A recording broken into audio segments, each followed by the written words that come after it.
Hello, everybody. We are back with some more idle chatter and noodles. Idle chatter and noodles. If you do code now, it'll work now. I turn it off until I'm on the screen, so people aren't seeing an old code or something. Today we're going to be talking about Nordum. Looking at his rework. It's yeah, it's already in the game. So he is not available yet. If you don't have him, he will be arriving in about 58 minutes. But I've had Nordum since his original drop, so this is not regular Nordum. This is regular Nordum. There we go. Daily or okay. Already did all this, folks. Last chance to get your Winterfest. I missed one, but whatever. Still got Tess. Still got Tess's skin. That's what mattered. But yeah, we're gonna work on Nordum's guide today. See what Nordum looks like with his rework. But first, I'm eating noodles.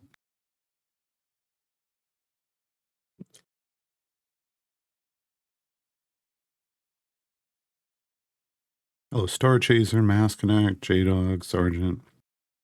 Hello, hello. Year's End. What's this one? Oh. Apparently I already got that one. Oh, is that what the Winterfest is? No. Hey Jen, you got Blue She. Nice. Nice.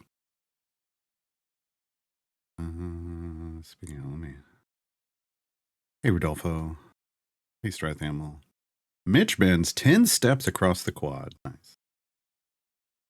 Pulling up the new player account. I'm gonna put that up in picture. Because speaking of Blue She, yesterday the chat suggested I do something really strange. We've been we unlocked Dritz in the Sword Coast, and we've been working towards Azaka in Tomb of Annihilation. We did 15 adventures in Dragon Heist so that I can unlock Bajra.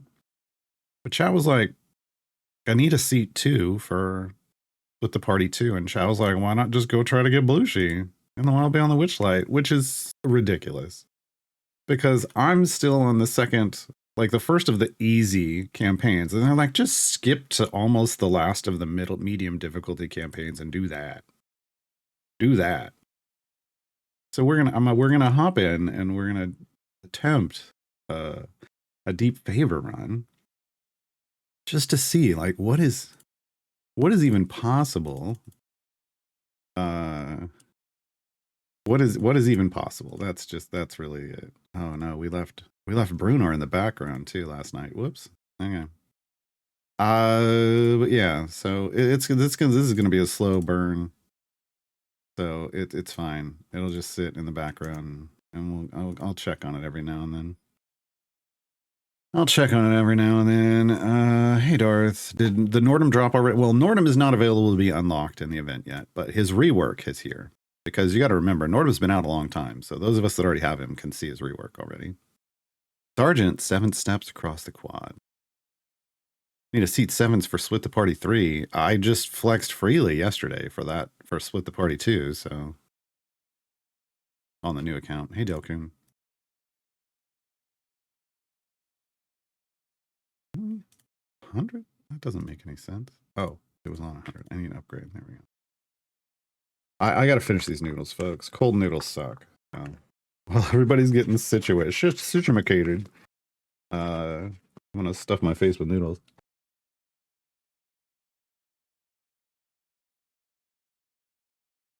I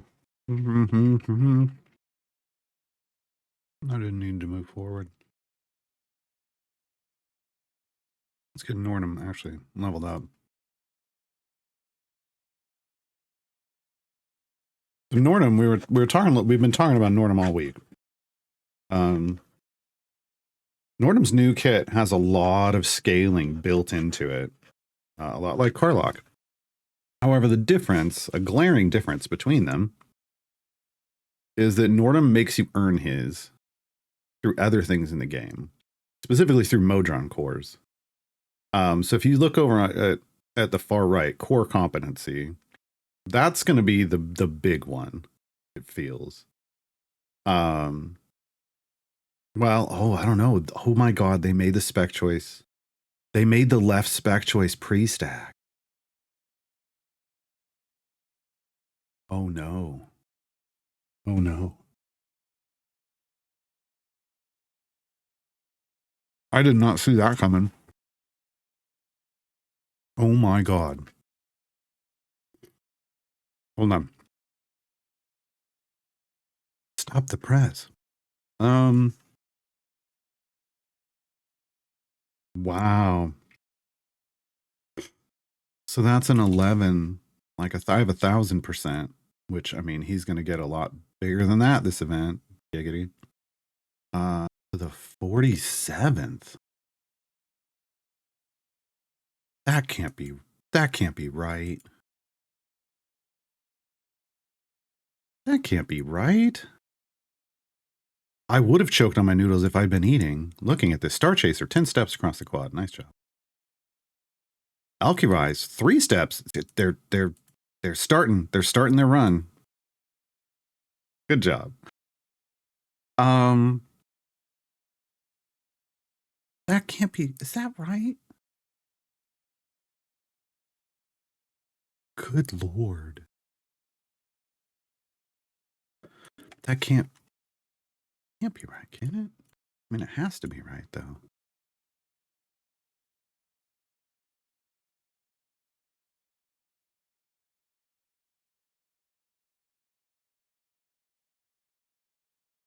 You know what? I'm gonna hit the button, and then we're gonna go look at it, and we're gonna see.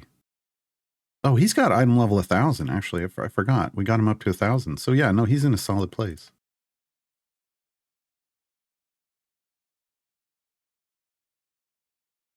No, this doesn't.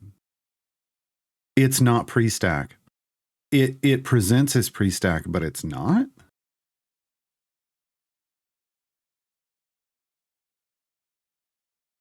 What?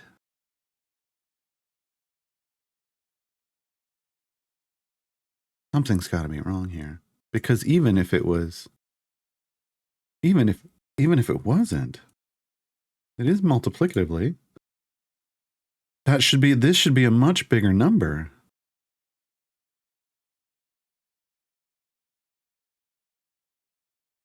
I think it's broken. Because it's supposed to start at 100%, right? Hold on. Now we got to bring up guide. Got all your Hank Tiegate pieces. You're finally free. Nice. I'm free.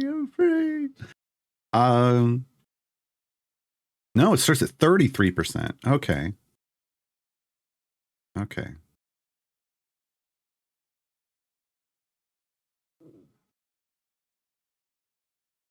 I think it's broken. I think it's pre-stack presenting, but it's not pre-stack. It's definitely Wednesday. We're in an ad break. I'm gonna eat my noodles. Oh my God.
Okay. Are we back? We're back. Hold on. I'm almost done with the news. I had to send a quick message to Sean just to make sure they're aware of this before he goes fully live. I mean, he's live, but you know.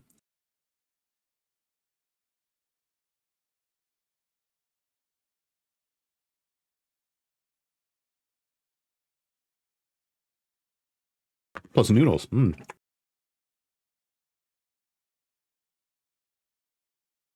What?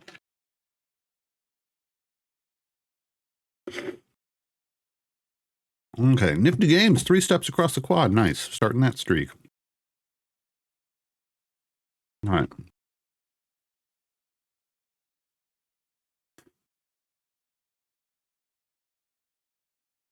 Zarforia. Okay, well, I'm gonna distract myself for a second. Zarforia says asks when Ishii's farming item levels with when Ishii farming with Ishii by herself. Let's do it that way. Which land and max level is the best option? Should I try to build a whole party so long as Ishii's the #1 DPS? Then Ishii will get the boss kill. You can literally just park if you're gonna do it in the background. It needs to be done in the background or offline. Like she doesn't farm. She doesn't farm well active. We found this out not this new play account run, but the last one. So she's far more efficient if you just park her in a background party. And you can then just I park her back there with a tank because she's setting Bud. She's the highest damage dealer. She gets the credit for everything. And I just rotate her through. You can just rotate her through like 50 areas with a Modron core. And she'll keep herself. She should keep herself topped off, like in terms of like using up the accrued stacks every day. Yeah. Unfortunately, she doesn't. In an active party, she doesn't earn her stuff the way she should. But you don't need it. You don't need a whole party. And yes, hello Shevik. It is Wednesday. Clearly. What's the conclusion on Modron antivirus? Well, we don't know yet. I mean, this looked like it was going to be beastly when I saw the spec choice, and now it's not, because it's presenting falsely. It's presenting false information. Okay, so what I was going to say is that this one, yeah, this is not correct. 33% base. The item is clearly applying afterwards. We don't know what's correct or not. Like we don't know if they're going to fix that or not. Modron Core Toolbox is to level up your Modron Core. I have 1,000 item levels on them on an Epic, and it's still only 600%, which is they just didn't do a good job with this. They didn't do anything with this rework to make this better, which is sad. Core competency. Nordum gains core competency stacks based on the total level of all your Modron cores. So this is the one that, like, you're earning power long term by accruing Modron cores and leveling them up, and then Nordum will reward you. This is the rewarding one, because this is the same. Like, we're over 100 stacks already, so I have all the current cores. Although they say there's going to be another one, I have all the current cores. It puts it over 100 stacks at 25%. Harlock, with her ultimate going, gets 100 stacks at 25%, and she's a beast. She has a really good buff, and that's she gets that twice. She gets that for her buff, that's her support buff, but also for her self damage bonus. So she has 2 of those, right? Well, Nordum, here's one for Nordum, and it's for a buff for other people. And I believe if they haven't changed anything, he'll have another one of those, which is what we're going to look at in a second. Core competency 105, E13. Yeah, that's better. That's better. So is that kind of what we were expecting? Let me 26. Yeah, that's what we were expecting, because there's the potential. They've said they've mentioned in his blog post that there's going to be another core, which adds 15 more stacks, right? So we're looking at and every time they add another core, if they continue to do so, there's 15 more stacks. Yeah, so I mean, this goes up a couple orders of magnitude once you get another core to there, and then the potentially can keep going, right? Also, the Great Modron Puzzle. Nordum gains pipe puzzle stacks based on the status for the outputs in all Modron cores you have equipped across all parties. I'm at 0 because I didn't equip anything because I wanted to see what happens, but that should also be 120. And they're separate buffs, so they'll stack. Make sure we're okay. Yeah, so that's all. Let's look at this as we start adding cores. So here's an E11 bonus. Got 80. It does do them all, folks. Oh my god. I was saying yesterday that they wouldn't do them all. Like it's not going to give you 30 stacks for this, 30 stacks for this, and potentially 30 stacks for this. Like I was saying that's not going to happen. Right? They're just going to give you the largest number, right? No. Oh god, this one goes big. This one goes real big. That's going to push people to mess with their Modron cores more. Okay, here's strong core. Look, once again, beefy, right? What are we looking at now? Okay, we're at 152. I'm up to an E17 bonus. Okay. Unaffiliated should be, yeah. Let's go. Go unaffiliated. We're at 235 now. E26. Nordum's a beefster now. Nordum's a beef stick. Nordum's a full-on beefaroni. Look at this. E34. No, all right. Well, that deserves some root beer.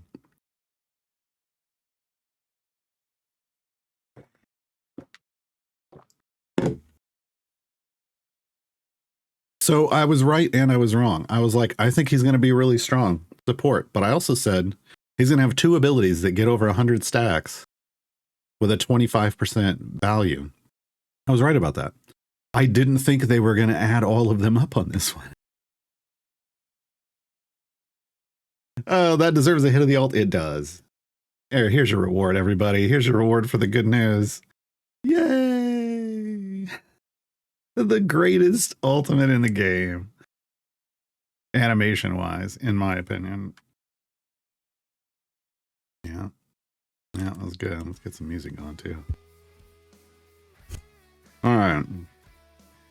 All right. So again, Nordum is definitely going to reward development of your account. Nordum's going to make people go in and try to supercharge every node, even though that they don't have to, like as many as possible. I think the Encyclopedia Modronica is going to see a lot of action going forward because people are going to look for the most optimal one so that they can get all the stacks because stacks matter. Once you're up to in the 300s, the next stack is, I mean, it matters. Like all of them matter. So yeah. Yeah. So we're looking at form orderly ranks then becomes, because all of this is feeding into form orderly ranks, right? This is buffing form orderly ranks. This is buffing form orderly ranks. This is separate, I think. No, this one's buffing. Core programming is also buffing form orderly ranks, and we haven't even built out core programming yet. So we're sitting in at E53. I know I have an average item level of about 1,000. Okay, so I do have a heavily invested items, but keep in mind, two of these are post stack. Core competency and the Great Modron Puzzle are post stack, so it's not as big of a deal, right? Core programming is the one that's pre-stack. And so I was right about that too. I said this one would be the one that's pre-stack. It does look to be pre-stack. So we need speed champions in the formation. Well, with the fast core, ooh, he's unaffiliated. Let's switch the cores around and let's do this out of unaffiliated. And let's put the fast core back here. And then let me just add in some unaffiliated people, like like Deacon. And honestly, I mean, he's unaffiliated, technically. He is, even though he's semi-affiliated, he is unaffiliated. Celeste is unaffiliated. Who else? Jarlaxle's unaffiliated. We're just trying to get some unaffiliated in so we can see what his maximum stacks are. Ashara, unaffiliated. No, these are all Black Viper, unaffiliated. Human, unaffiliated. Miria, unaffiliated. Okay, so this should be 10 of his stacks. 903. I'm at 903%. Oh, that one's huge because it's Heroes of Eros. Okay. There's 10 stacks, so there's E12 more. This puts me at a total of E63. E63. So, yeah. Okay.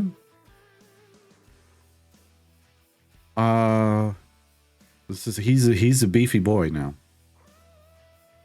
He's a beefy boy now. It's Volo's seat, so not good enough. I don't use Volo, so it's great. So it's great. Yeah.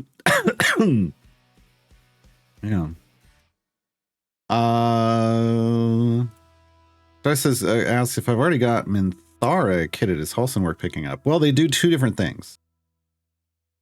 Like, they can't go in the same Absolute Adversaries party, because Minthara buffs evil, and Halsin buffs good, so it's up to you. Are there feats to increase the pre-stack value or items? I mean, so we would want 4 more, no, core programming. So here's a core programming feat. Here's another core programming feat. So boom, now we're up to E65. Those are the pre-stacks. Everything else is going to be post-stack. Even though the specialization reads as if it's pre-stack, it's definitely post-stack. Based off the math, it's definitely post-stack. So I'm still going to go, hey, I'm going to go the 80% for mortally ranks and the 80% specializations, because he's got big numbers. So the rest of the time, the rest you're just filling in with big numbers. And now, yeah, we're in E65 range. Jen says, I just reloaded my game to get the rework, and on their items level 17 Nordum, they're doing an E29 buff. That's, yeah. Again, that's good. I think Nordum's rework came out good for his buffing. I'm still sad about his Modron core leveling. Sarah says, just get back into the game after 18 months. There's so much new stuff. Oh my god. Yeah. And in the next 6 months, we're going to probably see a lot more changes. I did a thing called like Gora's Guide to 2025 Part 1, which you might want to check out. It was literally a patch. It was a tutorial show over on the C&E Games channel. It was a patch notes review, and yeah, just in the first 6 months of this year, it was a lot. So, yeah.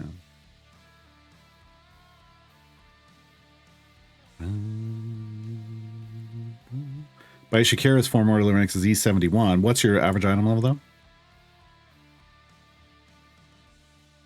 Like, I'm at 1,000. Are you at like 10,000? Because I wouldn't. Yeah. I don't know. You're at 10,000. Okay, so yeah, I mean, you get, sure, there's some more. So I was in what, E65, so, or in something. Yeah, I don't know that, like, because this is the only one that's going to level with item levels, core programming currently, unless they change his spec choice. So it's not a huge pre-stack bonus. Again, like Karlach, he's getting his power just in the number of stacks. Over 100 here, over 300 for me here. That's the power of just multiplicative stacking when you get large stack counts. So he isn't gonna need gear per se.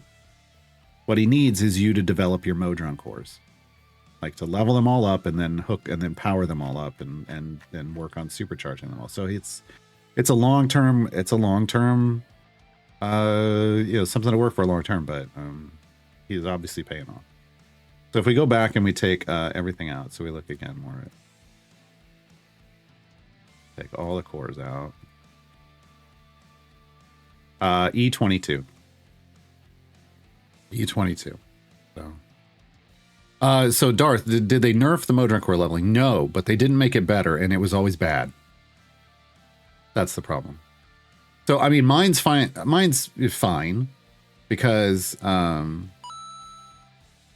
think it's a basically a 7-to-1 ratio with 1,000 item levels. It's about I get 7 XP for every level.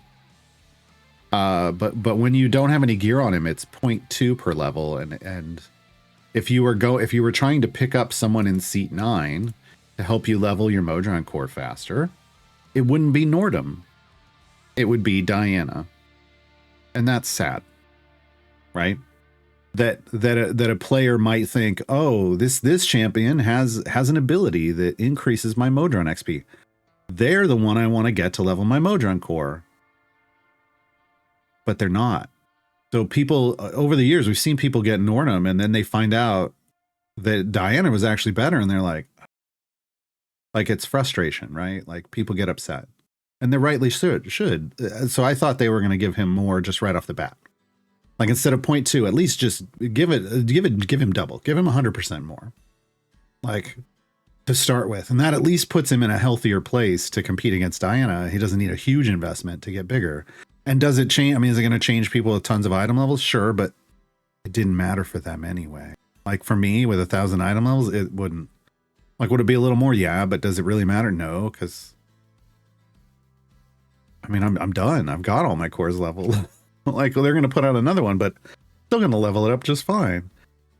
So I would have liked something better for newer players. Reared Logarithm. Thank you for the follow. Like, am I reading that right? I am. Okay. All right, let me get I see my formation in the background is dying. We're on the other party. Let me fix this real quick. Get some item levels into it, or get some levels into it. In the picture up at the top right, we do have the new account active. So it is doing something utterly and completely silly. We are trying to do a deep favor run in Wild Beyond the Witchlight, even though we are 11 days old. 11 days! We're spurting all over the place. Wait, phrasing. 11 days. Jen says, everyone, my level 10 monoscore at the moment. Decided to put him on the fast 15. Yeah, I mean, yeah. Yeah. But I mean, here's the thing. Like, if you just have the fast and the modest, you're going to want to use your fast core in your active party, and then you're going to want to use Nordum with the modest core in the background party to help the modest core level up a little bit faster. The time gate spur today. It would if we get. Oh God, do I commit to this? I mean, we'll see. I will say it's on the table because we're 11 days in. If we do get the 6 time gate pieces, well, we need more than 6. We have 5 right now. We would need 4 more, I would think, so that we have 9. So that when I time gate, I still got the 3 to flex a champion. If we get there, and Hank's been doing silly stuff lately, so if we get there, then it will be a consideration. 11 days. All right. Okay, so I need to get his thing up. I think Sean's just ignoring me. Sean's probably busy in the main Discord. All right. Hey, Sentient Void. Lore Spider asks, how much baseline favor should you have before you try a deep favor run? Oh no, I'm on my very first run there. I call it a deep favor run because I'm going to push as far as I can and get as much favor as I can. Will I most likely do another one there? Sure. But you can, just going as far as you possibly can, even in your first run in a campaign, That is a deep favor. You're pushing, by definition, you are pushing as deep as you can go to get favor on that run. It's a deep favor run. Sean's busy uploading YouTube videos. Wow. Watermelons in the chat. Wait, wrong chat. Okay. So we need to update Spurt's guide. Update Spurt's guide. Spurt. Dang it, you got Spurt on my mind.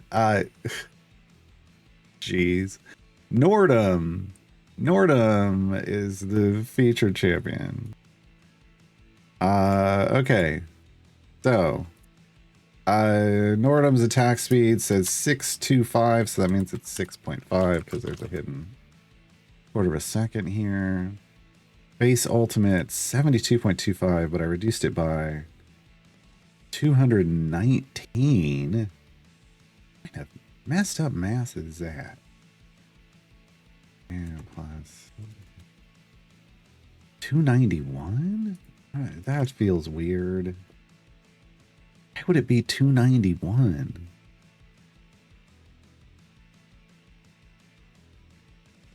Doesn't that feel weird? Hold on.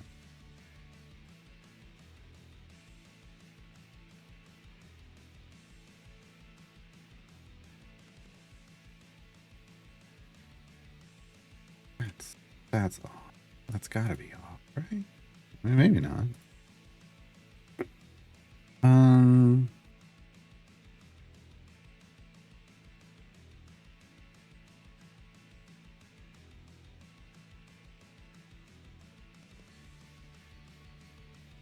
Non-core ever. Oh my god. Folks, can we just talk for a second? Core. Evergreen, which apparently they think is everything. And then non-core evergreen. Why? Why, CNE? Why can't you just accept that core are the first 12, evergreen are the other 12? Why did you have to add a whole other filter for non-core evergreen? Don't you understand that complicates things more than it has to be? Good lord. Okay. Only state. Flip it. Nordum. What does it say? 70. It's a 73 second. Yeah, we got that. But dude, so why does it? Okay. All right. But why is it such an off number though? Ultimately, that's what's confusing me. Why is it 291.25? 291 seconds. That's just so weird. Okay.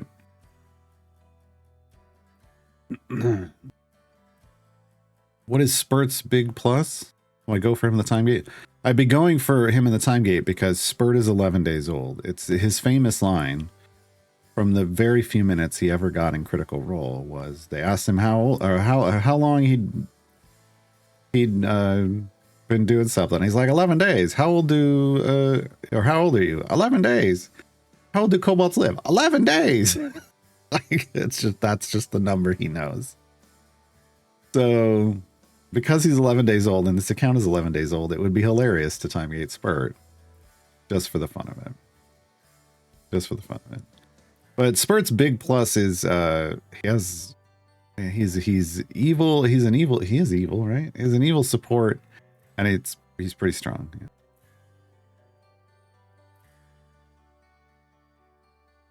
Family Goat says I did my first run in Turn of Fortune's Real. Was depressed after leaving it to run overnight, and then reading up why I basically got no gold. Yeah, you don't get gold there by leaving it overnight. You have to actively be gold farming with some kind of gold farming formation.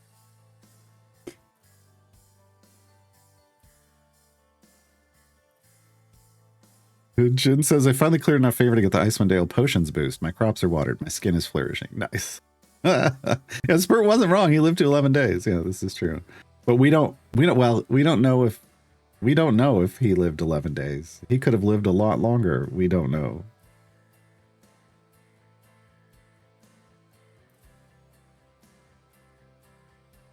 But he definitely died that day. Spoilers. All right. 4 mortally ranks. What is that? I can't get this on this account. It's the number's gonna be, well, hold on, no, because it's post stack. So let me do this. E22. No, yeah, I can't do this here.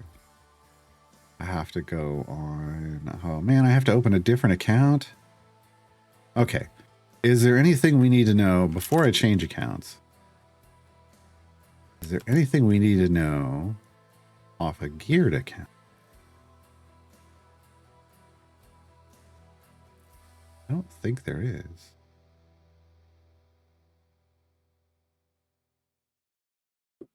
I mean, we just found out that the scaling is ridiculous on the geared accounts. So I think we're good there, actually. So we're going to close this. We're going to close this. Let me turn the music on the account that will stay open the whole time. And I know the picture, we now have the same thing twice, but I will fix that in a moment. But Shakira got Nordum to E84 by having 12 different races in the modest core. Oh. Wild.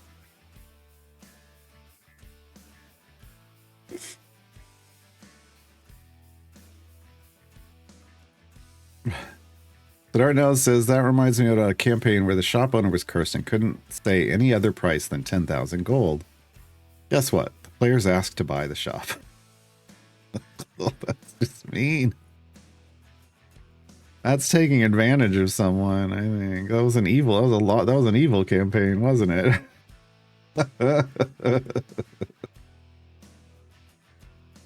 City Void says, asks, I unlocked Mart a few days ago. I'm still trying to gather favor, but should I save gems to get his exclusive feats or purchase his chest? You don't need to purchase his patron chest right away. Or the feats, honestly. The first thing you want out of Mert, hold on. First thing you want out of Mert is his time gate piece every week. So you want to have coins for that. And the second thing you want is the Modron component chest every week. So you're going to want coins for that. In terms of one-time purchases, the first one-time purchase, because there's only one way down the list, the familiar. He has a familiar for you. It takes a lot of influence to get there. So if you're not there yet, just buy your time gate piece every week. Or if you're down to the Modron component chest, your time gate piece and your Modron component chest. Those are really the only things you need to buy early on. Then the familiar, and then his potion of polish. After that, it's very situational about what you purchase. You really need to look like, am I getting anything? Am I really getting something from making this one-time purchase? Or would it be better to save the currency just for patron chests at some point in the future?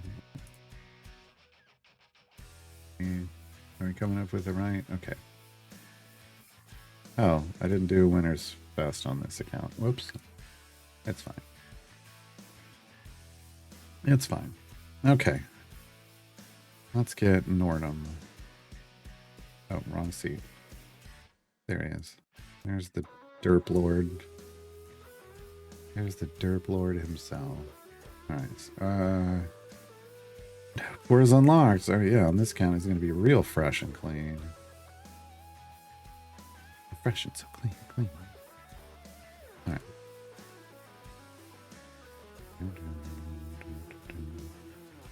Mass Overload asks, is there a easy way to understand a champion's abilities and feats in-game? Read them. I'm not trying. That's it. That's it. That's all you got in-game. Read them. If you want, more information, then you go somewhere else. But otherwise, in-game, you just read them. That's it. Test stuff out. You can't, it's not going to sit there and explain every little secret in the game. I will TLDR this because I just realized we're in an ad break.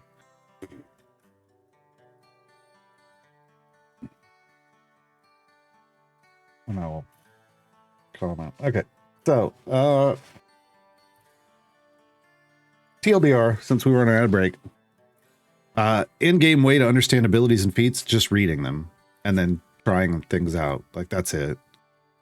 That's how, that's how all of us old folks who didn't have websites like fan sites and stuff back in the day. We just had to read stuff. Where all the information comes from. It's anywhere else now. Going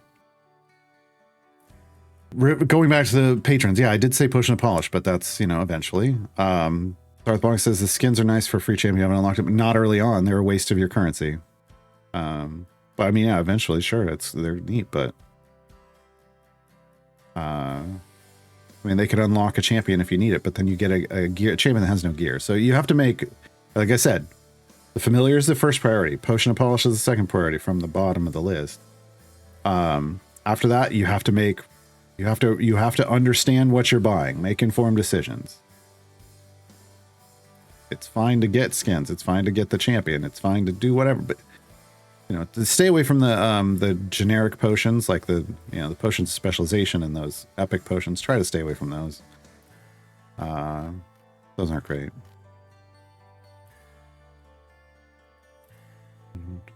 Collection tab doesn't have specs or upgrades. The collection tab is not meant to teach you about the game. Clearly. So in game, it's just you have to get the champion and then you have to read them. You have to level them up and you have to read them about their abilities. Otherwise, you go outside the game to guides like mine or the fan sites. Oh, yeah. Trithermal asks, I looked at the notary and the gold chest contents for 21,500 gems. No, there's some swapping of that. Oh, I can't look at it. It's 12,500 gems. Should be 12,500 gems. Hold on. 500 times 25. Yes, 12,500 gems. So I looked at the notary and the gold chest contents for 12,500 gems. If you go for that option, where do you get your blacksmithing contracts from? From that, it gives you the chest contents. Those are in a chest. The 25 tiny contract seems a bit low. No, that's so CNE knows what the odds are for the chests, like perfectly, what all the perfect odds are for chest drops. And what they've done when you're buying the contents of 25 chests is give you the exact odds. No swing. No up or down. So that this is why once I get to that, I use that because I get the average. You're not a big winner, but you're not a big loser either, which, So no, that's the exact amount. That's the odds. That's what you would get if you averaged out 100,000 chest openings, a statistically relevant number of chest openings. That's what you'd get, and they're just giving it straight to you. They're also giving you the feat guaranteed, which isn't a thing that happens. Traylon, thank you for tier 1. Thank you for your sub. It's telling me 3 months for 3 months. Okay. There's one place it says 3 months in advance, and the other place it says 3 months, and I don't know.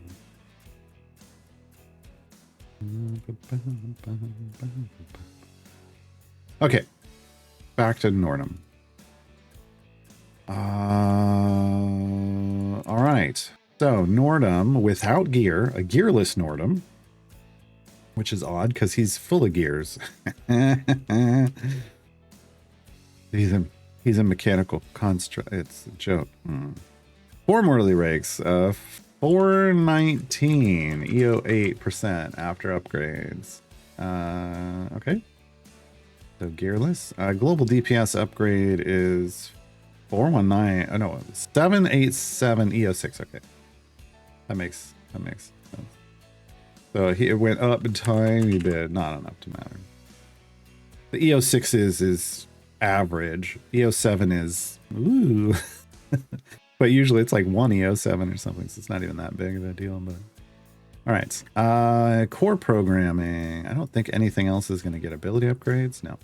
Everything else is going to be no upgrades. Including the spec choices. That's telling you that any other scaling in his kit is coming from items and feats. Really? Okay. So core programming. This is the pre-stack, so I need the pre-stack copy pasta. Alright. This is his formation build around, and it rewards you for the more rewards you based on the number of stacks you can build. Keep in mind, species can go higher than 10. All right. Via feet. All right. Oh, yeah, everything else was right. All right, so the Great Modron puzzle. Ooh, yeah, this is so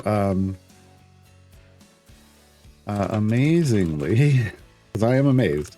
This counts powered, epic powered, and supercharged output. Job's done. All together. Instead, so a single node can grant up to 3 stacks. This really, really rewards you for developing your cores and even over develop them to a certain degree. Since even over developing them now, just since not all nodes care about supercharging, but more of them does. Okay. What did we do a jobs done for again? Is this? Please don't. I guess it's fine. I just need to tab in and level them up regularly. I'm like, wait, we're not done. Not with that's for it. Okay. Yeah, that's it. So we got, okay, so base part of the kit, base abilities. These are all good. Okay. Spec choices. Here's the fun part. Yeah, we're not gonna look at any of that here because he doesn't have any of this. So basic functionality. This is a good early. This is a good choice. For when you've done more in Sword Coast than you have. More in Sword Coast, but done lots. A lot in Sword Coast, but don't have a lot of Modron cores leveled up yet. Okay. Modron core toolbox is the one that levels your Modron core faster, and then this is the end game. This is the late game and beyond choice. And if you have all the current Modron cores at 15, you're going to see the best bonus here.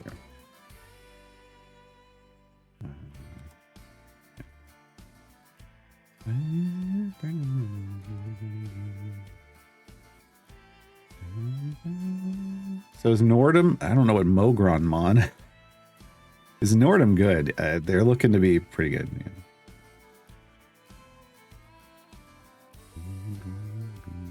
Hold on, let me back up.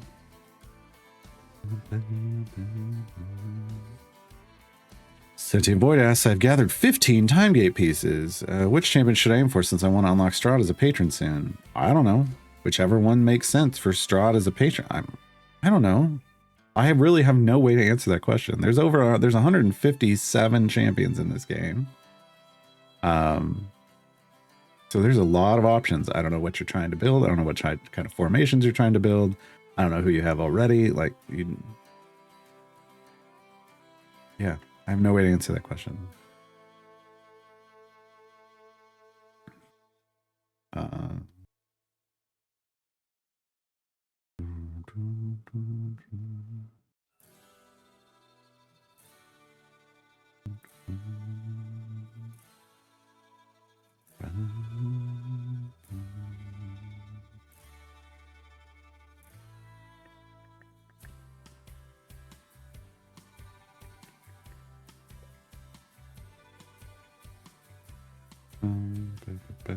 Oh, big stretch.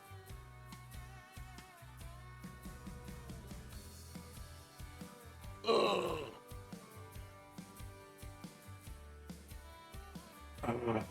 30 champions. You have 30 champions, then you need to look at like split the party 1 and 2. Like, you haven't done split the party 2 yet. So what you're working on choosing, you're not, you know, don't worry about Strahd, just worry about trying to fill in the gaps to get you 3 champions in every bench seat. Does Norm give us Modron chest now? No. They didn't change his like leveling functionality for Modron cores, and they didn't add anything related to that. It's more that his buffs are now based off your development of Modron cores, and so he's a really strong buffer, but they didn't make him a better Modron core leveling champion, which frustrating to a certain degree.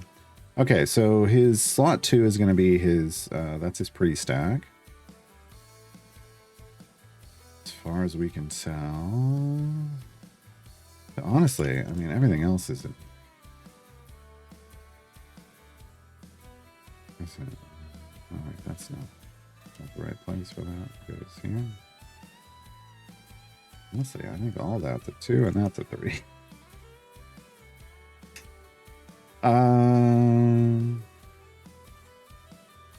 Oh, that's what I needed. I needed to get his gear stuff off my main account. I'll go back to it. Okay. All this stuff. Ah, feats. Feats. 1965. We need to overlevel him. Okay. Let me make sure the cost stayed roughly the same. E95. Yeah, it did. Okay. Close enough for me to be like, sure, it's the same. Don't see a gear box with a gear slot with toolbox in it because it's not an ability anymore. It's a spec choice. So it's a specialization item. Yeah. So you have to spec into him leveling. You're choosing now, am I putting him in into a formation to level a Modron core? Or am I putting him in a formation to be a support champion? It's not a nerf because, you know, people that had a level 15 core didn't give a crap about that, right? Yeah.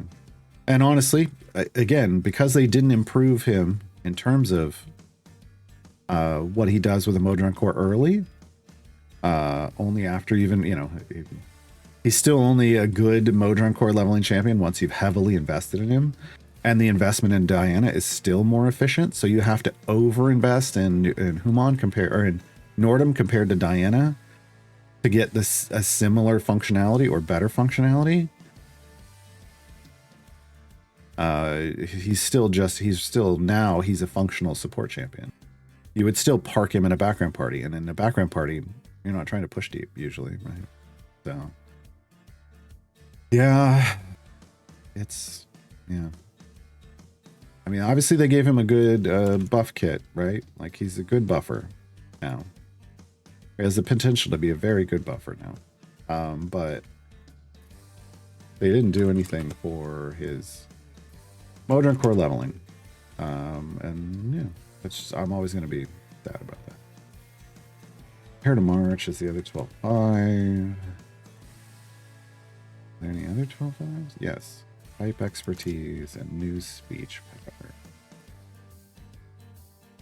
Okay, and 50,000 is Within 5% tolerance. Modron sensibilities. Breeder order, probable leader. Okay. So processing is the regular gold chest fee. And that's it? He has one gold chest fee? What is plumbing? Plumbing wizardry? Once again, they add a feat that... Oh no, it's down here. Oh, that's from the cash shop. Okay, that's why it doesn't show up. Okay. Okay. We're good. Okay. Let me organize these. There's going to be 2 of these, 20 of these. I take it. Dang it, Bobby.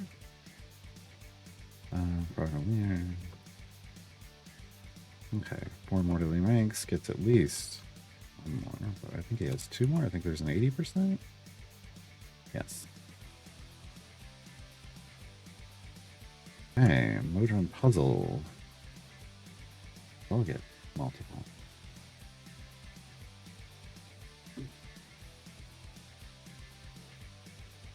Spec choices.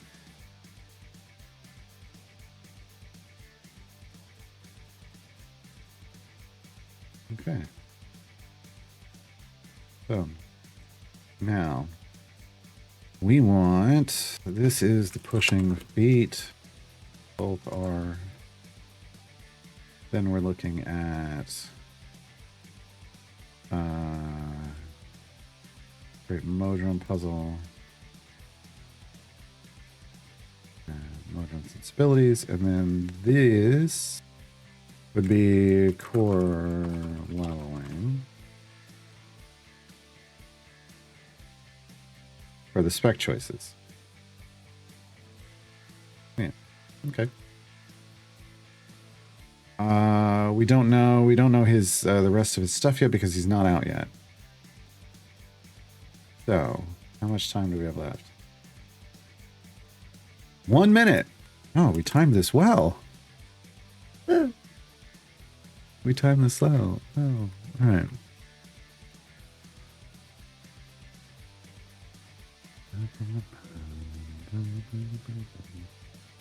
C5 only have 1 champion. Any suggestions? Multiple options. Dadius is in the event. You could flex Dadius for 3 time gate pieces because you get a 3 time gate piece flex slot today. But if you want to pick up 2, if you want to flex Dadius and then pick up someone else, I chose Briv on my new player account because Briv's a beefy tank.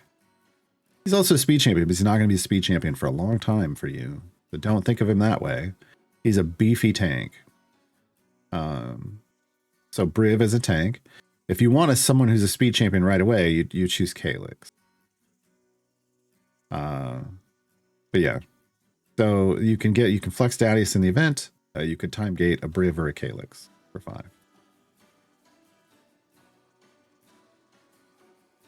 J-Dog says, this still begs the question, what were they doing during Stokey's rework? But also, it's not even just Stokey's rework. It's like, why Baldric? Why, like, why a lot of the fallbacks, like Baldric, Kazran, Lark, like they don't, when they're on their own, what's going on? Dadius or Warden, they're in 2 different seats, so I don't, and they do a variety of different things. Warden is yeah. You just read up on them and make a choice because they offer a different things for your party.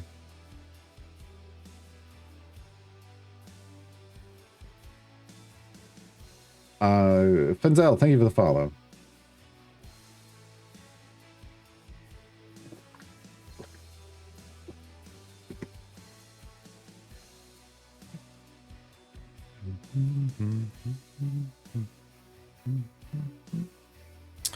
Oh my god, did they do that? Oh no. Oh no.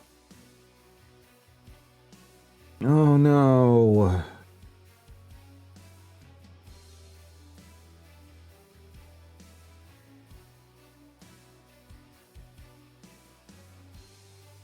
They better have a really good plan in place or ready to go for a time gate rework right after they're done with the Trials in Forge to let people get stuff from event tiers. Because they put the lawful core in his event tiers. I was saying this would be the worst possible thing to do.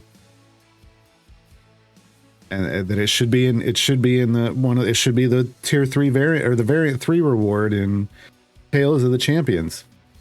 Because then it'd be available year round. And no, they buried it.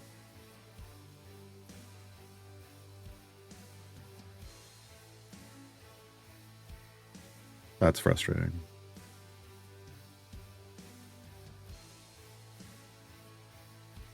That's frustrating. Hey, tier 2 reward, 3 Modron component chests. I'll take those. But this is a very frustrating development. Okay. Let's get the reward then.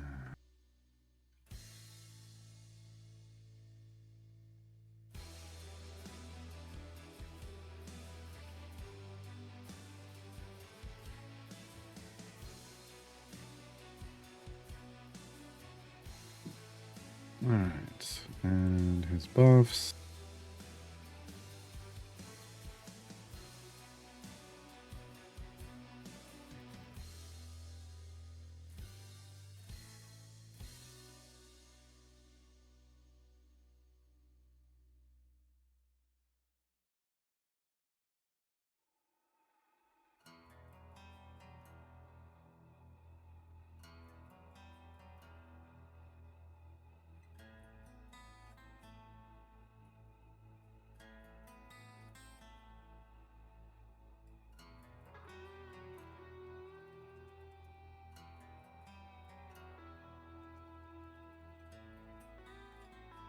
Okay. So, I mean, he's got a good event buffs. This.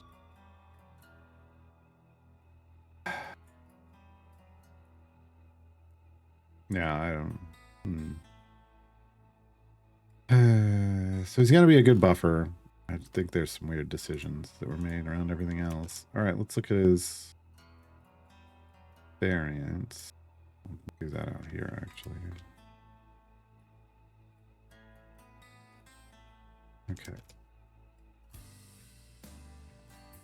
Rogue Modron Hunting. Nordum starts in the formation. They can't be moved or removed. That's the same. Nordum is hunted by duo drones and pentadrones. Oh no. They drop no gold near the count towards quest progress. Same as it always was. Okay. Form variant. Alright. Nothing changed there. Next one. Nordum starts in the formation. They can't be moved or removed. That's the same. Chaotic champions can't be used, and neutral champions on the lawful and chaotic axis deal no damage, but can still use their formation abilities. It's all the same. Okay. Okay. 4 strength. Nordum starts the formation. They can't be moved or removed. Same. Potions of speed gain 100% duration bonus. Same. We only use champions with the speed tag and or champions with a strength of 16 or higher. Yeah. Okay. All of his variants, yeah, stayed the same. And there's no reason they would have changed his achievement. So let's just real quick. Anything else that we need to look at? Those are going to be fine. Just did that. Oh, I need to get this. I need to log back into the other account. What about the rest? The rest is going to be fine. I need to just look. I need to look at just the base numbers because they change this stuff sometimes. It's not going to tell me here. Program is going to be 100%. Yes. 100, 300. Is that right? Yes. Okay. Quartobex again, 20%.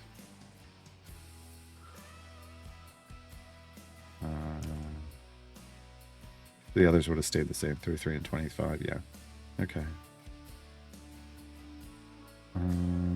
temporary amount of 25. Okay, so all the values stay the same. All right. Goes away. And the other one comes back.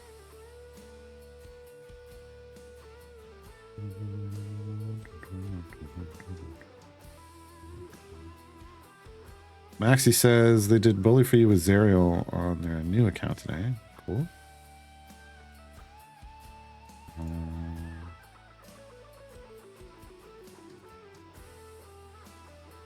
Okay. Here on Norway. Norna. Okay. So we're looking at kind of values. 230. Yeah. Better go see a dentist. Wait. Right. Here. Gonna be a 230 on the first one. And then we're gonna have a pair of hundreds. Yeah, they made the spec choice 100 as well. I wonder if... Oh, hold on.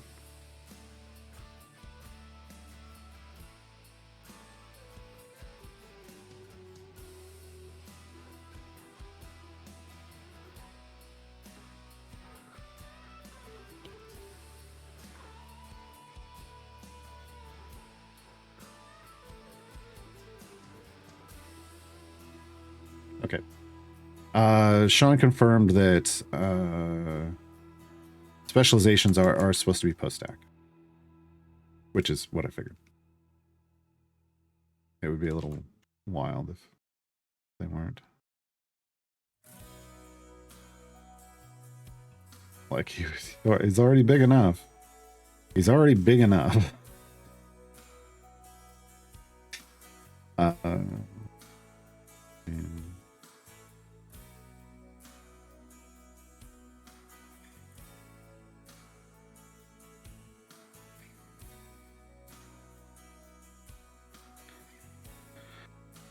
Okay, I think we're good here.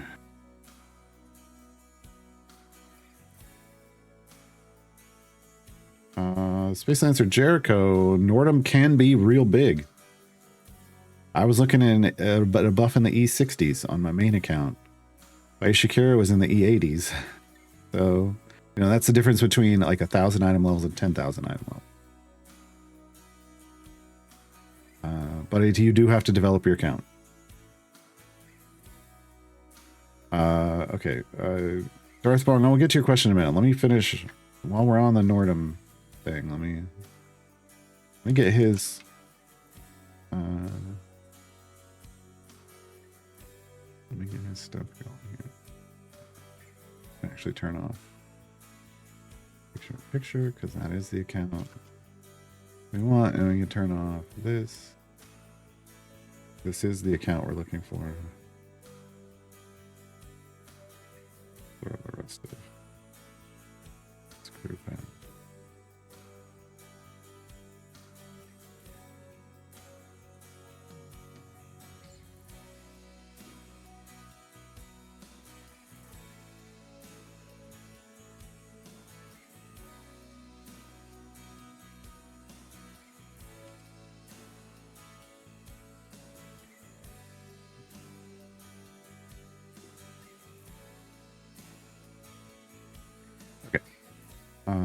This can close.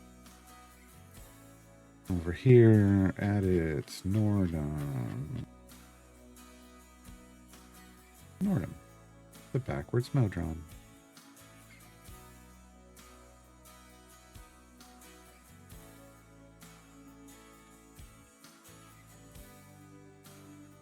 Check the formatting real quick, make sure I didn't break something.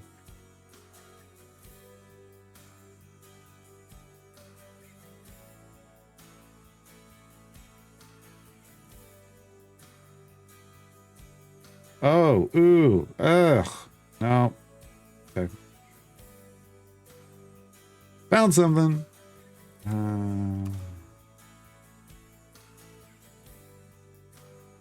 See if this fixes it.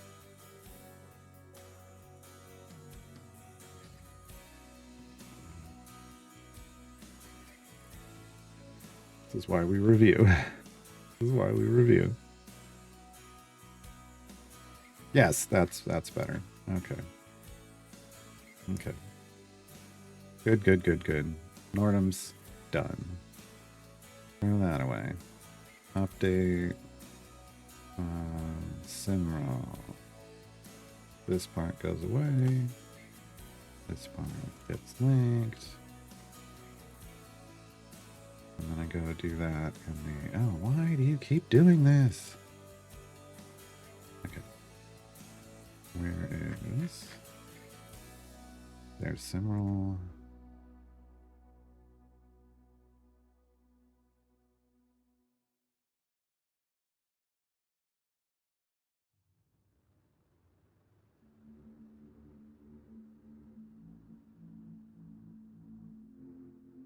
And over here.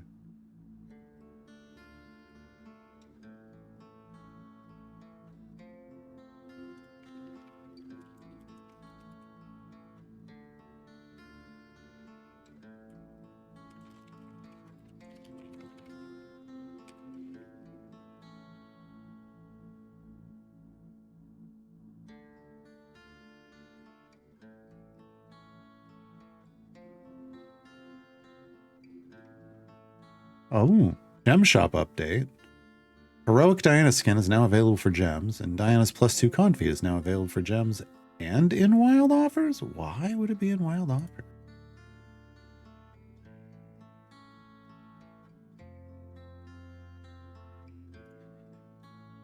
Why would it be in wild offers? Okay.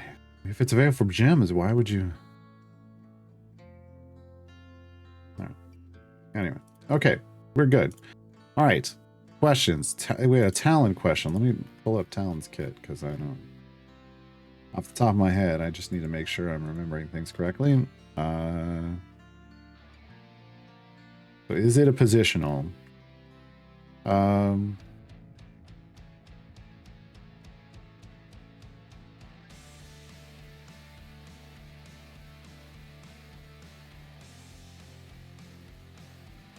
So I'm going to read out his buffs.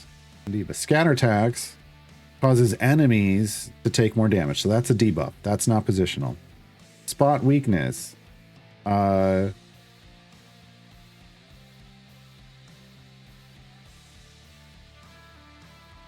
Is suggestions to nearby champions, increasing their damage by 100%. That one's positional because nearby would be adjacent. But the buff goes down the further they are away. So spot weakness should be positional. Sorry. So spot weakness should be positional. Antagonist though is about decreasing damage, so not positional. And the spec choices are just spec choices.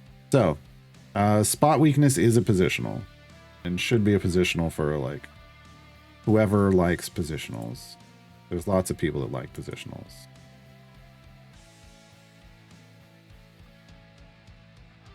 They need a new kit because things going down is the worst way. You want things going up, not things going down. So it should start out at a value and then get better, like based off of something, not the other way around.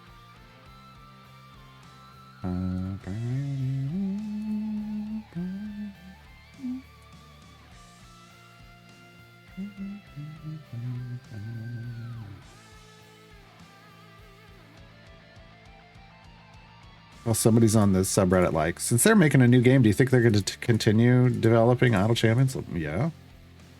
You don't stop developing a game unless it stops making you money.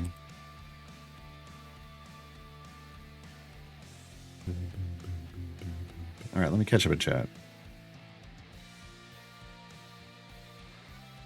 Mass Overload asks, are gold find champions only useful during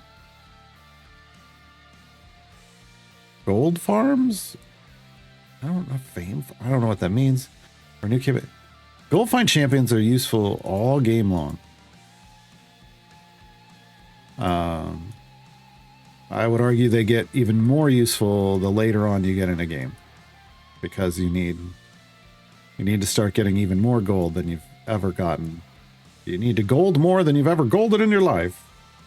Why am I leveling up? Minsk, because Minsk isn't even in this party, is it? Oh no, that wasn't Minsk, that was Dynahair. Oh. I almost chose Minsk's spec, but Minsk isn't in the party. That's what my brain was telling me. Okay. Told you, folks. My brain, when I've got to do guide stuff, my brain just disappears. All right. So you're gonna need gold. You're gonna need gold farming forever, and if you get them, I don't think they're as necessary early on, because I think, you know, as you've seen on this account, you can do a lot with a very little. But later on, they become super important. Hey, Onyx. Onyx asks, why doesn't my job give me paid time off when a new champion or a reworked one drops? Oh, man. Talk to your union reps.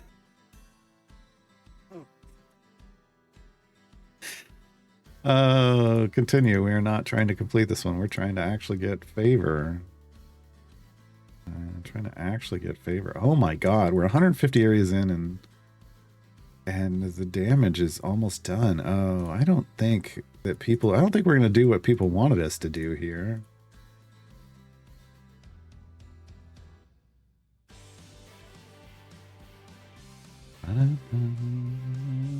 Where's Dragonbait and Tomb? All the way at the end. All the way at the end. We're working on that on this account. Well, we were. This is so good, folks. Yeah, I know there's a Yule Log Nordum, but that one's scary and terrifying. But this is so good. Love it so much. Oh my god, it comes with 6 froggies. It's a lot of platinum, but 6 froggies, 32 chests. Such a good skin though. Here's the Warm Duke. Got a frozen leg. Is he warm? I don't know. DPS and tanking pigment. Cozy Halson. He's got an arm that's made out of a tree. I am terrified. Like, I understand why his face is all messed up here, because he's wearing poison ivy. This is horrifying. Or not poison ivy. It's poisonous though. It's mistletoe. He's wearing mistletoe. It's bad for you. He's hitting people with mistletoe. Oh, what a horrible. Is this an evil skin? Is this an evil skin? It comes with a frog and a strawberry. Strawberries are rare. All right. What was I looking at? I was going to the gem shop. There's Heroic Diana. So 20,000 gems. Yeah. So they added a new skin.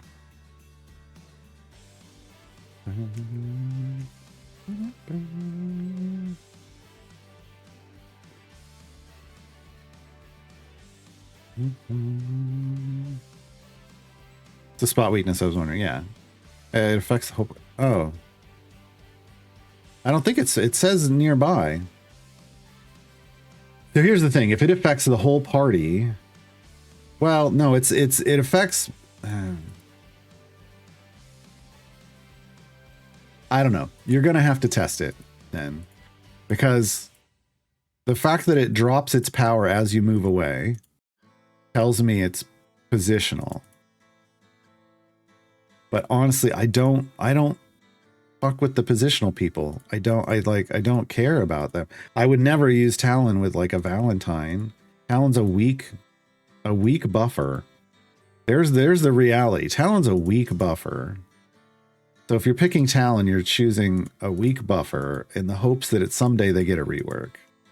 That's what you're choosing. Or you're just choosing because they're a tiefling and you want a tiefling for like Farita and Havilar stuff. But they're a weak buffer. Autocram, any chance for Adventuring Party 5 unlocking time soon? Don't look at me. I don't work for Codename Entertainment. I don't know. I just make guides for stuff. Here's what I'll tell you. The last time they talked at all about a fifth adventuring party, they said they would only put it in if they could get all the platforms in a better, like other platforms like console and mobile in a better place, like performance wise, because if they added another party to those, it would crash those people's games. So they needed to get things in a better place. And at the time, this has been like a year ago or something.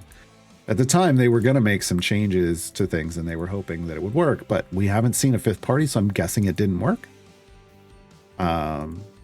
And so that's still probably the threshold. Like if they can get the game running better, so it doesn't crash those clients, then sure, it would work fine on PC, on most PCs, right? But they got to consider everybody. What should I put the froggies on? Supports in your deep pushing parties, like your event champion support. So, you know, usually I'm talking about like trials groups, but if you're not at trials yet, then it's like, you know, really big event champs. Ice Princess, I wants Holiday Nordum, but I has no money. Same. It's good. It's not Holly. That's mistletoe. But it looks like mistletoe anyway. Presents like mistletoe. I think Holly doesn't. Does Holly have the red berries? No.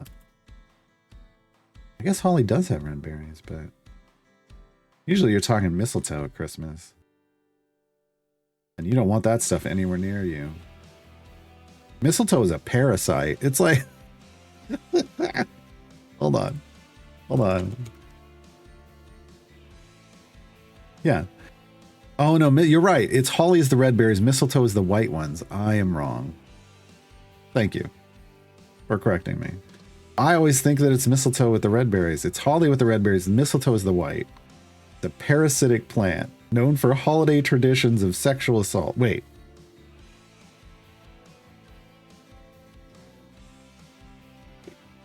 Oh my god. Yeah.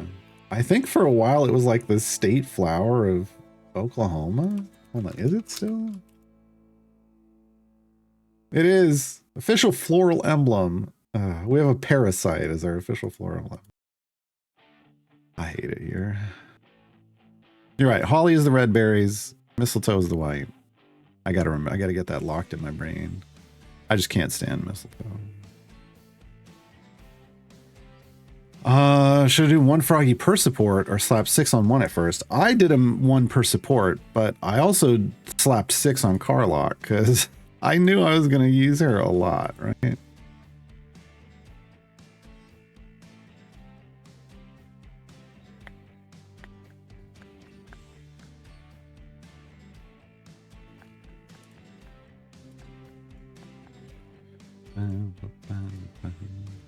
Deck the Halson with boughs of holly. There it is, my Shakira.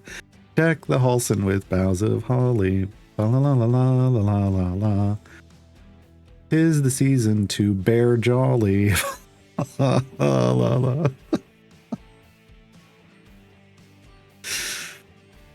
Oh god.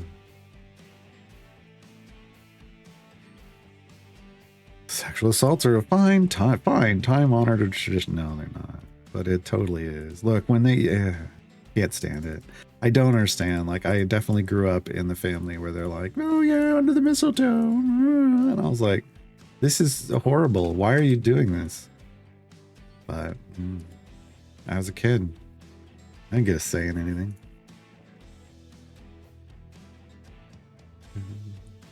I thought that was your education superintendent. We removed him. But you're not wrong.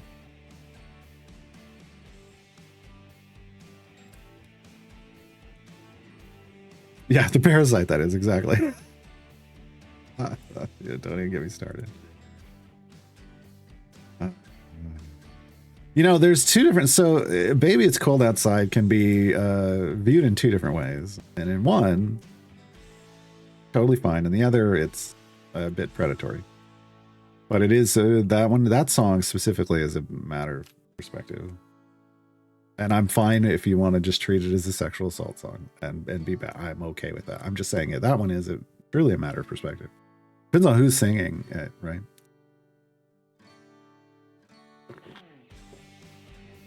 Depends on who's singing it. It also depends on, you know, if it's the guy leading and you know, they're masculine presenting leading and the feminine presenting following, like, is she flirting? Are you singing it in a flirtatious way? There's a presentation thing there. It's not. No, it's not about that. That's not what I was saying at all. All right, we're like 200 and we're having issues now. Granted, we do not have a pushing party in, but we're gonna remove this. Let's look at a more. Well, let's do what we do. We put Carlock in to see if we can get the damage up a bit. I think we can keep Dinah here in for the moment. We really do want Freely in. We'll keep Larkin. I don't think we're gonna need this though.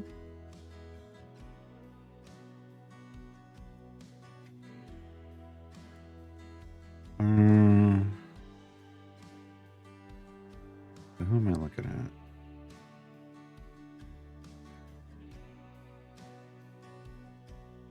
I really want Strongheart in, but afraid that we can't level him up enough.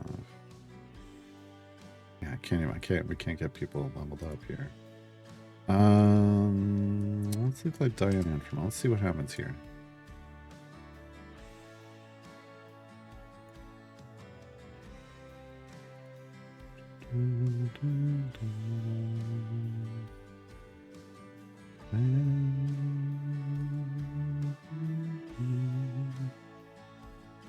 Got 4 blue, 2 legendaries, and 2 froggies on Carlock. Huh? Carlock in blues is a beast. The last account we played through, I just had Carlock, I think, in blues. She might have had 1 epic, but she was just beastly. Again, because she doesn't need tons of like item level. She doesn't even care really about the item level so much. She's just gonna smash. Kingsport, run. The difference between a Max, Lark, and Whittle quantifiable?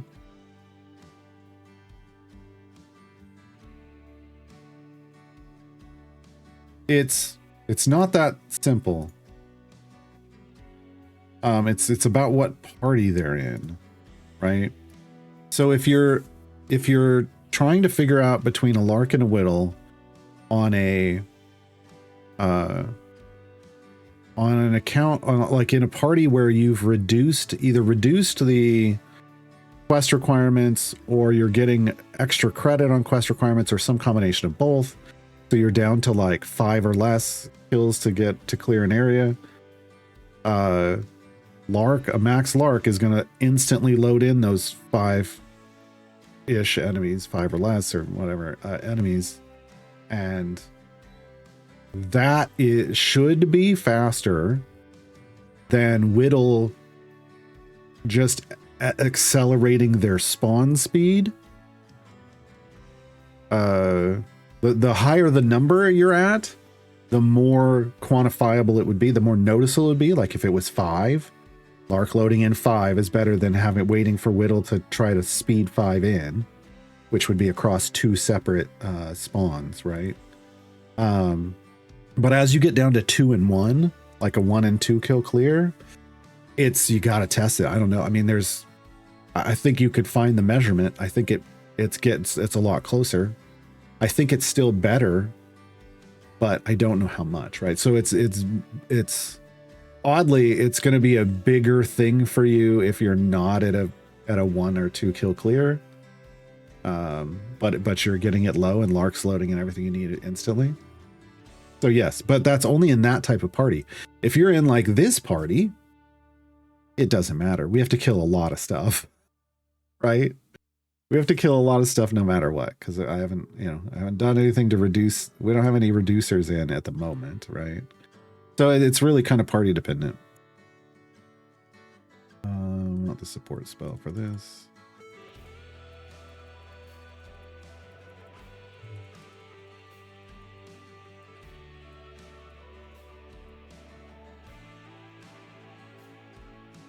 Get out of here, Xanathar, you clown.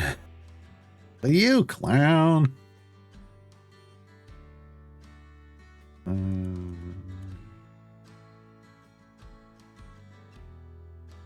Item level -1? I don't know what that means.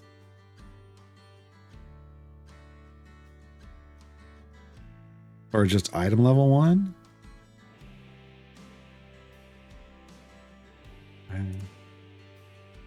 Nordum is going to scale off Modron core development more than item levels. Hey, Densover. Hey, Janko. One item level just dismantled. Okay, yeah. So as long as your Modron cores are developed and fleshed out and everything, then that's where Nordum's scaling comes in. Sadly, he didn't get any better at helping you level those Modron cores or helping you develop them at all, which I think a lot of people were hoping for. But he is a big beef stick of a buffer now. It may not be as big as Volo. Some people were saying it's not as big as Volo, but not everybody doesn't have to have the same value of buffs. Yeah, fine. We want reworks to put people into places where they are comparable, and I think Nordum is now comparable with Volo, which is wild. I'm so happy for him in that regard. I'm just so sad for everyone that wanted to use Nordum to help level their Modron core.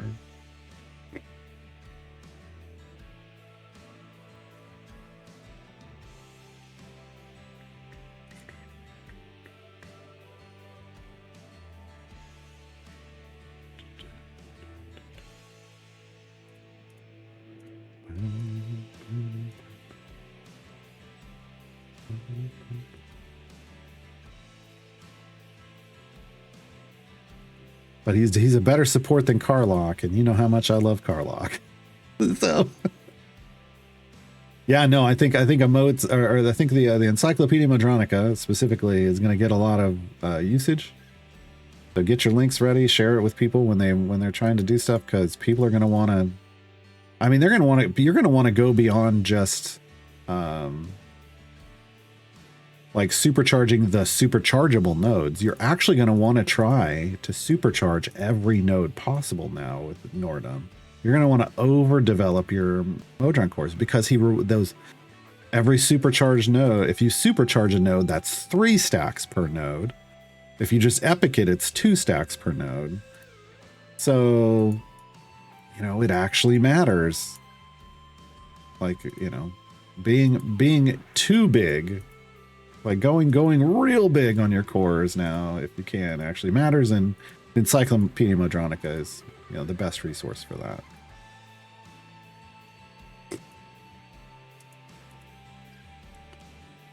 But it does just it does mean people like me, who on my main account I have everything developed. I level 15 cores.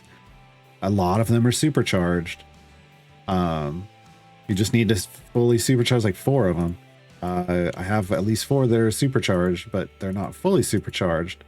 But now I might need to go chase even more pipes, but Nordum doesn't help with that. So I'm like, are they going to introduce someone that helps with that? Because Nordum doesn't, and the Modron component pieces that get scavenged, that doesn't help either. We need actual pipes. We need someone that helps us get more pipes.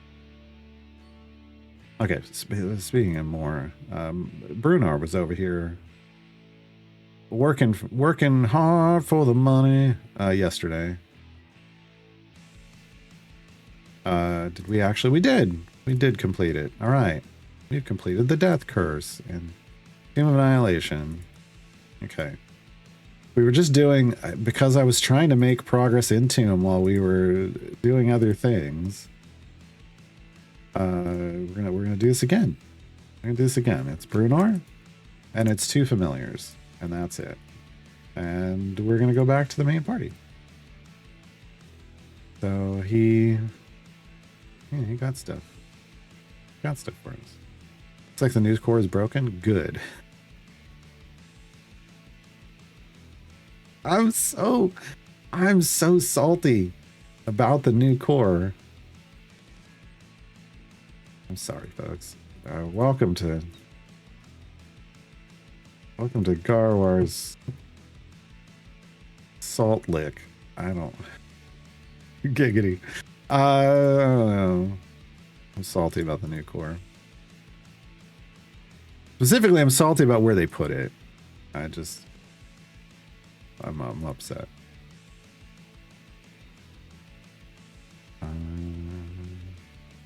Any good resources to get inspiration for possible formations? I don't know, because I don't play the game that way, so I don't look for that kind of stuff. I just think everybody should build their own formations. So I don't know. I'm not the person to ask for that. Maybe somebody in chat can help. Jenko says 4 months in, so they don't have a lot of cores, but they got to level 15 on the fast core. Nice. We should start buying. J-Dog says, so we should start buying Modron chests in Emergence. No. Good lord. Stop trolling chat.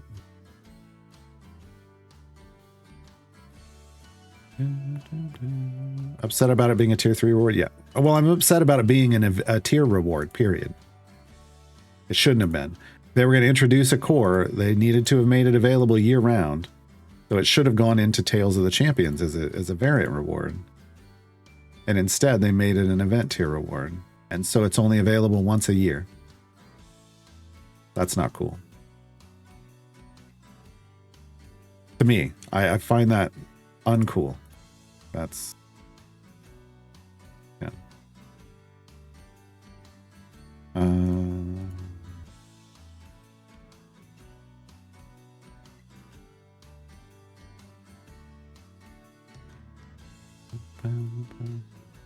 Yeah, they had a solution. They could have just the solution was just make it a variant reward in Tales of the Champions, because he's dropping in Tales of the Champions later this month. So, anyway, all right, where are we at? So let's look at overall part. We're still doing this. I have got my silver chests for Mert and my time gate pieces. We just need the item levels. I've got the bounty contracts saved up for Strahd in advance. We're making our way towards 40. We haven't done this yet. I still need to save up more silver chests, clearly. That means I can spend these gems on gold chests. Gimme. So we're not going to open the silvers for a while. We're good. We're going to open the golds and electrums. Giant string potion, okay. So I can break this one down. I don't need it. We like that. Yeah, okay. And we got some electrums. Green for Caddy Bree. That goes, that's a tick on our progress tracker. No, it's 46. I can do math. And 100 gems. And there's another one. So now we're down to 45.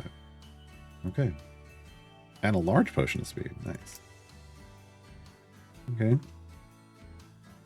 So another reason I was leaving in Hank and Diana was to try to let them scavenge as we pushed.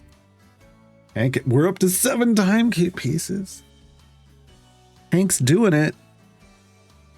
He said if we get to 9, I'm gonna time gate Spurt, because we're on day 11 and Spurt is 11 days old. So even though I don't need Spurt, we don't need Spurt for Split the Party. I will do it anyway for the memes. 11 days. We'll do it for the memes. So here's the thing. This is what I was expecting, folks. I mean, I grant okay, this is just our first. This is a 0 favor run. We have no favor here. We're going to gain EO8. I get it. We'll need to do another favor run because we're not getting super far. Take that Electrum. We're not getting super far. And there's another one. Really?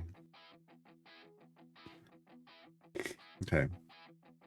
People were wanting me to attempt to unlock Belushi less than 2 weeks into this account. And I was like, I don't think that's possible, but we'll give it a go. I mean, because who knows? Because if it is possible, wow. Wow, has the game changed. Maybe Timegates 3.0 is already thought through and will solve that issue, but when are we going to see it? Like, it's not going to be anytime soon.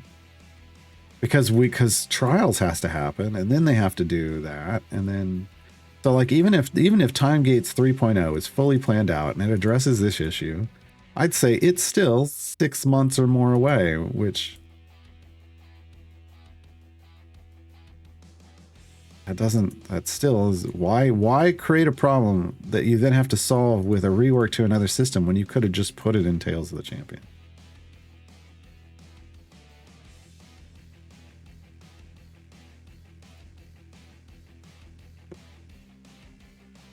I think the last time I used Spurt, I'd use Spurt in this. I would totally use Spurt on this account. Because these two I'm not super happy with, and Spurt's, Spurt's cool. I would totally use Spurt on this account. He wasn't someone we were even remotely planning on picking up.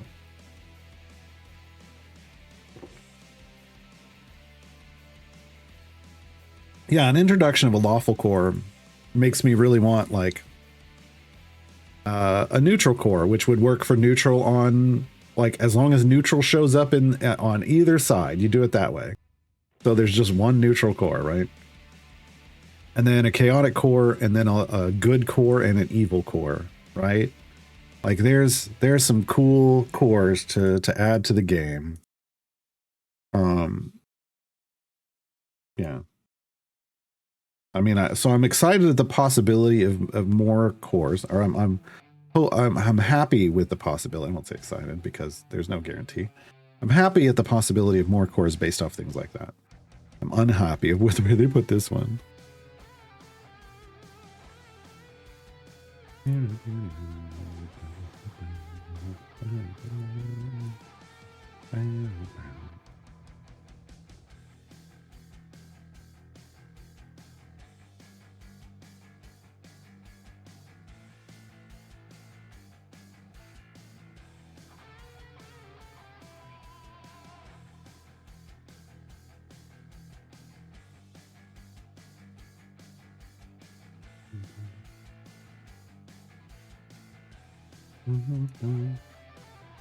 How do you complete tier 3 in the event? It's overall account power. It's going to be, champions that are available to you. It's going to be and their development, like, epic gear, putting item levels in 100 plus average item levels. It's going to be legendary effects and leveling them up. It's going to be developing a Modron core. It's a lot. I mean, it's a lot of things that you're supposed to be constantly working on all of those things at once as you progress. But if you haven't, then it's going to be a while. This is why I don't like that they put it in an event.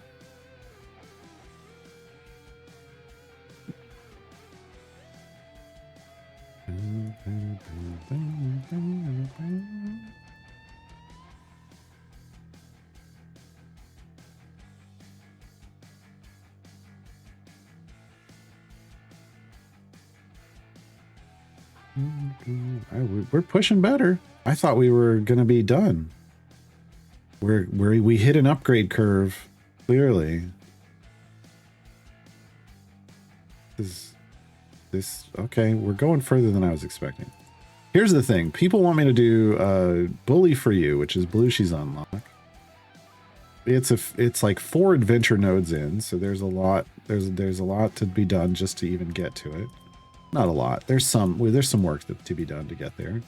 And then I believe its area completion goal is 600, and you have to get there with 9 champions.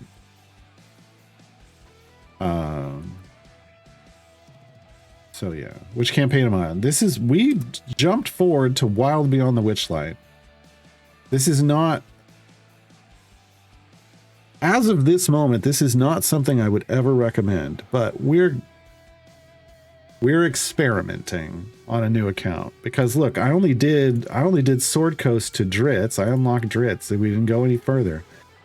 We went and we unlocked all the champions and Tales of the Champions, but I haven't done any of their variants yet. We went to Waterdeep. We did 15. This got us 15 adventures, which unlocked Vajra. We came back to Tomb of Annihilation, and I've done the whole storyline all the way to the last node, and we came back out, and we're grinding through variants to work our way towards Azaka. So I don't even have Azaka yet. But chat's like, why don't you just go try to unlock Blushi? Because, and skip Waterdeep, skip Baldur's Gate, skip Icewind Dale, only come here just to get Blushi. Because Blushi is an unlock that doesn't require you to, I don't believe she requires you to complete a certain number of adventures or variants. You just got to get to her variant. They stopped doing that whole, you've got to do 30 something things, you know.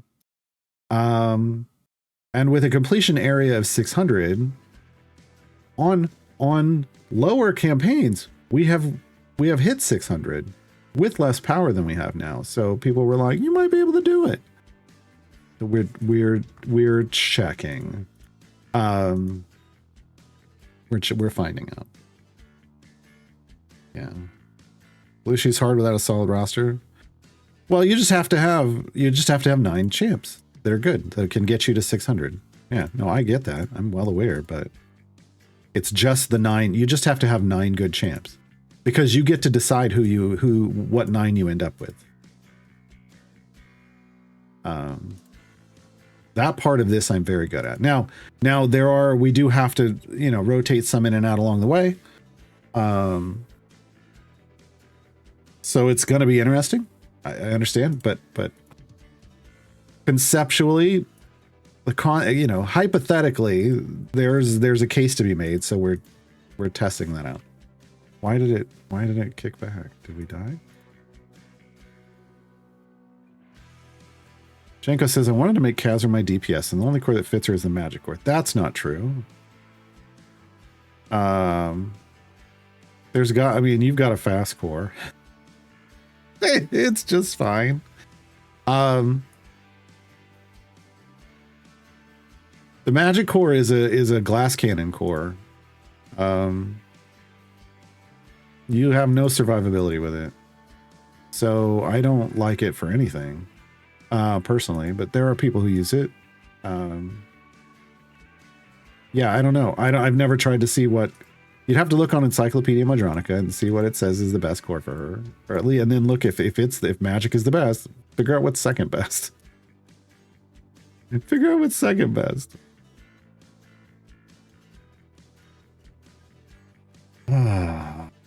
We're a ways from knowing if I have this or not. Because the first thing we need to do was this favor run. Just on 0 favor, how far can we go? Right? And so far we're deep into the 300s. That's a good sign. But this is with 10 champions. Then we need to see how much favor we can get. Right? Because, what's going to make it easier? All this stuff, right? So how much favor can we get? These are some high prices compared to the lower campaign. But this is why this is in the medium difficulty list of campaigns, because it takes a lot of favor to get stuff here. The most favor we've ever gotten is in the E20s. E21 so far. Okay, we just died. So we're gonna do one last test. We're gonna bring in some better stuff here. So you're going to go away. Strong Heart's coming in.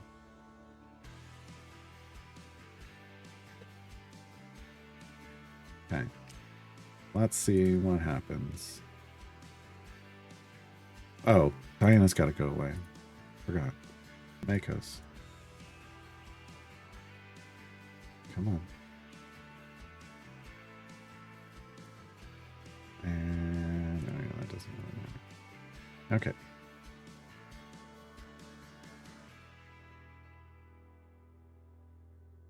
We're going to hit the power button and see what we can get her up to. I need a Tracy Chapman song. I've got a fast core. That's what I named my fast core save layout. Is you've got a fast core for the fully supercharged one. Yeah. And we call it Tracy Chapman, like champions, because I constantly misspell champions with the P first.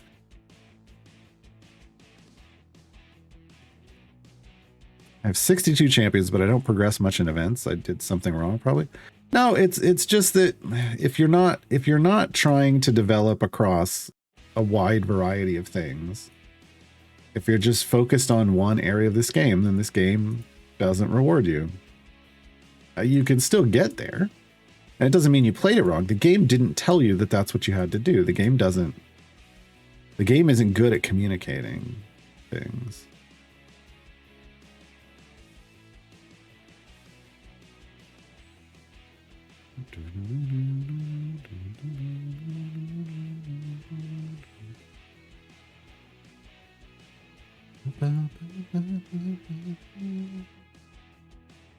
Yeah, the problem with the thing about the magic core is you have to, because it's a glass cannon core, you've got to kill things before they touch you. Right? If you can do that, fine. But if you can't, you know, and you're not always allowed to do that, right? So just have to understand the inherent problem with it. So this is good. E118s. What I want to do that we haven't done yet, so this is going to be pushing, is I want to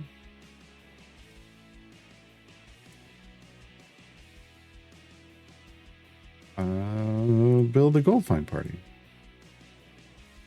Parallaxel freely. No, not Makos. Definitely Eliwick.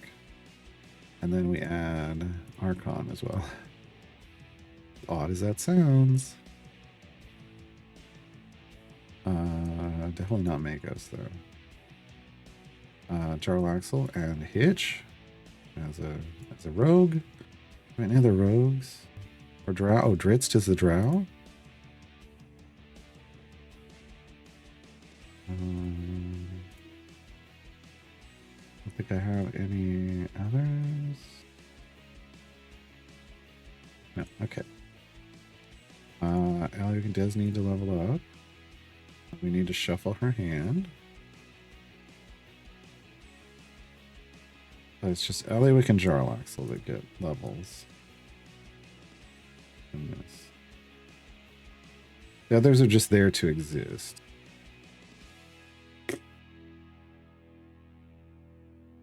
They fixed it for real this time, so you're on your way to 15. Nice.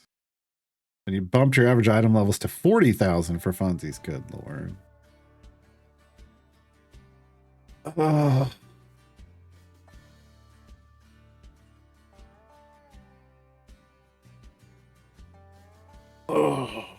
Crawl is up right now too, but yeah, Crawl doesn't work in the gold farming that I'm doing, so I don't need him. I need flat values. Freely actually doesn't even. Freely can come out. I don't know why I put Freely in. He isn't going to help either. He's an on-hit debuffer. Crawl is an on-hit debuffer. We're not going to hit anything. So, this is gold farming. Okay. All right. So we're going to go back to this. We're going to go back here. Oh, we're going to go here. Ramp up. This is the gold farming team. It's all I got. Right. So the idea with I do dirty gold farming. There's 4 different kinds of gold farming. I do dirty gold farming. So the idea behind my gold farming is that I max my bud. I get Carlock, you know, to 100 rage. We get everybody, you know, ramped up, doing a bunch of damage, so that hopefully when we put clickers on the field, everything dies instantly. And then we bring in this party, and it just ramps the gold find up. Like, we're now at EO 5% gold find. Folks, we came into this with no gold find, so well, that's good, right? Yeah, 265 EO 5. And then, you know, when our bud runs out, we switch back over. But now we're up to E10. Now we're up to E10 favor. And now I can level up this team some more, and we can keep pushing. So it's just, I swap it in every now and then. That's all we're looking for is that occasional, you know, we'll kill with the fire breath potions. Now let me throw one of these in. We get some gold find. Now that we're near a little more gold find down the end. So instead of 481% gold find, I'm switching to EO5, but based off the kill damage that's coming from the pushing party. So we can just maximize whatever the gold boosts are. That's dirty farming. So after we go out of here, hopefully gonna get a... Oh, we're still killing.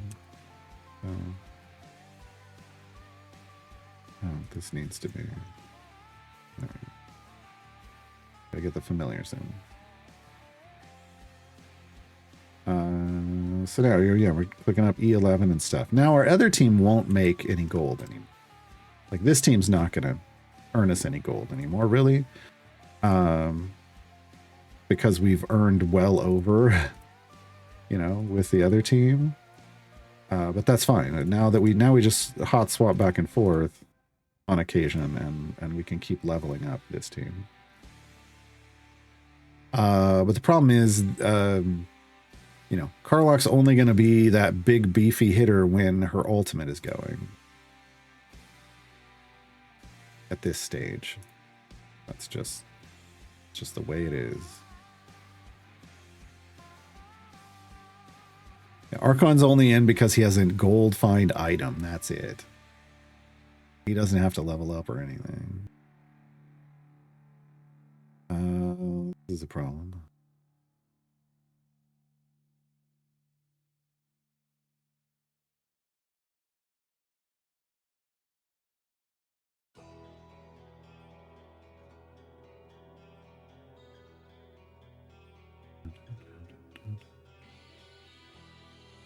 Wait, is Monastic, are you at 14 already? I didn't think people hit 14 yet. I thought there were people at like 12 and 13. 14, wow. Ridiculous. I will never do that. 9 jump almost made me want to quit the game. I was so burnt out. I'm still burnt out. I'm still recovering from getting to 9. Yeah.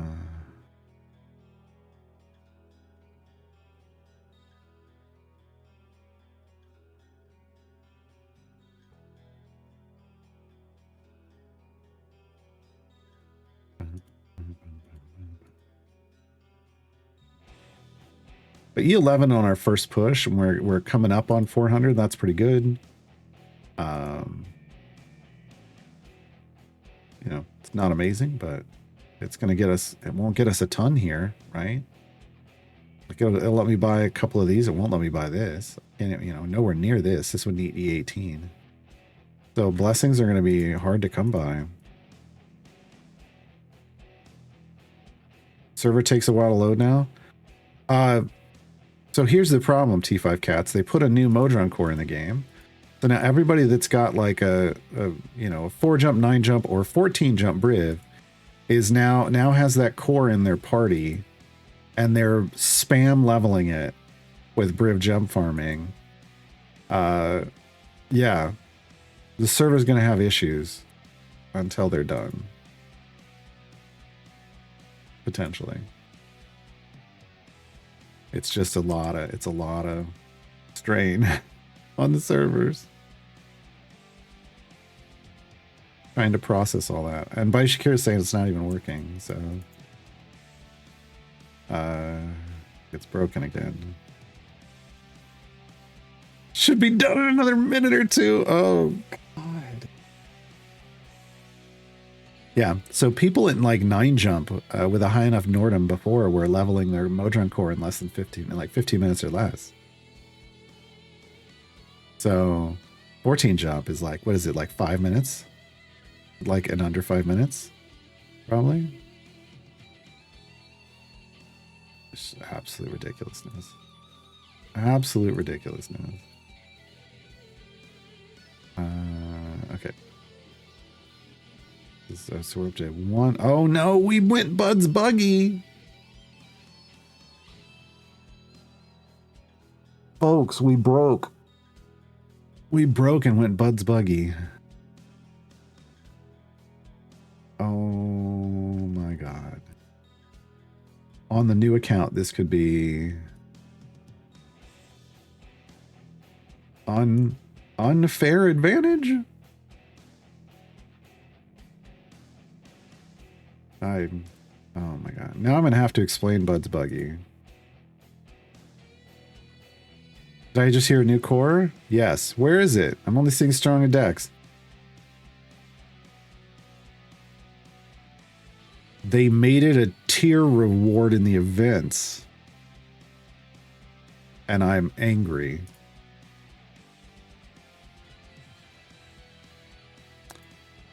It should have been a variant reward in Tales of the Champions so that it was available year round. But they made it a tier reward in events.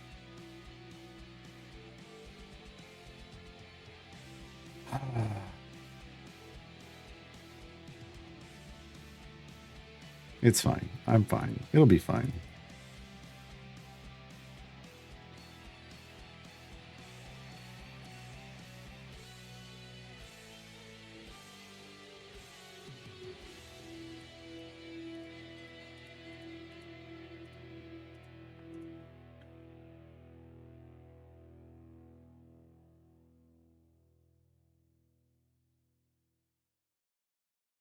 How's Nordum? If you've developed your Modron cores, he is a big beef stick.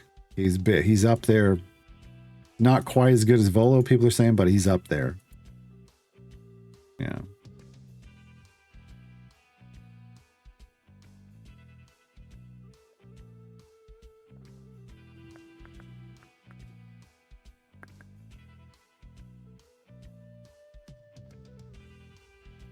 Jacob says it's kind of funny because Mars the other day mentioned Bud's buggy too and said that it happens to you often. Yes. While in controls and test environments, it never happened. I don't understand. It's the most reproducible bug I've ever found in a game. Like, it used to be, it's a little, it's, I think they fixed something that was somehow related to it. So it's not 100% reliable anymore, but back when I was really pestering them about it, I could reproduce it at will. And I could delineate the steps. I would do it on stream over and over and over again. I sent them the steps. I sent them videos of it. I don't understand. Nowadays, I think just fixing some other thing, because I think it's a combination of things that are, you know, making bad things happen, but it still happens to me regularly. If I'm using certain champions, you have to use certain champions. Would they release another core for Tails too? I don't think so. Have they released Nordum's Tales Adventures yet? No, that's the end of the month. I don't think they can't put it in 2 places. You can't give a reward in 2 places. That's absolutely ridiculous. Not a Modron core. Because then if you get it in the event, then it removes the reward there, and then it would remove it from one or the other. You wouldn't get 2 of them, right? Look, I don't use I don't use Volo, El Pollo Batman. But I can say that as a champion in the game, he is very strong. Volo as a character is a hack.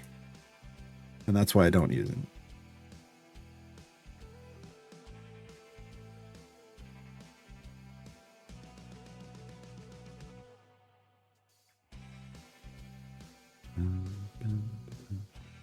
I don't sit and play with it like I do.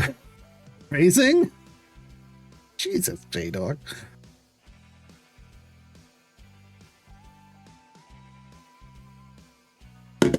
A lot of the times I don't, a lot of the times it breaks, I don't have to do anything. I don't make it break, it just breaks. But I did, yes, did I figure out how to, you know, walk it if it's not just doing it on its own? Did I figure out how to walk it all the way to 2501? Yeah, I did. Well, back then 2201, but or 2001 or whatever we were at, 2001. But that doesn't mean that you can't just break it. It can't just break on its own. It breaks on its own all the time.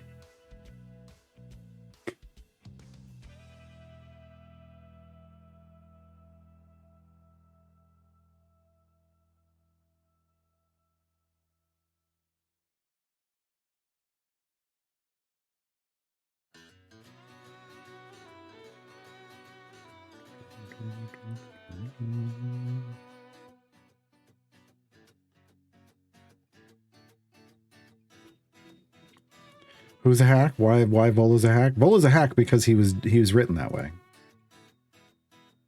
He's written as an unreliable narrator. That's, you know, he's created by Ed Greenwood to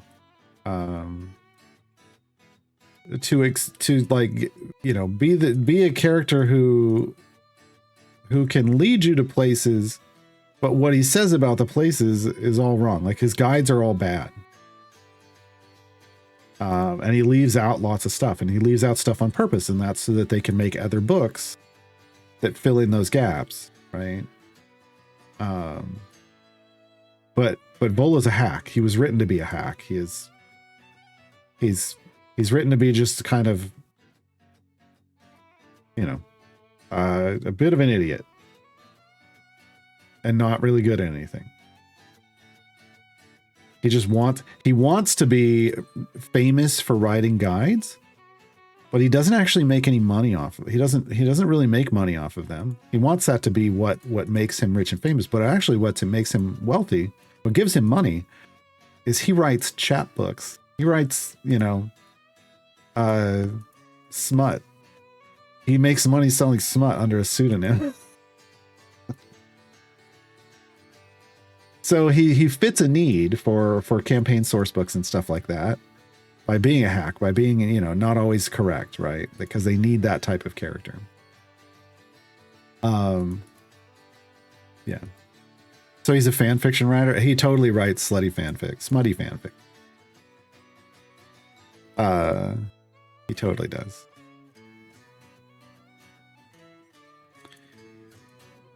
Why do you think in Baldur's Gate 3 he's always like, "Whoa, it was dragons, right? We got to add a dragon to it." That's his kink. Clearly.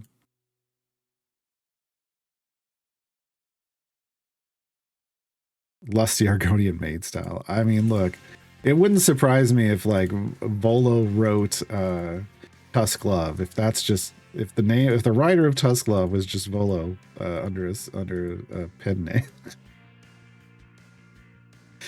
He feels a bigger need with the smut. Yes, he does. I mean, obviously, people buy that. They don't buy his guides, though. Nor should they.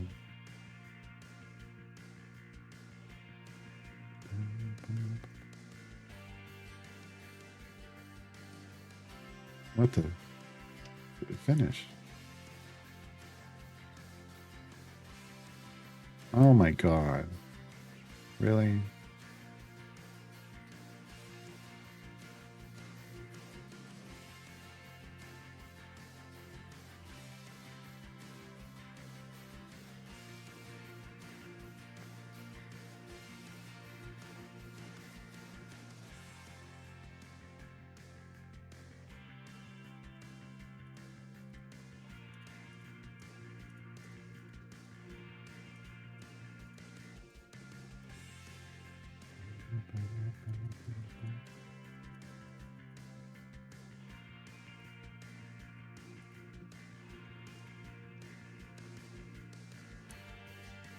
Do I? No, I don't think it's worth it right now.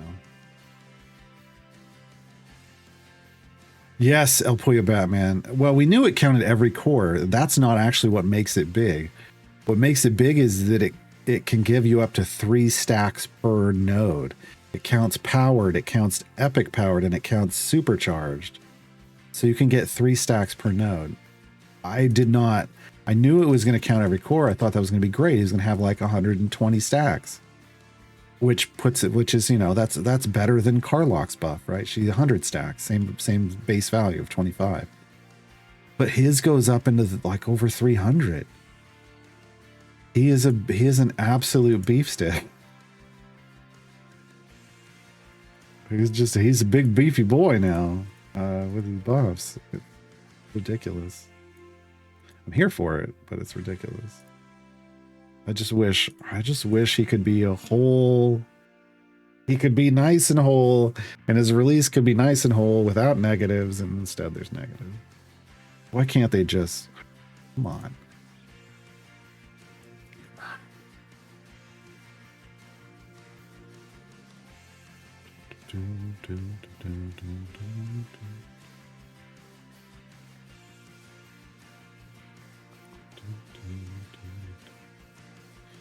Same could be said for champion unlocks. It's not something that people are spending currency on, so they could.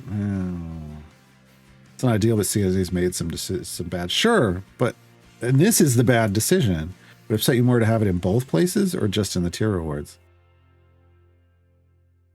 The fact that it exists in the event tier upsets me, and that's enough. It shouldn't have been there. Like, if they also put it in the champ tails, that's a fix for a problem they created. Why create the problem in the first place? Right? Like, don't take another. It would upset me because it would still upset. It would upset me even more if they put it in both, honestly, because they created the problem, and then they did that, and then they did that thinking it'd be fine. But then they could have just given us a different reward in the event. Like, yeah. That would make it worse. I mean, it's a solution, but if they planned it that way, it's worse. They planned it that way, it's worse. But I tend to go for any silver chests when I open time gates. On this new account, I've been getting like 2. I've been going like to 200 and then stopping. Yeah, so Angel Leviathan, you're doing the same thing I am. On a newer account, it takes too many resources to try to go further, and takes too much time. I think we could creep a little further, but I think we're good with E12 favor. How's Hank? Hank's still at 7. Okay, we have some. Oh, Diana hasn't been in to get any chests with. Okay, we're gonna stop here. So you have to reach tier 3 on all 3 variants to get the core reward? Yes. Which is why it's a bad idea. Let's go unlock Nordum. We just have to get to 50. We're not trying to go far here. But let's at least get Nordum in our party, although that's going to mean I have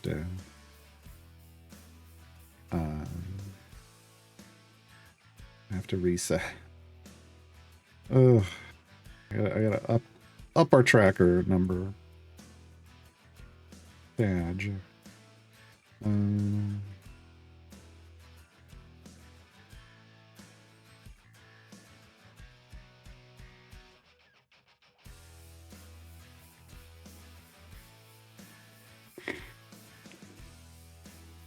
don't know about this. Got a newsletter from Codename this morning. There wasn't a free code in it. Yeah, it was a promo for Without a Hitch, right?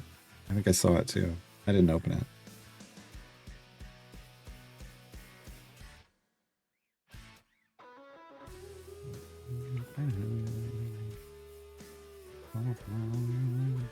I don't want to spend speed potions on this, folks. I'm just gonna be honest. All right, I'm gonna come over here and open the chest. So.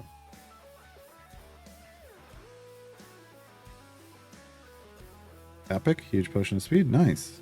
Okay. Epic. Okay. Thanks. I'll take it. Wait, no, I don't want him. I want him.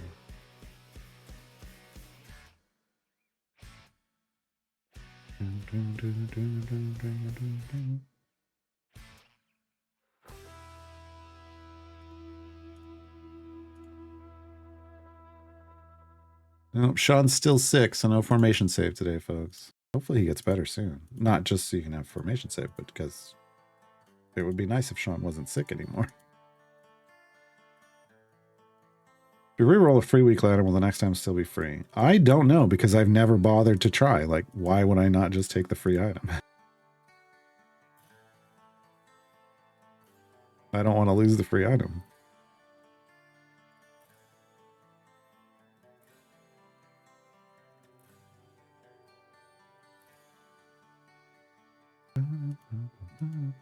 You're welcome, Leviathan.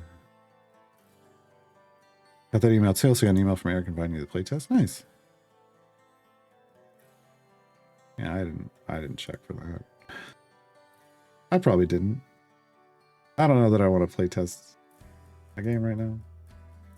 I'm busy playing other games.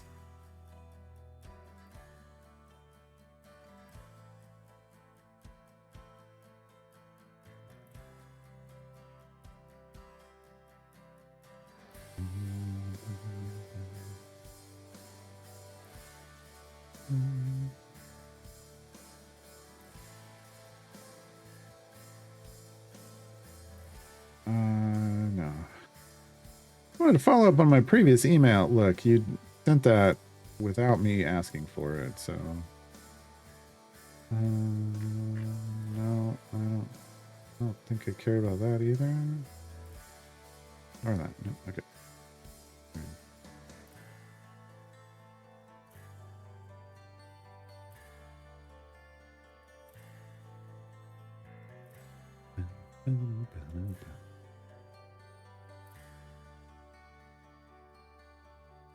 Daddy says variant 2 is kicking my butt. Shout out to Desmond's Lament the Lost. That's, yeah, no, yeah.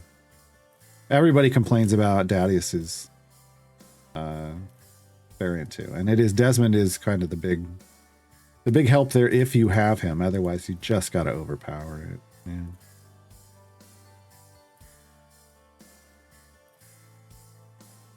Yeah, so to get these tier rewards, folks, like these Modra component chests are for tier 2, and it's not like one per variant. Like you have to finish tier 2, and then you get that reward. It's the same with the buffs.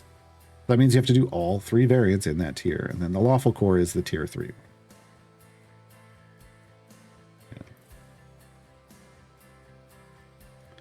Yeah. Desmond basically buffs you based off the number of escorts in your party or dead people, right? So when you have those things where it's like you've got 3 carts in your formation, those are escorts, and so he'll give you power based off the number of escorts. So at least you're getting something out of it. That's why we say Desmond is the key there. Yeah, 1 or 2 is not as big, but like 3 or 4 can come in, you know, really handy.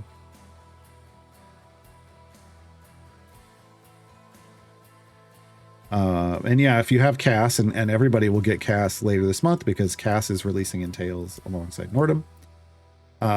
Cass also scales up dead people and creates dead people, so Cass and Desmond are a great combination.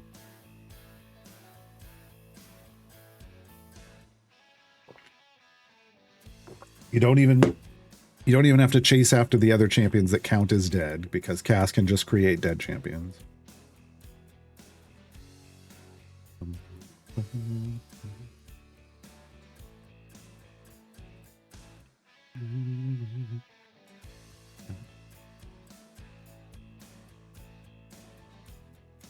Look at Briv just jumping.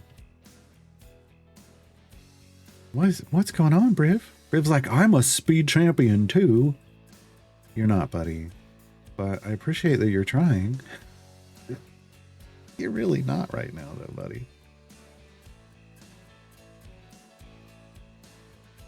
Is he out of stacks already? No, geez, he's got a lot of stacks. We just, again, we have a 27.5% chance of him actually jumping right now because we have no gear on him.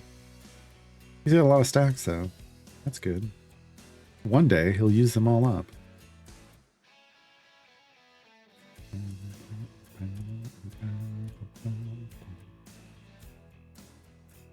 Half orcs can't jump.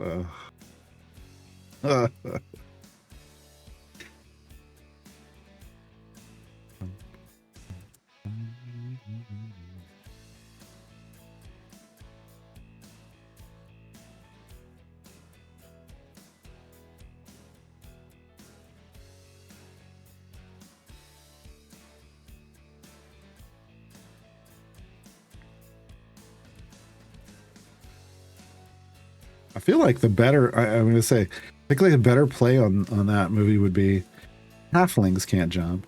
And Briv is playing Wesley Snipes' character, while Freely is playing Woody Harrelson's character. If we want to keep it in the Heroes of the Plains, halflings can't jump. Although, ironically, the creators behind those champions are the opposite. But we're trying to keep it in Idle Champions.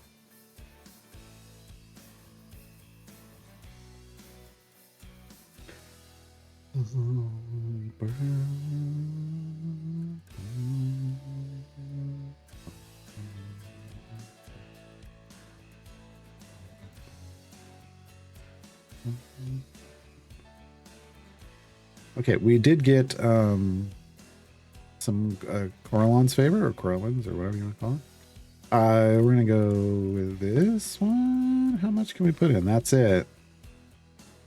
Increase the damage of champions in the front and back columns of formation. I don't care about this one, so I'm not going to spend on this one. This is not where I was putting my DPS. So we put what we got. We got a quad damage bonus. Woo! With E12 favor. Not a lot. Not a lot. B Dave is tall. He's very tall. I bet he could dunk when he's younger. I don't know why you're saying younger. I think B Dave could probably dunk right now. I'm pretty sure B Dave could dunk right now.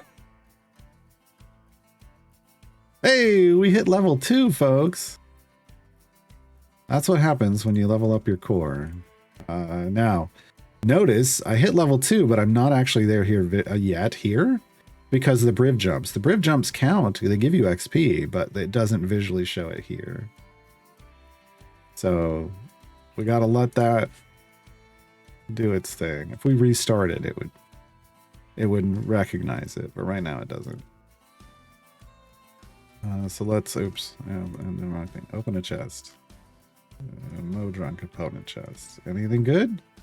Nope. Even at this level, no? Okay. There we go. Now we're level 2. So level 2 opens up this section over here. Again, this isn't really enough to get us going power-wise. So we're gonna do this. I'm gonna hook this up. We're just gonna keep hooking things up. Hopefully, do I have another T? I should have done this one. Should have done this one. Yeah. Okay. I'll do this. Okay. And then we go into this one. And there's another node hooked up. Oh no. Okay, we got this. That's all I got. Okay. There we go. So level 2. That's it. So we get another 100%.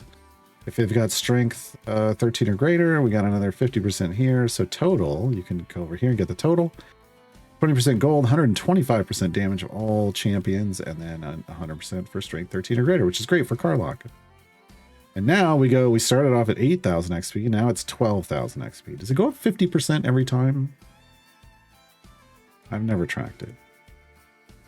That would make sense to me.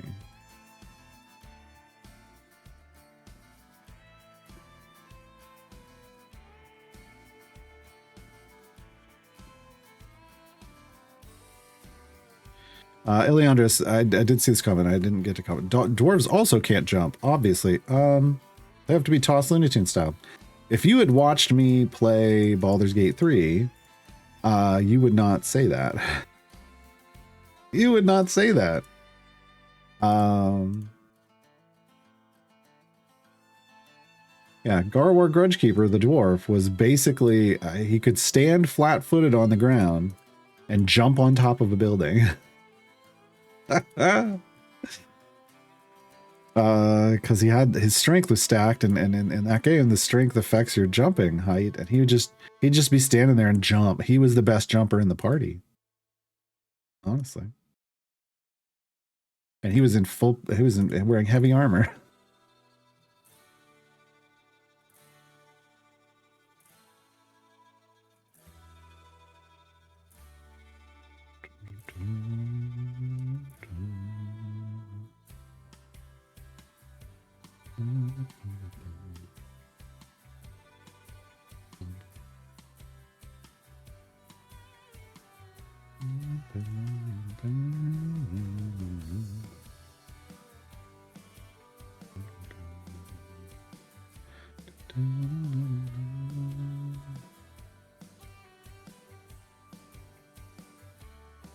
No, crisscross made you jump. There's a difference.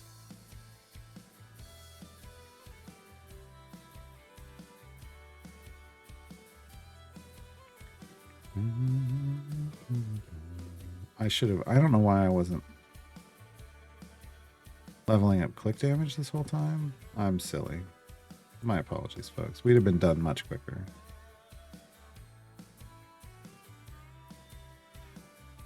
Streamers I've seen tend to go for a jump spell if needed. No. I think I had to get that on like Astarion or something because everybody else could jump gaps and he couldn't.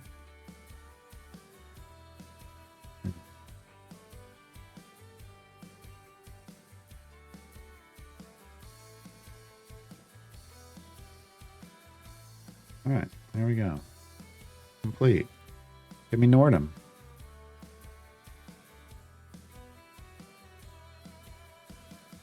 All right. Back to Wild Beyond the Witchlight. Witchlight Carnival. We're up. Notice I got E12 favor, but everything still reads fair.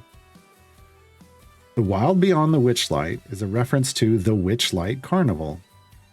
And another word for a carnival is a fair. So every single difficulty in here reads fair. Someone put it in as a joke and didn't tell everybody. And so there are people to this day that goes, they're like, when we talked to Dave and Justin, they're like, I think it's a bug. Somebody didn't tell them. Somebody did a funny, and I'm glad they did it. But then it started propagating to other parts of the game, and that's the problem.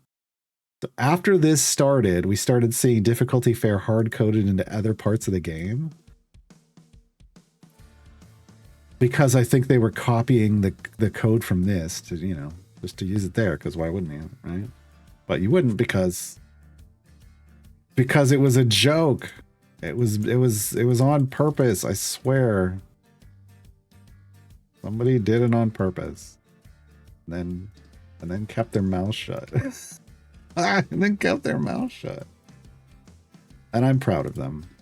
I'm very proud of them. All right, we want Freeland from the beginning.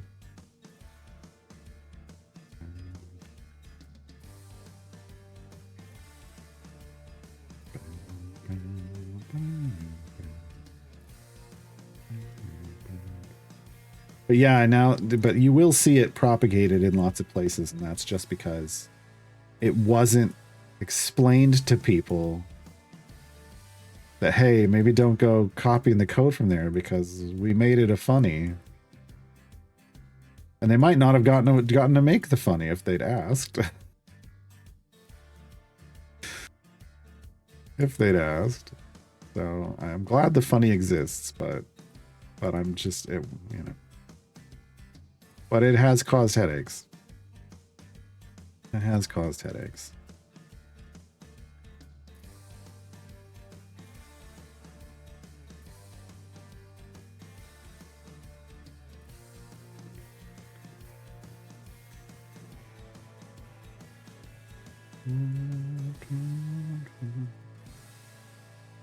Yeah, they did something funny and it wasn't a Dev Insights joke. Like, you should be proud of that. But I guess they don't get it. Or they just don't think it's funny or something. Like, lean into the funny. Just fix all the problem.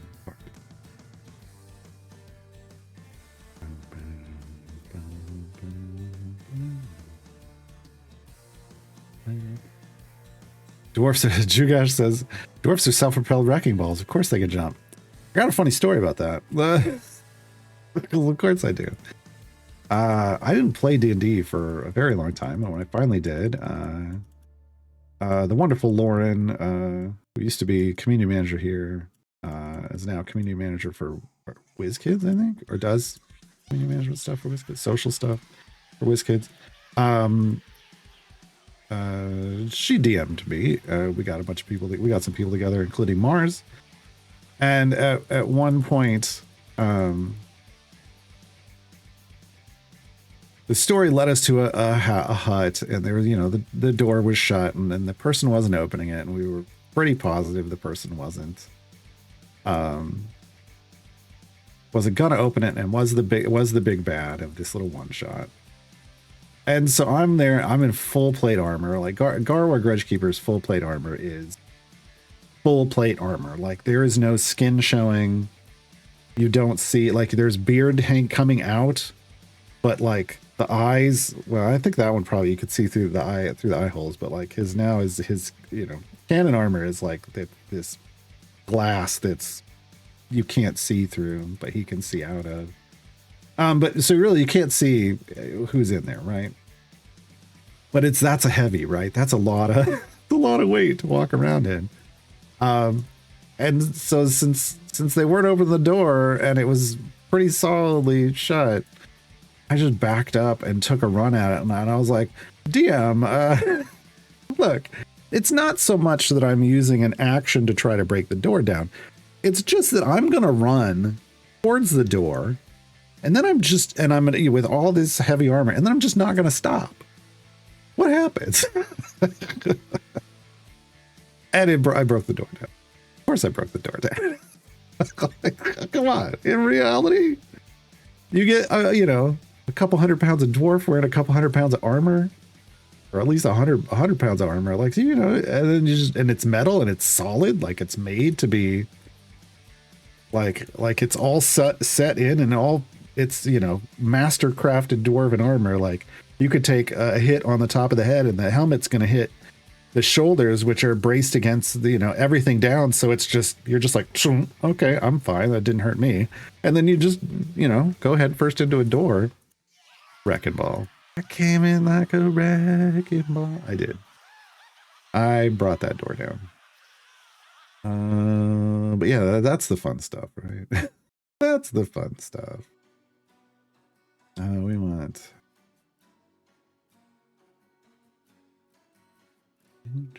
We'll put. I guess we'll just put. We don't want Melfs there. Well, we kind of. Yeah, that'll be fine. This will be fine, right? We need to save this now. This is start. This is basically speed. So people understand.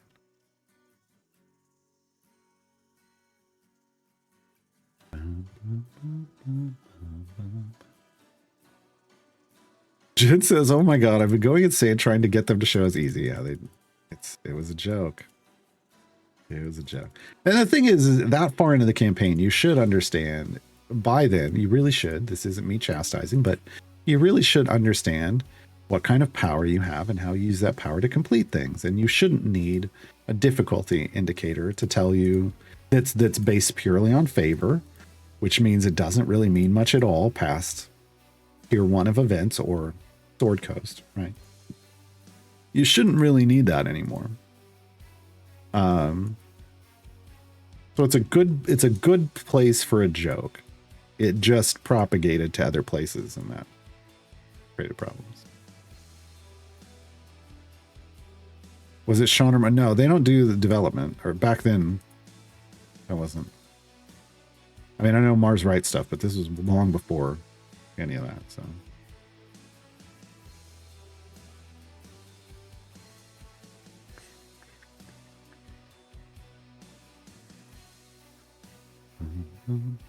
Ice Princess says, I just did my first run for that campaign and got like E24 favor. Wow, E better than me.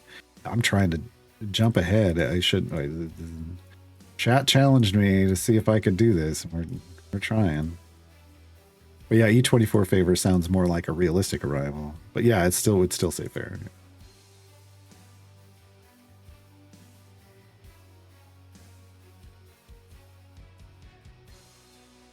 Sarah says, so Diana and Hank have a global counter. You mean like for scavenging? But Ishii got reworked and the counter starts at 0 for the daily accrual. Because Ishii isn't a scavenger. I'm going to let that sink in for a second. Ishii isn't a scavenger. So her ability works different. Scavengers scavenge things that can be used like for meta purposes, like event tokens, or for other champions. Or meta purpose like event tokens, other champions like blacksmithing or electrum chest, stuff like that. Like it has nothing to do. It's not about just doing something for that person's power. So scavenger is a new mechanic. No, it's been around for a while, but it's only on the Saturday Morning Squad and Strongheart. Those are the only scavengers in the game, and their ability specifically says scavenger. So if I come over to Hank, it says time gate piece scavenger. So scavenger, it has to have this name for it to be a scavenger ability. It's got to say scavenger in the name. So Ishii isn't a scavenger. Ishii has a chance that when she defeats a boss, so when she gets the killing blow on a boss, to steal one of its items, to steal some of its armor, and she puts it into herself as item level. So she gets a certain amount of stacks a day that she can do times a day she can do this with, and it caps like over the 5 days is the cap. I think it's like 10 a day, and if she has 50, it caps. So you have to use it or lose it with her. There's 2 things there. There's 3 things that tell you it's not a scavenger ability. 1, it doesn't say scavenger on it. 2, it caps. Like it doesn't have a total cap. It has an amount you earn every day, and then you have to use it or lose it. And 3, she has to get the kill. And that's the rough part. Everybody else is a scavenger. Is just when a boss is dead, when a boss is killed, there's a chance that you earn this. Like, but she has to actually get the kill. Last time I played, only Strongheart was out of those. Yeah, I mean Strongheart had originally Strongheart was he did stuff for seasons, and so when they got rid of seasons, when Season went to live on a farm upstate, he became an event champion instead of a season champion. That's why he has a seasonal skin, seasonal Strongheart, where that came from. So yeah, so they had to change him, and he scavenges this, but all the Saturday Morning Squad are scavengers. And they have yet to add anyone other than Strongheart in the Saturday Morning Squad. They have yet to add anybody to that. We were all kind of hoping that Nordum. We were all really hoping that Nordum would scavenge Modron component chests. Like a lot of people wanted that. The devs had pretty much clearly stated though that they think the number of Modron component chests coming into the game is where they want it to be. So while I was hoping, I didn't think it was going to happen. I could still hope. Yeah.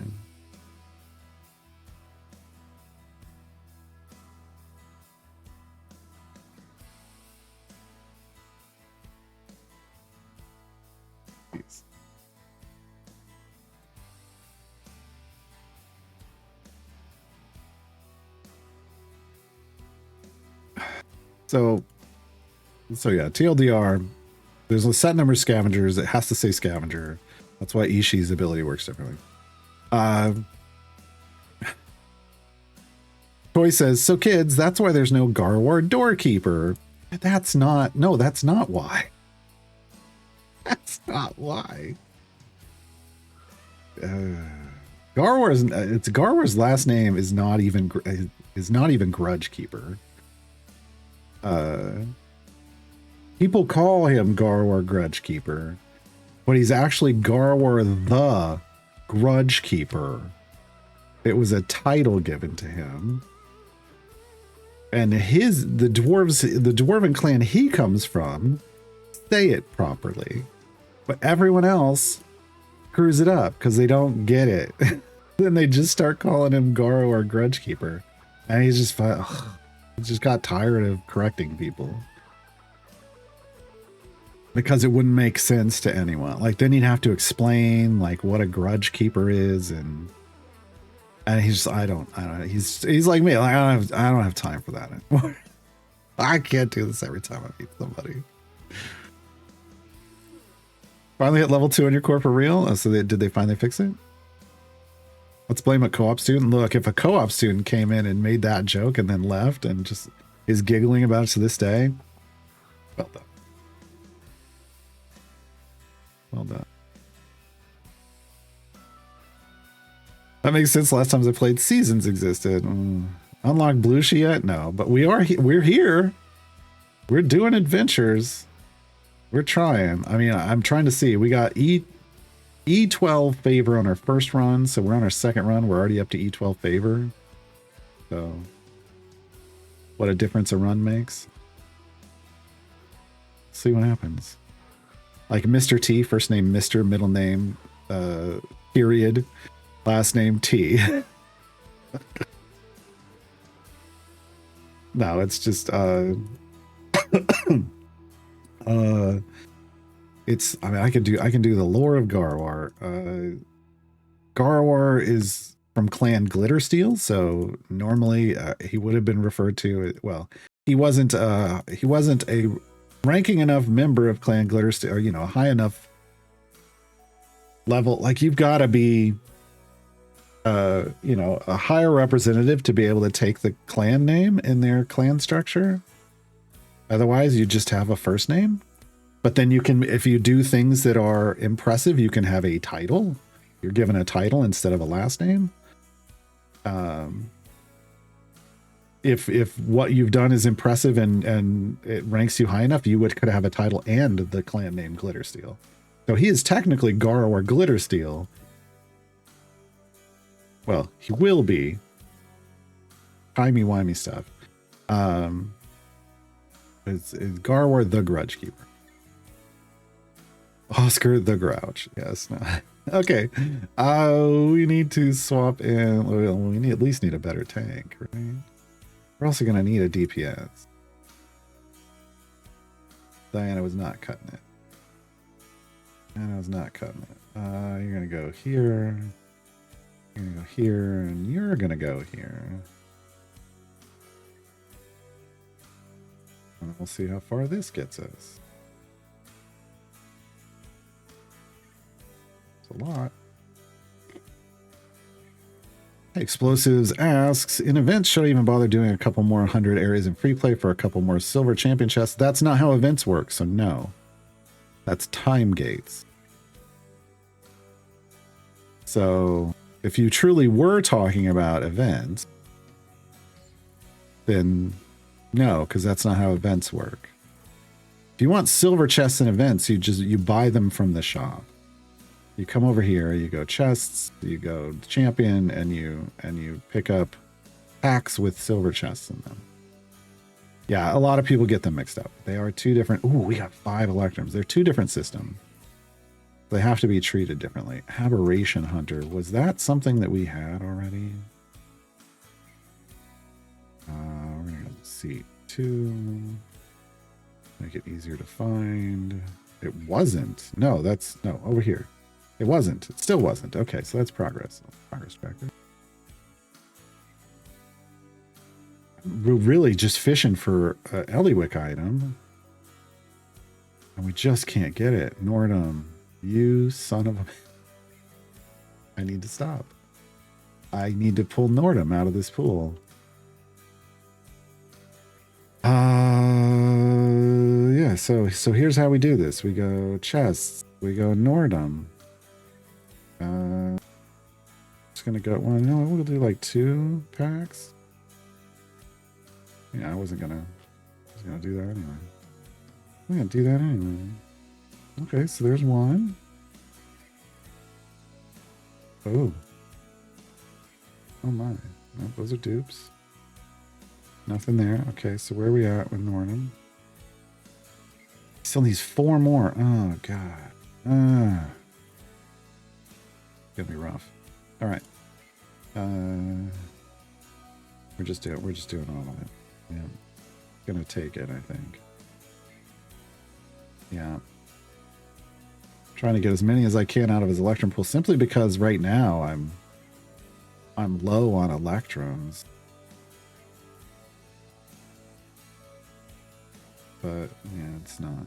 No, we didn't. We got 1 more out of that, I think. Yeah, we just got 1 more. Do I have any more? We do. These can go. I can use 1 of these. Is that 7,500? No. Okay. So back to these. So we got 3. No, that's... Oh, I didn't add... we're up to 45 because we got Nordum. Our number went up. Halson. Oh, well, there's 1 for Halson. I want to see that achievement pop up for Eliwick. Oh, no, that wasn't a green. Never mind. But I want to see that achievement pop up for Eliwick. There's 1, huh?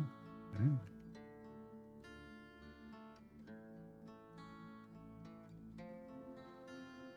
Another one. That's it. All right, so I can't open... I'm not going to open Nordum's gold chest yet until he's green or better. Still trying to get this slot. Slot 3 for Eliwick. I'll just take a white. A white would be fine. Because at that point, I could then start dropping blacksmithing contracts on her. Right now, I can't. You can't put blacksmithing contracts on a champion that doesn't have all 6 items.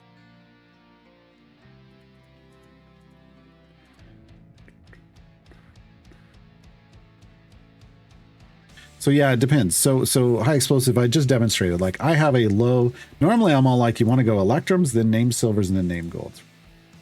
But that's presuming you have a lot of Electrums, or all your other champions are in green or better gear. Mine aren't. So it's actually, you know, using the named silvers first because I don't have the resources. You know, I'm trying to find a good combination. I try to use them first. But normally I would say Electrums first, right? But if you have some Electrums saved up, spend some currency on some chest packs for Nordum, pop, you know, or, you know, whatever the new champion is, pop those to try to help you get there. The goal with the silvers and the Electrums is to try to get you to green or better gear first, like before opening golds. Then it just makes the golds more efficient.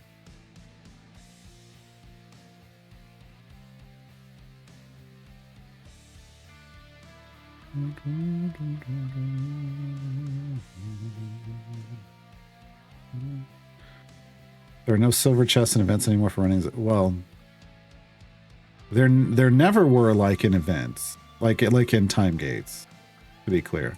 What we used to have to do way back in the day was you had to cycle free plays to 50 to get a chance at, like, to get a chest, and it was either a silver or gold that would drop.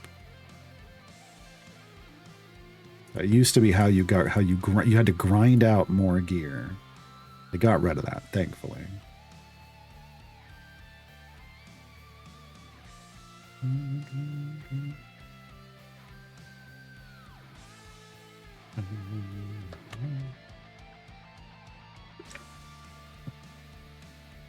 Planning to buy event chests mostly for Nordum to help with grinding XP for the cores, but I guess I might as well diversify. Definitely diversify. Yeah, you just want to get everybody to, you know, you get them to green or better gear, and and doing that will get you, like my Lark here is it blues, 5 blues and a purple. That's everybody. That's what you're going for to diversify if you're on a limited budget, as it were. As you get more resources, then you can start targeting. You get everybody to that first, then you go start. Then you pick somebody that you need, like that you want. Like maybe you didn't get the epic on the right item. You try to get the epic on the right item. That kind of stuff, right? Ron asks, name silver seem lower value than electrums to you? Sort of. Depends on your goal, right? If you're trying to gear up a specific champion, they're a better value, but they are just for that champion. Okay. But yeah, you don't want to. Here's the problem with like if you have a Diana, she's better. She's a better investment of gear for quite a while than Nordum for leveling up your cores. But so Diana in your active party, you can then still put Nordum in a background party to help level up a core back there too. But it isn't until you can put tons of item levels. Like my Nordum has a 1,000 item level, average item level on my main account. That's still just 7. That's 7 XP instead of 1. So it didn't even drive it up that much, right? I mean, it did, but it started off at 0.2 when I got him up to 7, right? Like 6 bonus XP for every XP you earn. But that took 1,000 average item levels, and that's just not something you do early on, right? Vanador writes, asks, I have a random question. I've hit walls, dumped 4 to 5 levels of legends that buff the main DPS and not have it move even one area. Will I just take a restart of the mission to take effect? No. No. You might restart your client in case, but no. Yeah.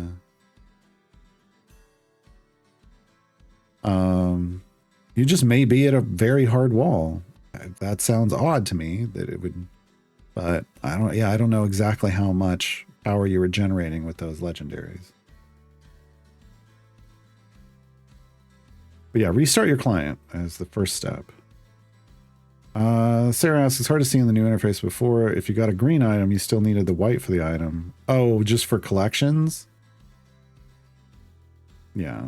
I've only seen the highest display now. Did they change it? So it's over here under equipment. You can see your equipment collection. You don't need the lower level. I want to be very clear. But if you want all of them, you know, if you're like the OCD person, I used to be very OCD about this. You don't need to fill the lower levels. But if you want to collect them all, it's in the collections now. And you don't even have to. There used to be rules about how you open chests to try to make sure you filled out your collection.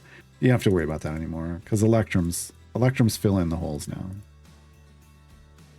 In the lower stuff, right? You just have to worry about getting epics, and then electrums will take everything else, take care of everything else over time.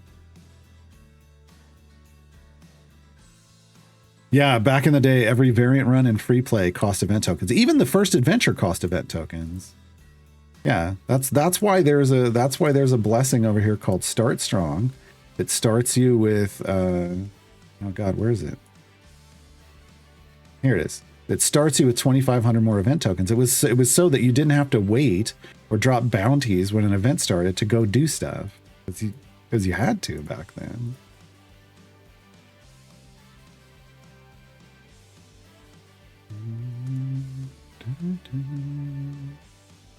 Silent Wolf, am I missing something? How does Diana help speed up your leveling your Modron core? Is it just because she's a speed champion? Yes. And the faster clears equal faster core leveling? Yes. Because a Modron core, it's that simple. A Modron core gains 1 point of experience every time you clear an area when you have it equipped. That's it. And Diana helps you clear areas faster then Nordum gives you bonus XP, right? Like the math is just in Diana's favor. Which sucks. Don't get me wrong. That was something I was hoping was going to change with this Nordum rework, but it didn't.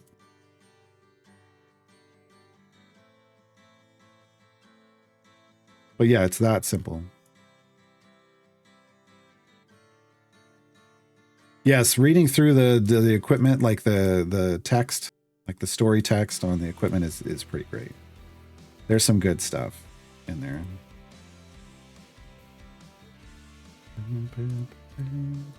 Folks, we're up into the 500. Oh my god. We're into the 500s in Wild Beyond the Witchlight. Remember, the variant that we are going to attempt to complete requires us to get to 600 with 9 champions. So we would need to significantly clear 600 to make everybody's dreams come true. To really break my new player reference and any sense of how you progress in this game whatsoever as a new player, we would need to significantly clear 600. Oh my god. Boy, Batman. So for leveling, it's still Diana over Nordum, correct? But for end game buffs, it's probably, well, for buffing power, Nordum is a bigger buffer once you develop your cores. Before that, you should have to compare. In terms of late game leveling, it depends on your item levels, right? Diana maxes out very quickly. She's much more efficient to put item levels into early to level your core up faster. She's going to be better. I actually wanted Uggy. She's still going to be faster, but once she caps, Nordum doesn't cap. So there's a chance. So you're saying there's a chance. There's a certain point. There's going to be a break point where then Nordum becomes better, but it's lots of item levels, right? It's item levels a newer player, an early game player doesn't have. Mid game, somewhere in the mid game, it could happen. It could happen. It depends on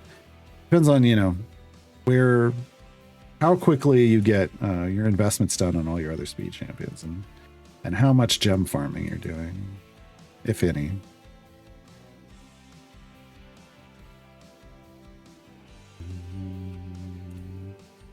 I don't know if I have the power. We'll see. I mean, I think, look, we have a good amount of power, but here's the problem. On the way to 600 in the variant, we're going to have to use subpar champions along the way.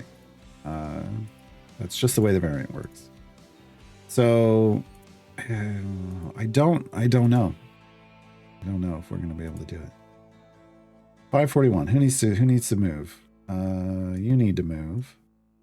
You need to come out because you need to go in.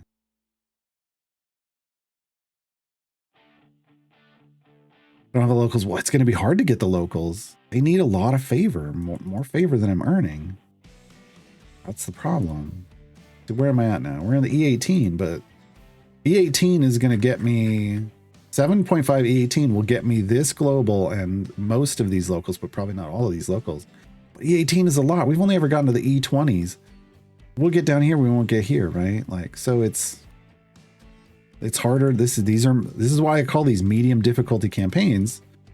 The differentiator is that it takes a lot more favor in medium difficulty campaigns to get you the blessings than it does in the easy campaigns.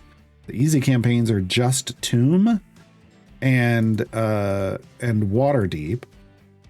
Baldur's Gate through Light of Xerxes is medium, and then Turn of Fortune's Wheel breaks everything in terms of earning favor. So you need to learn to gem farm. It's more just develop your speed champions along the way, because it's really just about developing your speed champions, and then I use them in my pushing parties for as long as I can. And the more you develop them, the further you can go with them in regular adventures and variants. And then eventually you run out of regular adventures of variants to get gems from. And then you start gem farming with those same champions.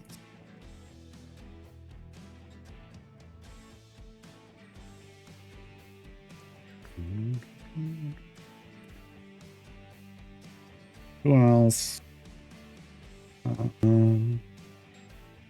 Oh, that's right. Diana's going to come out.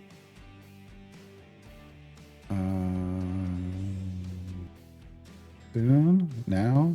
Now, I guess. As we get rolled over. We can bring Makos in.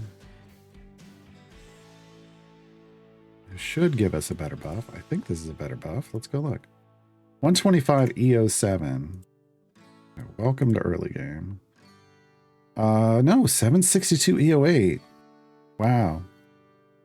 So I want to leave her in. Okay, that helps. I did not compare. We need Hank out. Probably? I don't know. Let's find out. Maybe?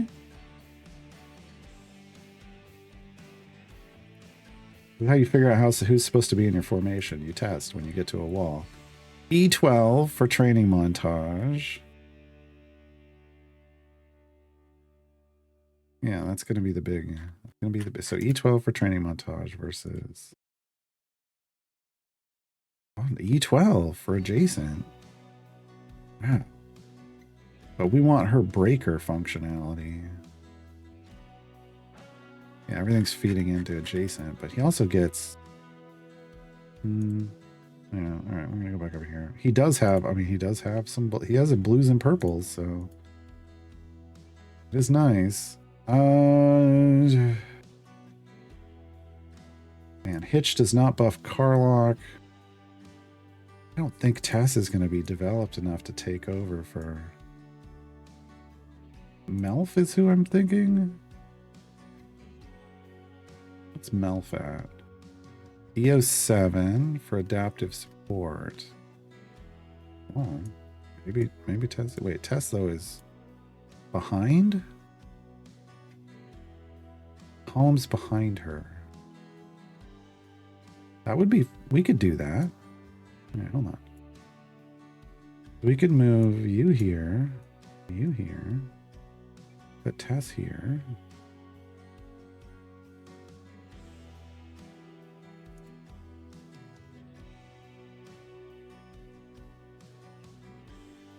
I forgot what Melf's buff was at already.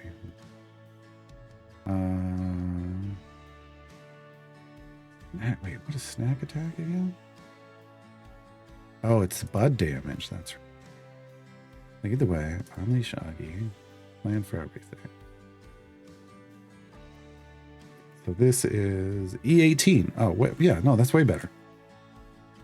Okay, this is what you got to test, folks. All right, pushing group, and I got her in her new skin. I got the cozy test skin giveaway. All right.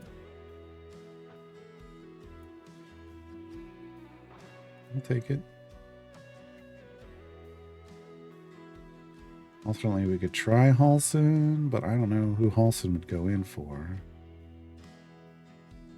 Maybe Diana? Again, Diana's now, though, around E9. What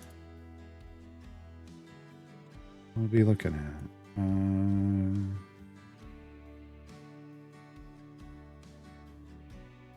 We want this.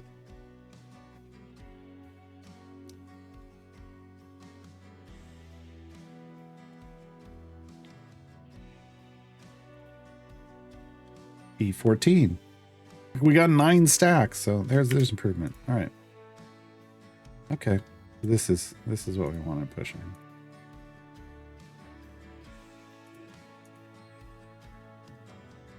Technically, we could probably do a little better with Caddy Brie over Freely. Unless we go Bud's Buggy. But look, we're in the 160. Ah, dang it, we jumped it. All right, 174 Bud.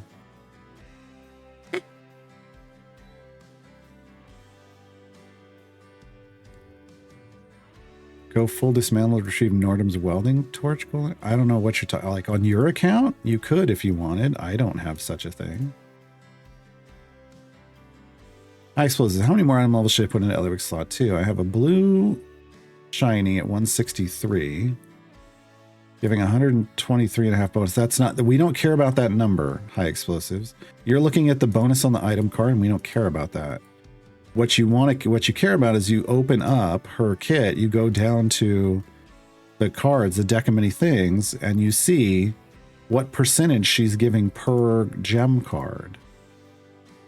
Get her at least one gem card, and what you're shooting it for is 100% per gem card. So if she's got 3 gem cards, you want it to say 300%. That's how you know whether it's big enough or not. That's what you're looking for.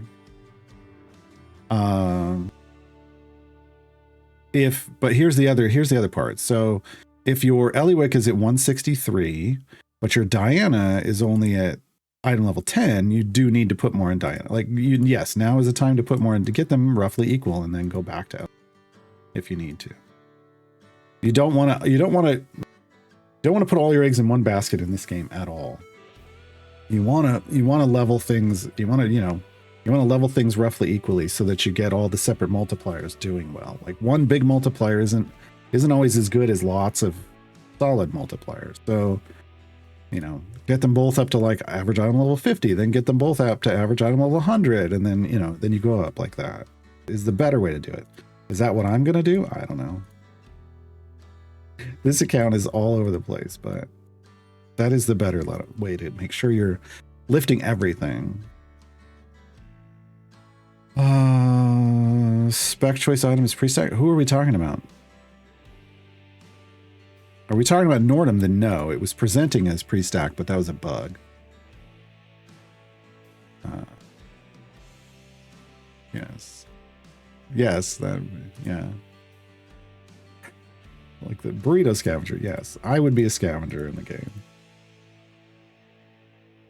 I would scavenge a burrito once a week.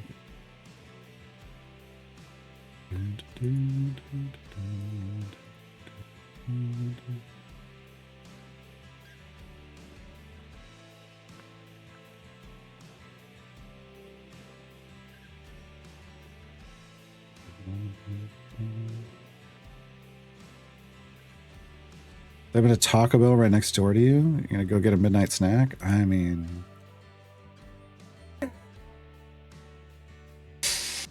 informed decisions. I'm not gonna tell you not to. I've been known to Taco Bell, but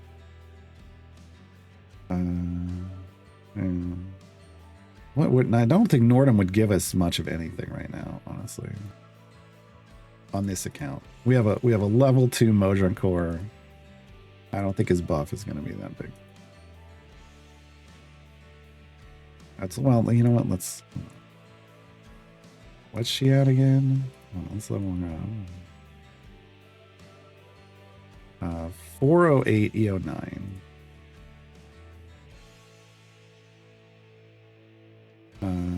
Nine stacks over here is the best stacking we can get.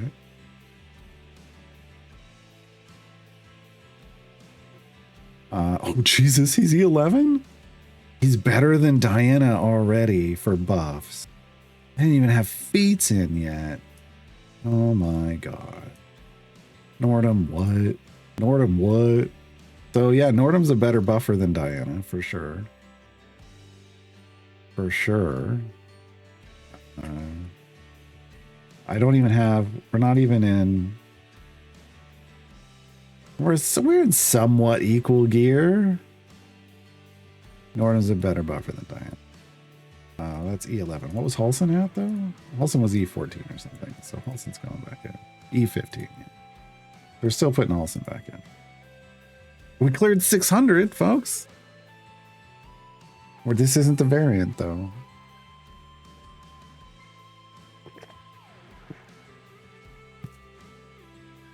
Snoopy. All right. I like my Snoopy mugs. All right. 26 Sword Coast variants. Well, it's just adventures. It's just base adventures. It's not variants. He's E10, but I have E11 and I didn't have 20. I had 9. So, yeah, it's not going to read variants. Nordum stacks off base adventures. 2 cores that need leveling, so Nordum might be put in the background party to help boost that while Diana's in the foreground. That's what I will do when I get a second core. That's exactly what I will do. Explosive Freely is another good early time gate choice for the bonus favor. That's what I'm running with, yeah. For 7, because I needed someone for 7. So I went Freely for that specific reason. He's gold find in a run, he's favor at the end. Nordum on blue gear with 15 item levels and full sword coast is E26. Wow.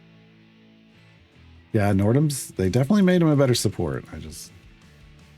I just wish he was better for leveling up a Modron core than Diana is. What's the good item on Nordum? His 4 more early ranks, I believe. No. 4 programming. 4 programming is the pre-stack. Oh, did I do that right in his... Oh no, I don't know if I did that right on his... Hold on. Now I'm panicking. I do his guide right?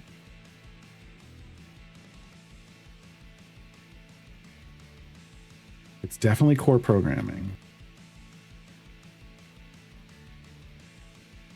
I did it right. Okay. So the slot 2 is the one that you would like to have gilded, or, you know, yeah, you would like it if you have gilding to spare, you would gild his slot 2 specifically for, that's his pre-stack. But if you're focusing less on boosting his buffs and more on just boosting his Modron leveling, then you would go for the specialization one, which is slot 4. Because his Modron core leveling is now a spec choice. You have to choose that. It's not always on.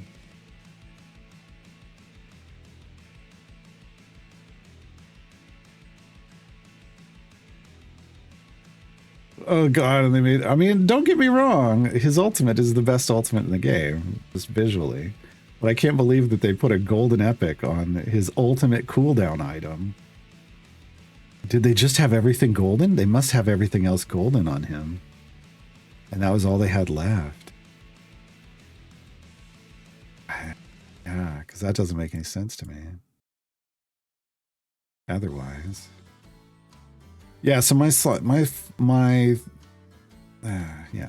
So 7, I have obviously Caddy Bree and Freely. Caddy Bree from Tails, and then I went Freely. I don't know that in 7, there's some other things you could choose there, but early on that seemed like the best choice.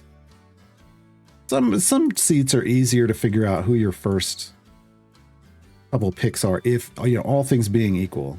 Like if you have the choice, there's definitely some good choices early, right? But your decisions change as you start seeing what groups you're building. Like who are you choosing as your primary DPS? That's going to change some decisions. You know, what path are you going to choose for gold farming? Because there's 4 different paths. That's going to make some different choices. Yeah. All of his gear is now able to be golden. Okay. It's wild that they put so many goldens on a champion that was so bad. They used usage data, people using him to level up their cores, and then they're like, well, then everybody's going to have goldens on Nordum, right? And he was just a whore. That was like, no. Why would we want to buy that? He's bad.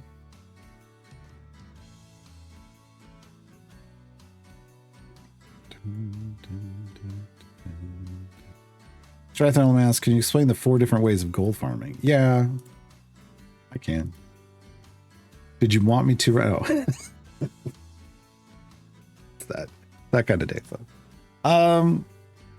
Okay, so I'm gonna talk about these in kind of chronological order. Meaning when they were developed, when they were originally done.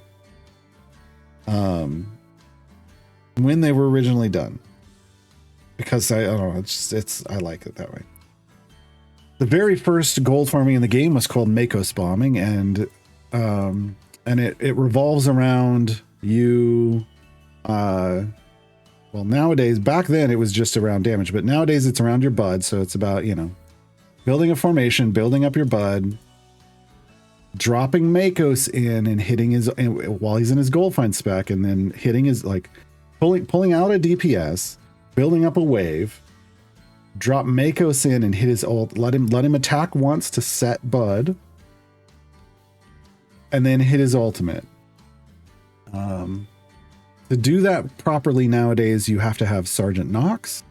He boosts the bejesus out of Makos' abilities, and he brought this back into this. Sergeant Nox brought Makos bombing back into the game because it had been retired a long time ago. But he made it viable again, and so you build a formation around Makos because he has build-arounds, and you get a lot of damage, and you blow stuff up, and that's Makos bombing. So that's one way to do it.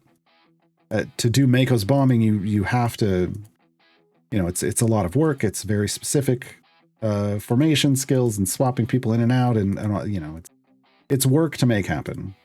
But it delivers a lot of gold. The second type of gold farming that came along in the game was Azaka farming. Azaka farming also requires a lot of work. Shocker. But it's based around pushing as far as you can, getting to a boss area, killing everything but one enemy. Some people like to leave the boss alive. I like to leave a minion alive. And then swapping in Azaka and a bunch of gold farm boosters, because Azaka's ultimate in one of her specs makes it so that when you hit her ultimate, her tigers bully the enemies for their lunch money. Basically means they jump out and they pretend to attack them, and the enemies are so scared that they drop all their gold on the ground, as if you had killed them. And so you can just sit there and farm one enemy and get lots of gold. You don't do it for long, like 5 to 15 minutes, and you're done. But it can earn you because you don't need damage. You're not killing anything. You can really boost your gold find through the roof, and make a lot of gold. Right? So Azaka farming was the end all be all of gold farming for a very, very long time, and probably still delivers the best gold. Takes a lot of work, and if you really want it to be really good, you have to have a crawl with both of his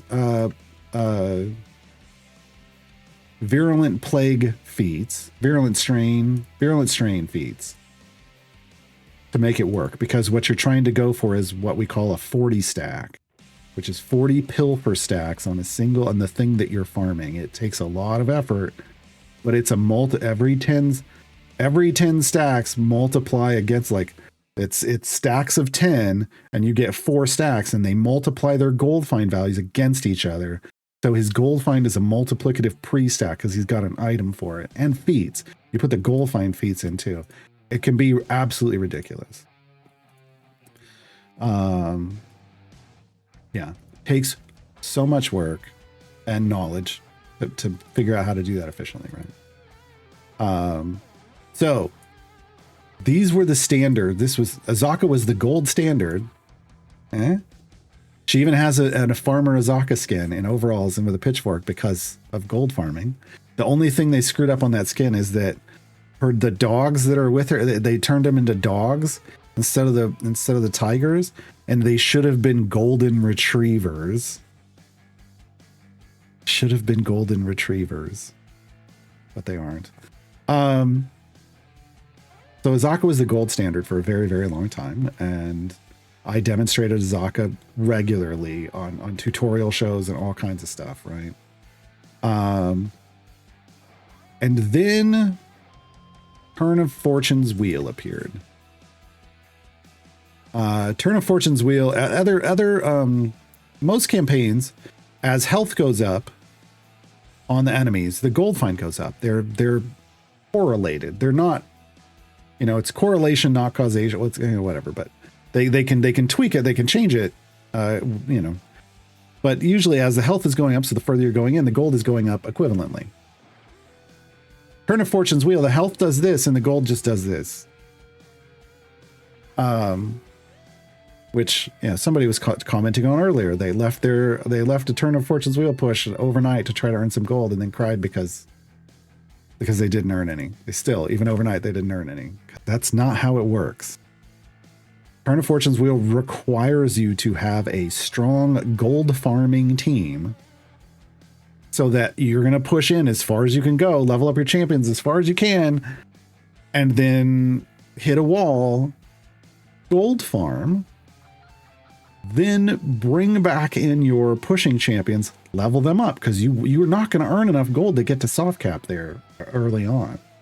Level them all up and push some more and rinse repeat until you finally, you know, until you either hit soft cap or you just can't get any more gold. Like the gold you're getting isn't enough to level, right? So thus people were like, oh, what are we going to do here? And a new gold farming strategy appeared, which could have happened a long time ago, and maybe some people were doing it, but nobody was really talking about it.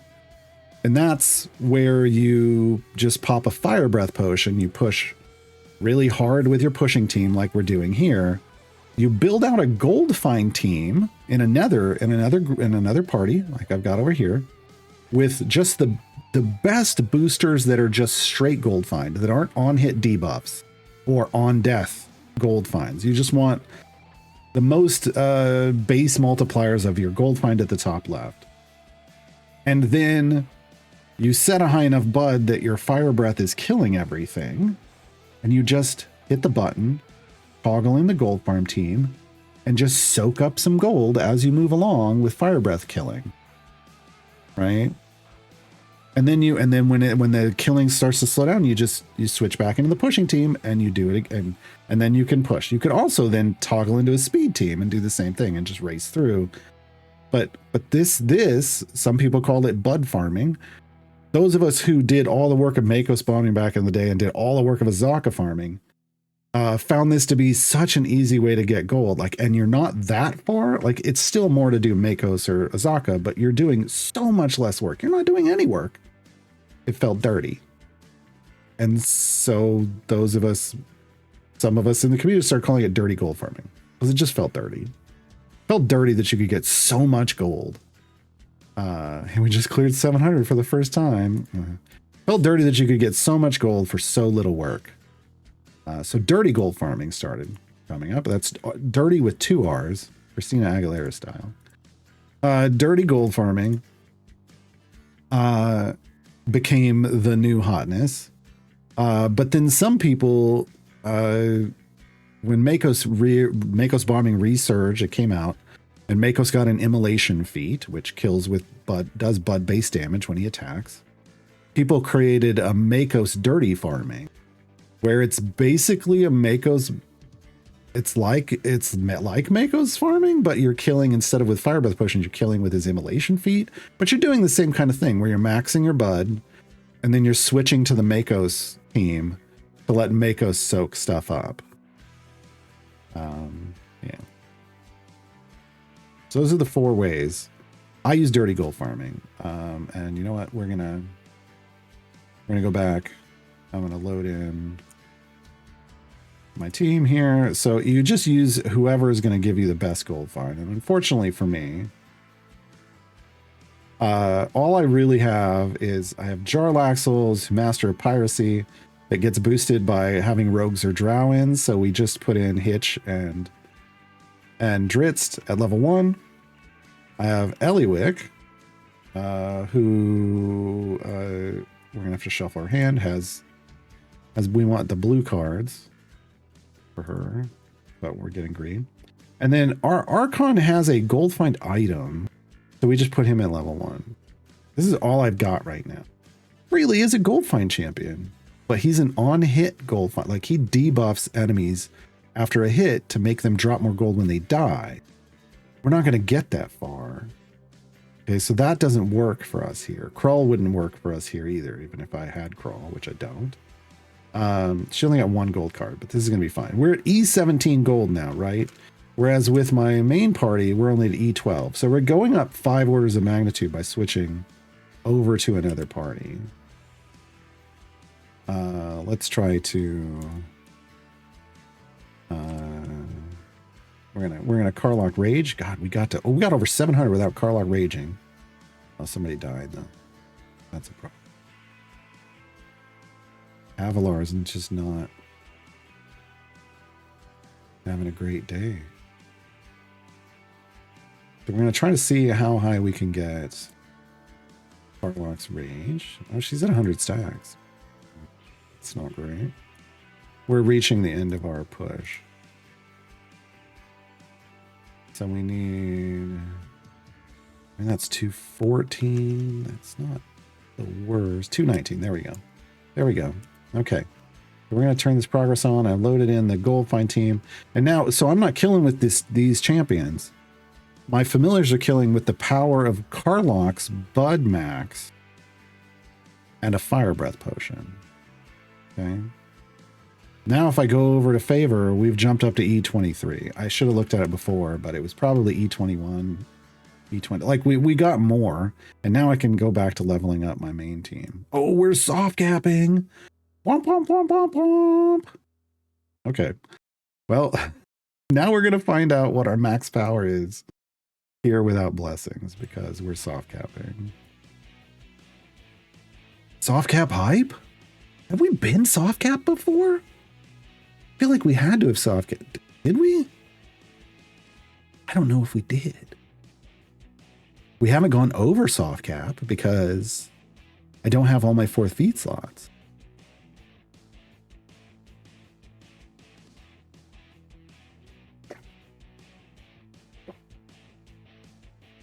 All right. Oh, yeah, I could take Freely out. Well, it's so again, Freely has invisible power, and it's based off what stacks you're getting here. We're getting an EO7 debuff, but it's multiplicatively stacking. We just have no way to know how many stacks it's getting. This could be the biggest thing that we have in terms of pushing power. We just don't know when it lands. So, you know, Caddy Brie may look better on paper. Bring Caddy Brie in and throw Caddy Brie all the way up. I always go to the left-hand spec, folks. Deal with it. So once we get her set up, she may look better. Got a good feat for that too. What are we at? No, EO7 for Mark for Death. Push forward is going to stack up and help. Add another buff. So there's another EO6, EO7 buff, right? And so that'll feel like that's our best thing to do. But the reality is, Freely could multiplicatively stack and blow that out of the water.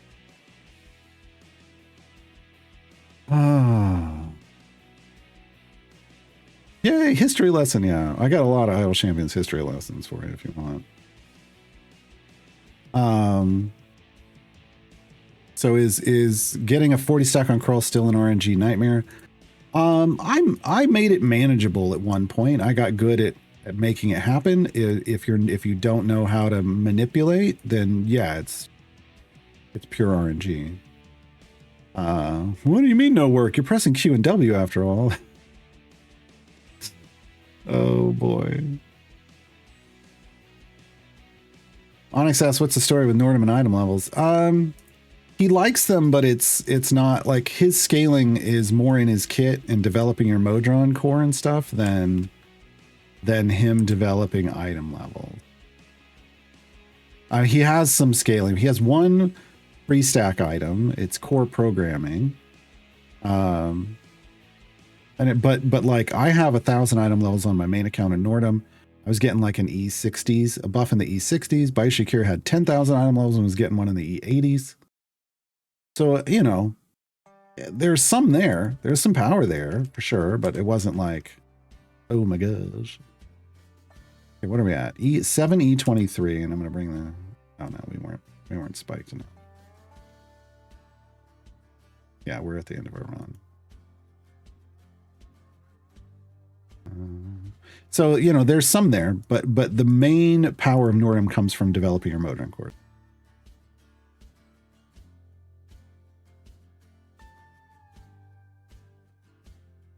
Yeah. Well, E223 on her. But remember, we have to have 9. We can only have 9, and we have to put in subpar champions to get to 600. Strythable says, these areas 700 plus is not real for that team without items. If you think this is wild, and I know everybody kind of does, that we're 700 areas in off of E12. This was an E12 favor base. Orlan's favor, E12. 700 plus areas, E12. I'm missing items on these champions. Some of them have whites. Some of them are empty. If I had Duke Ravengard, we'd clear 800 right now. I'm pretty confident that with Duke Ravengard, we clear 800 right now. Yeah.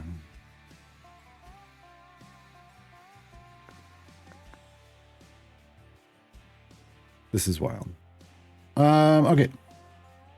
Since we died, let's see if we can get one last. I mean, we're up to E23, 792 E23 favor. See if we can get one last Bud Max in. We just did. Okay. And we're going to swip. Oh, there we go. There's E90 gold. We jumped to E24. So we gained, you know, we could say an order of magnitude roughly with that swap. And I think our speed potion just finished. Yes. Okay. So here's what I'm going to do. Can we? Are we here? Are we here? Can we get to 1750? Are we here? We can. Carlock's got all 4 feet slots ready to go now. Hell yeah. Unfortunately, we don't have good feats for her, but who now we're I don't think we can do this for everybody, but so who do we get 4 feed slots for? 2120. I think we'd have to farm more gold. There's okay. Featured attraction. Nice. Where do we need 1715? Can we get there?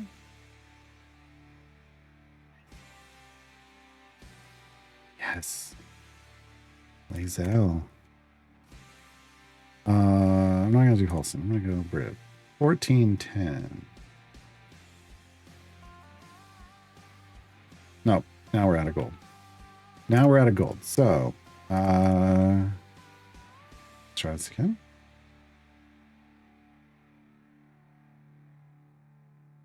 Yeah, the feed slots before you finish, because this is the thing. You have to unlock, and then you have to have enough gold to get to that 4th one. But I only have to ever do it once. If I can earn enough gold, I can do every champion that I have right now to 4 feed slots, which would be beneficial. But we need a good max here. Wait, right now what we're really waiting on is Strongheart to stack up Righteous Might. But he has a low crit chance. That's why if I had Duke Ravengard, we'd be going much further. I think we're fine. I think we call it here with E24 favor. We doubled our favor. No, we doubled our favor exponent.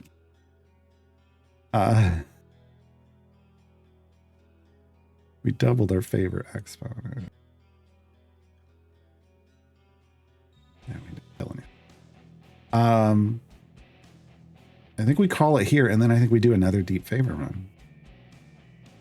How many time gate pieces? We're still at 7. Good. I'm not doing a time gate run today. Freely will give us a couple more, but yeah.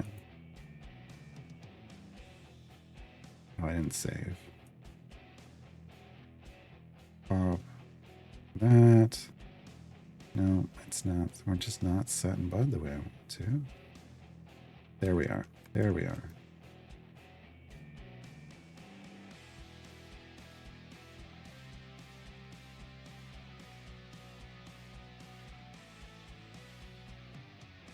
Yeah. No, we're at our max. Because I mean, we're still at 4E24, so we're done. So I think we're going to do another favor run, and then with this next one, we will hit soft cap earlier, and we will go way over, and then we will get everybody over their thing. We'll get everybody over the rainbow. Thieves of the Coven. Let's go. Start. We want this, and this. Oh, and I'm going to do an hour speed. All right. All of these fine folks really get leveled up. Oh, Mark. Now Mark.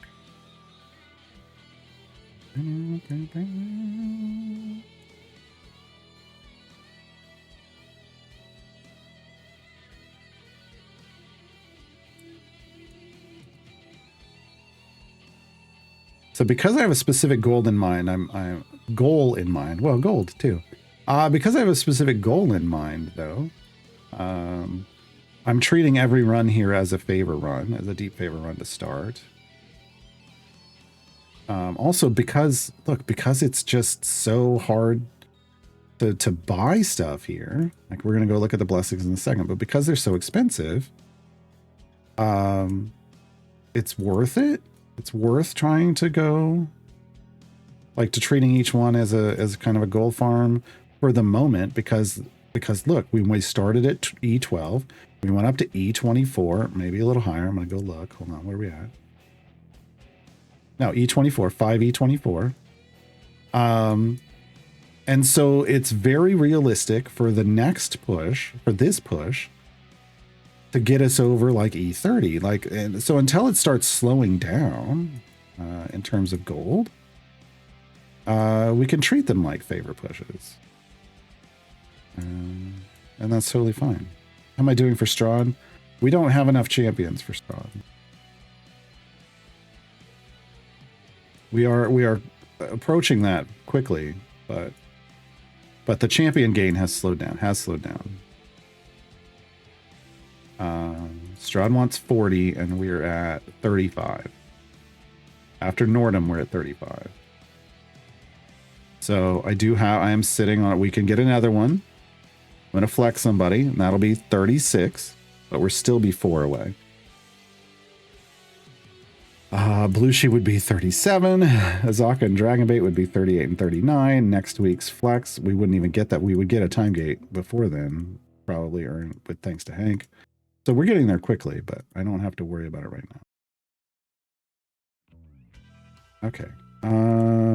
So we're flying along. Let's go look at blessings. So now I'm going to go, can I get all this? Yes, I can. I don't care about damage front and back. That's not where I'm doing my damage, so I'm not going to spend here. I'm going to get the double. Unique alignment in the formation? Sure. What can we get of that? We can get all of it. I can't get anything else. What? Okay.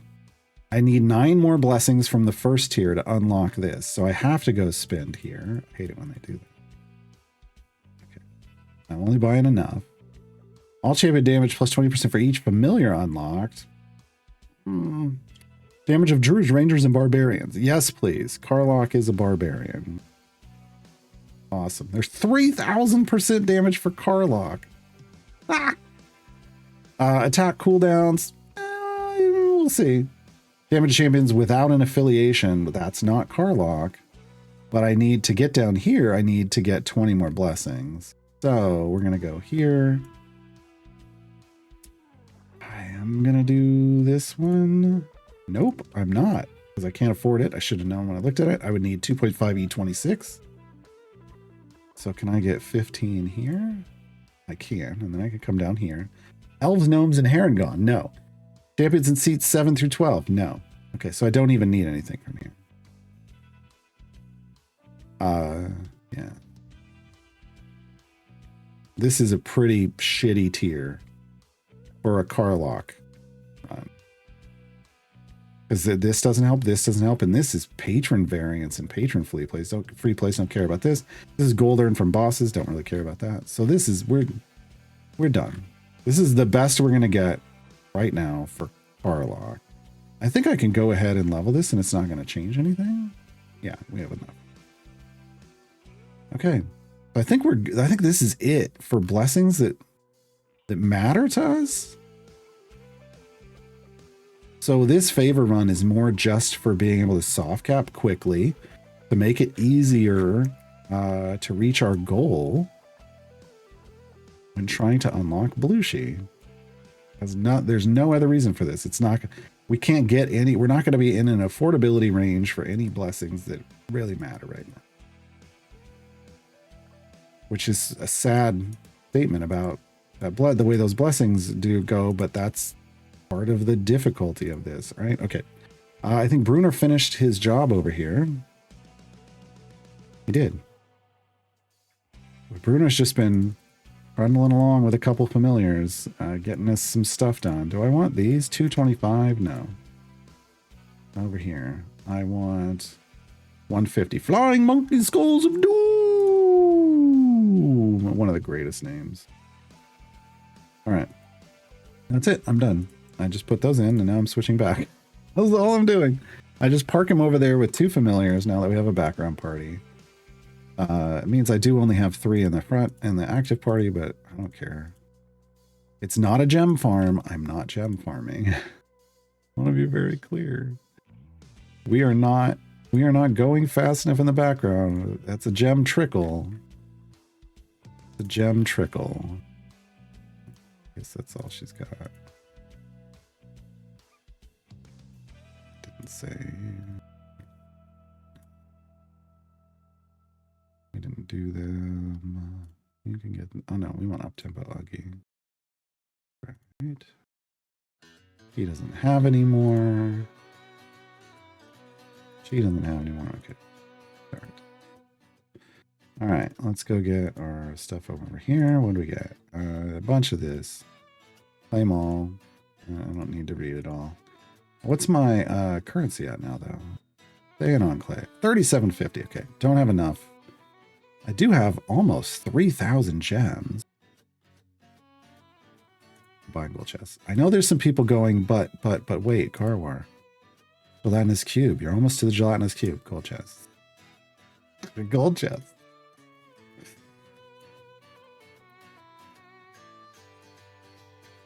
I need potions. There's some more. These those aren't the ones I want, but if we get enough of those, I can break them down. I hear there's a feat. Oh, it's Mako's. It's not even one that's useful.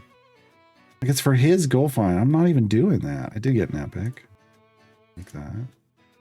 Long term, I like the epic. Okay, giant strengths. Yeah, refill our stuff. Hey, here's an electrum. For Tess. Okay, that's progress on our tracker. Down to 42. It's not who we wanted, but it's who we got.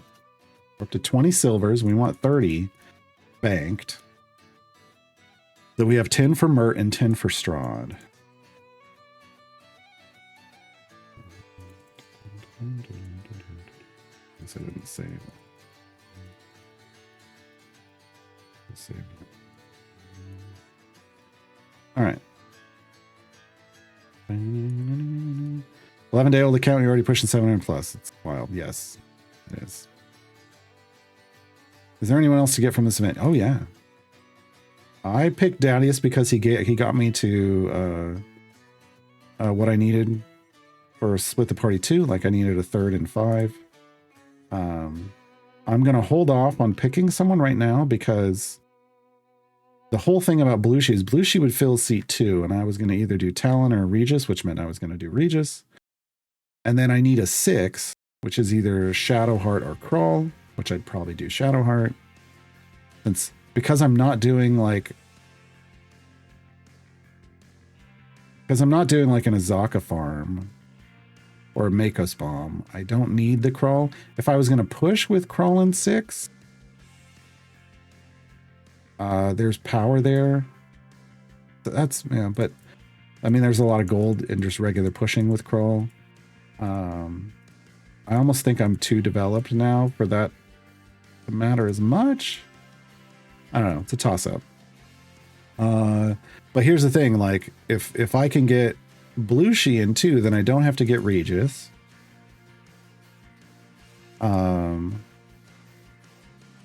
And then I could pick Yorvin. Not because I need Yorvin for Split the Party, but because Yorvin would be a bunny beast of a buffer in 10 when I get somewhere where I don't need Havilar tanking. There's the trade-off at the moment. Right now I need Havilar out there tanking. But Yorvin's a huge support. So when we go back to Tomb of Annihilation, Yorvin would be amazing. Because there's only one tank there. So right now I'm not gonna flex anyone yet. Yeah.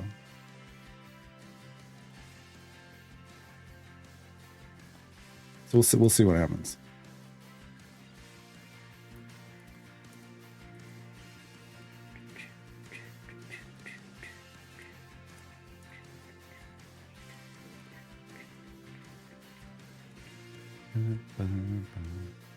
I'm trying to farm Electrums. I'm trying so bad. I don't even, yeah, maybe by 2026, all my champions will have 6 items. Ugh. Here's another reason for holding on to these silvers right now. I do need them for Mert and Strahd. But also, if we do unlock Belushi, I need to get her to green or better with those silvers as well. So it was a good time to store up silvers.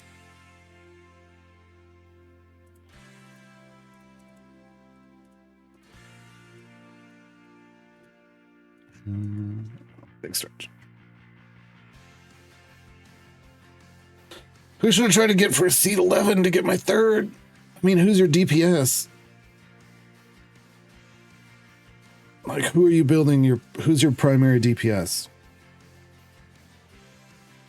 I mean...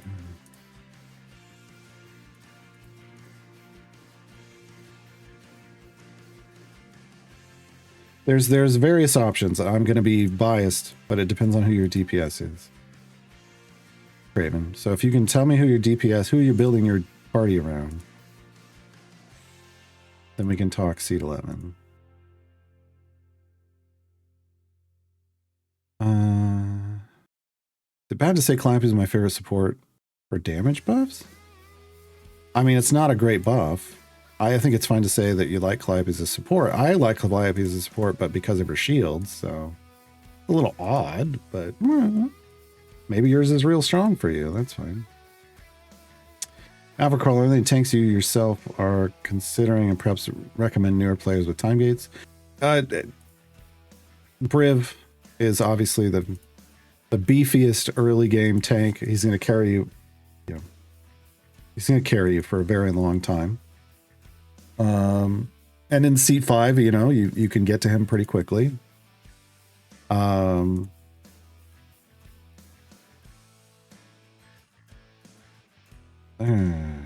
Ayla is a pretty solid tank in 9. She self shields, and that makes her very survivable for a long time. I think both Ayla and Briv can get you to the late game, and then you've got to consider, late game and beyond. You have to look. You're looking at like Miria, Bridal, and oddly enough, Lizaps. They're the only ones that can survive like massive damage. You could get Miria early on, but she's in 12. It's hard to get a tank developed in 12 when you're newer. So Briv is usually the first go-to. You could say Kreidel early on because he's in seat 2. That's definitely an option. It's something I considered on this account for if I was going to time gate a 2.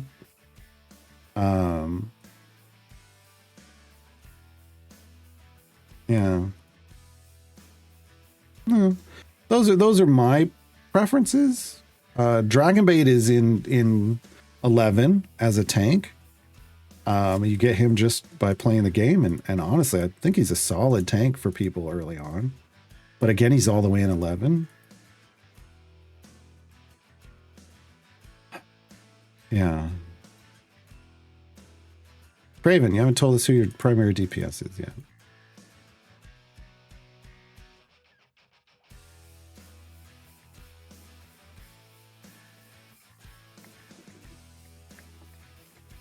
Umberto is nice for armor bosses. Man, Umberto.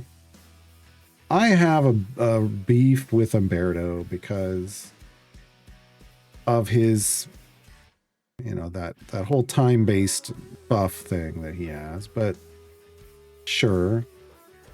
Jarlaxle early on? Oh. If you're still there, then it's not a big deal. So here's the thing in 11. I mean, Warden is available. Isn't he in this event? Vlithern is really strong support who also has some heals. Heals are better in the early game than later on, but really strong support that also has some heals. Strongheart is going to be huge. He's not even as big right now as he could be for us in this formation. But like I said, if I had Duke Ravengard, he would make Strongheart blow up. And Strongheart would be pushing us another, you know, a lot. He'd be pushing us a lot. Rust, people like him because he's a combo gold find support. And he can generate quite a bit of both, right? So if you just want a safe pick that can be used with anyone, Rust is the way to go. Again, Dragonbait you can unlock in just by playing the game. He's in Tomb of Annihilation. But Rust is like the safe pick. Strongheart is, I mean, he can be used with everyone, but if you do the Strongheart Duke combo, it's melee champions only. You can pair Strongheart with, wait, you already get Strongheart in Trials, or Tails. So never mind. So you have, yeah, so, I mean, if you already have Strongheart from Tails, you could just get Warden in the event, or you can go Rust for the gold support combo. Like if you're time gating someone, Rust would be the choice I would take then. But I think Warden's available in this event. I would just remind myself. Yes, he's right there. Excuse me, they are right there. Warden non-binary, they, them. Nordum non-binary, he, him.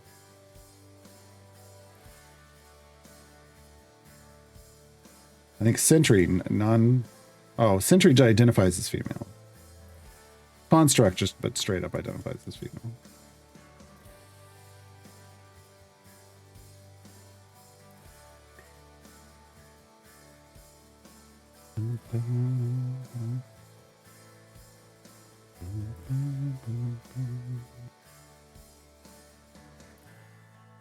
But yeah, okay, hold on. Now go back. I was looking at tanks. I mean, again, Kreidel, because, I mean, who knows? Blushi might be an early recommendation if I pull this off, but that might not be doable by everyone. Minthara for evil groups. Like if your DPS is evil and you're, and you're building on an evil group, Minthara, good pickup. Honestly, I don't even like anyone that's, I don't like any of these three for tanking, oddly enough. Briv, I prefer Evelyn over Sergeant Knox. 6. Yeah, Umberto, I guess people were saying they're fine. Walnut right now is real bad. Tatiana isn't great. Warduke is a DPS, but can tank, so not here. Ayla, King of Shadows, Lazaps. This whole seat, 9, has 3 solid tanks, I think. Early on, I think Ayla is better for you than these two, but then King of Shadows gets good, and then ultimately Lazaps is the only one that can stay alive at super high damage value. 10. I'd put them all on par. There is a point where your Tyrell gets his ultimate capped, and when he does, he becomes as survivable as Ayla because he self-shields, and he can maintain it. Because once he has a capped cooldown, he brings it back as it falls off. I like Dragonbait better than Nova, and then Miria is the queen of 12 tanking. But again, early on, a lot of tanks are going to be okay. But as you could see earlier, we were, Briv was fine and Havilar fell over. And yet, on one thing, I know I got to pay a little more attention on this run. Because Havilar, they gave Havilar this damage reduction thing that she gives it to the people behind her. They berserk the enemies, makes the enemies attack her faster, but makes them do 90% less damage. But we're dealing with big numbers, and at a certain point, 90% reduction doesn't really mean anything. As odd as that sounds, it just doesn't. All right, I saw that Electrum come in. Go 2 of them. Oh, Carlock's got all her gear now. Nice. The Hellion's Heart. Nice. That's a health item. Nice. And then Gale. All right, we're down to 40. Still waiting on that. I need Eliwix. I just need Eliwix slot 3, and then I could probably unlock Mert. Honestly, I think we'd unlock Mert if I could get Diana's or Eliwix 3. I don't know. We'd be close. No, I think we could. We absolutely could. I got 360 item levels right here. And we're only 245 away. God. We'll probably get it before we get there. So I could have unlocked Mert by now if I'd been opening chests and stuff. I think anyone else could have unlocked Mert by now because everyone else should have been opening all their chests. Don't hoard them like I did on this account. This was me trying to prove a point, and I was right.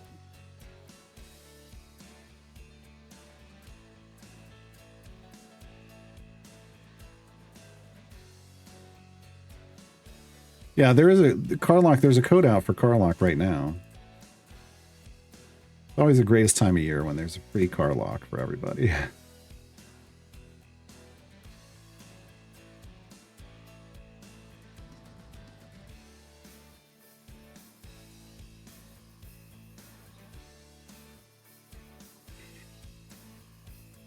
Where did I get the legendaries? What legendaries?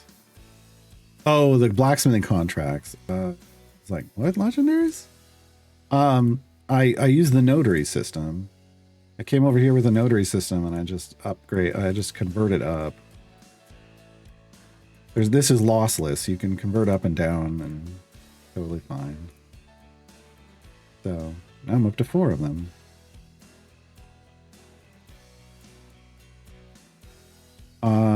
Noise stink. Lark is better than Shandy for speed. It depends. It's situational. On a new account like this one, Shandy would be better.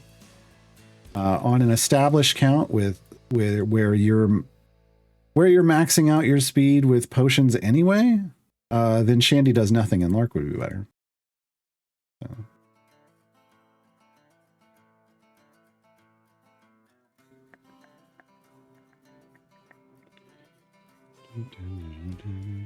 Yeah, they don't tell you about the notary.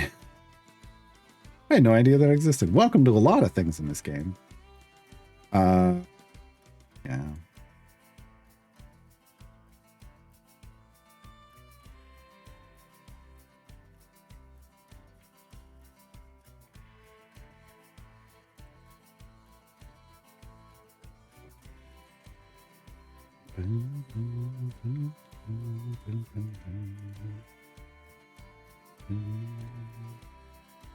We get a time gate? We did. He scavenged a time gate beast, folks. Hank, folks. How many's he got left?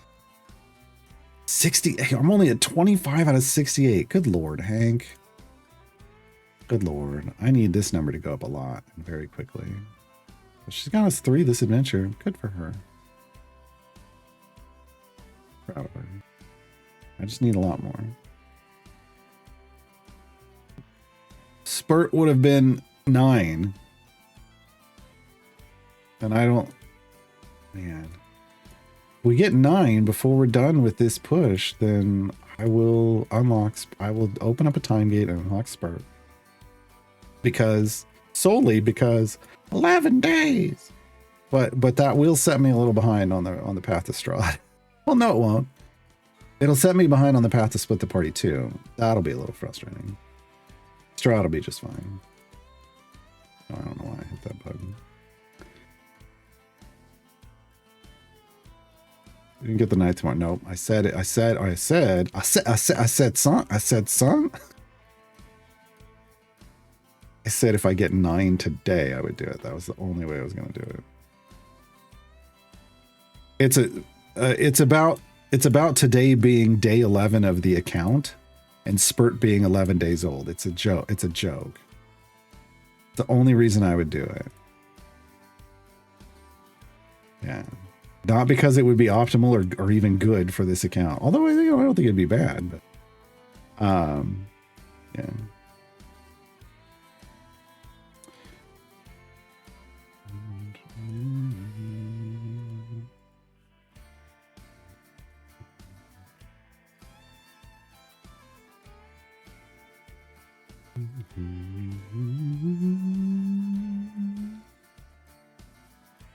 Oh, we got chests. We got gems. We can buy chests.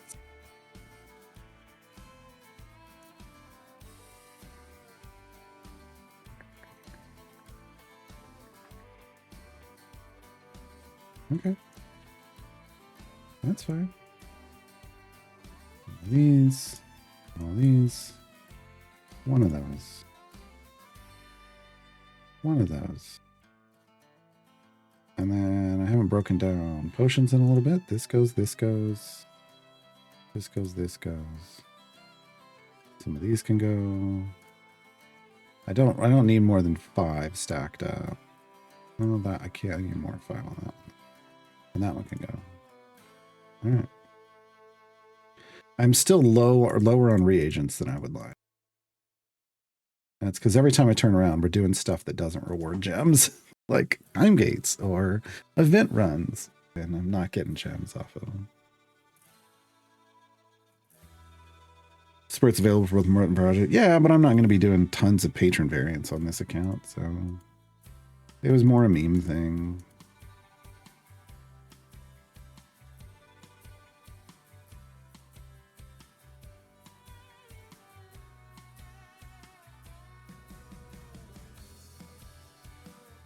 All right, we need to just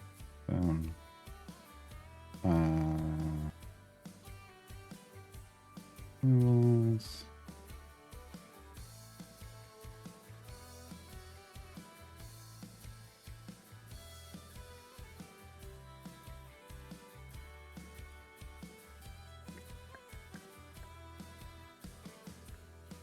Even memes can be usable sometimes. I mean, Spurt was a meme. So, Spurt was an April Fool's Day joke. He's very usable. Nerds was more of Nerds was kind of a joke. They tried to make Nerds bad on purpose, and yet Nerds has a meta. So, you know, you can do Willy Wonka. You can do Artemis with Nerds. It's wild. Okay, now I'm leveling all this up so that we're ready to go here, but then I'm going to put Diana back in. Now I'll put Hank back in. And we're going to push with this group.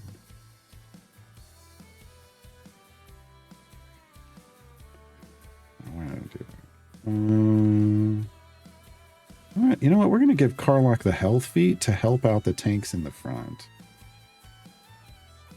Karlach's a helper.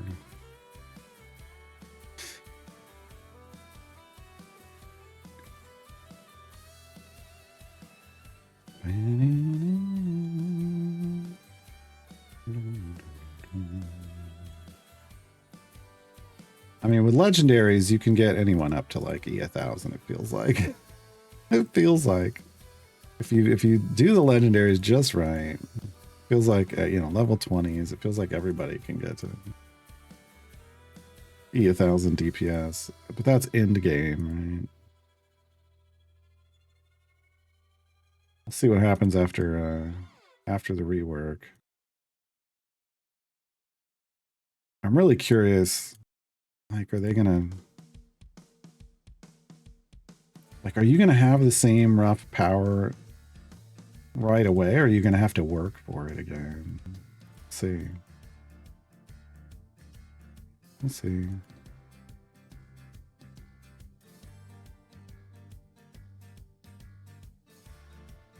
Thing I've wondered for a time: how does health share work with several tanks? Do they just share their base health before incoming health share? It's the base health, yeah. I mean, not base, but their own personal health is what they're sharing. So whatever they get to is what they share. I guess here it's, oh, it's Ceramorphosis. Yeah.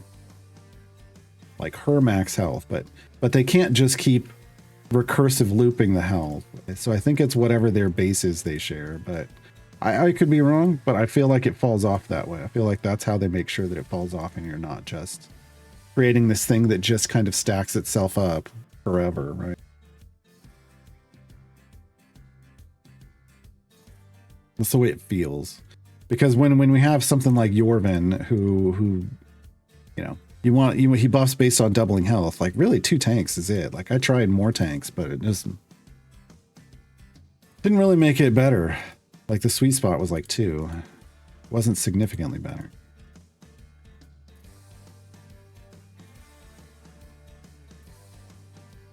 But you don't want that, like, is it called a recursive loop where it's just, well, we buffed it again, and so then we have to buff it again, and then we have to buff it again, and then we have to buff it again, and then we have to buff it again, where it's just bouncing between these people, like, and they're just buffing themselves infinitely.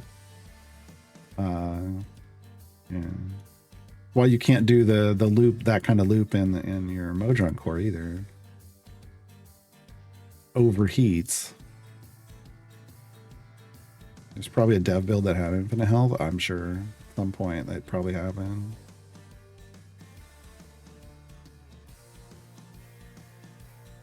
Yeah, man.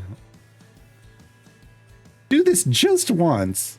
Oops, this person's doing it twice because CNE off by 1 error. Oops, this one's not doing it at all. I like it just. Don't let it. All right, so how far did we go? 734. We couldn't beat 735. So we'll see if we can clear 800 on this one. I don't know that we can. Oh, there's soft cap. Oh boy.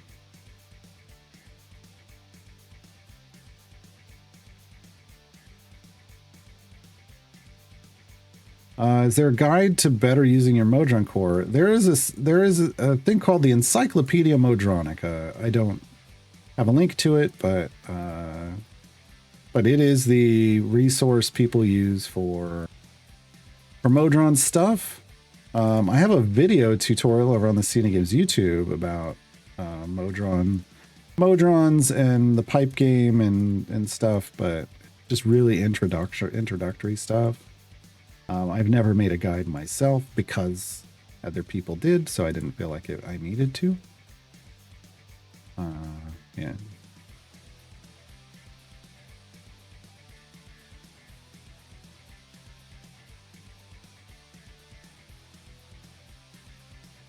Do the double drops in the fast core work with Human? Yeah, they work with everybody like that. I like putting Sentry as a tank because of her speed puff. Sentry shouldn't, when you're using Sentry for speed, she should not be up front. She should be somewhere else. Because the second she gets attacked, she loses her speed buff.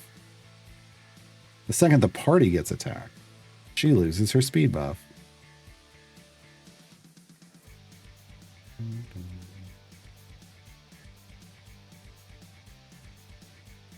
Yeah, go to that link in chat if you want info on Modrons. Shuffle your hand.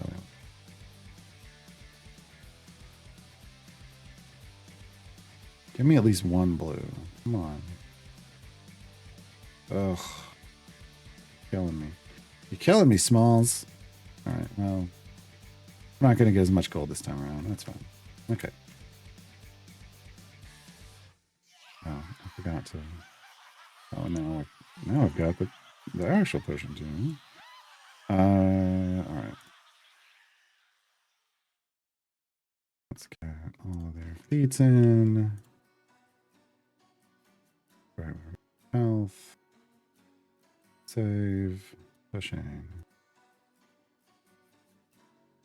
Go find. Go find. Up to E24 already.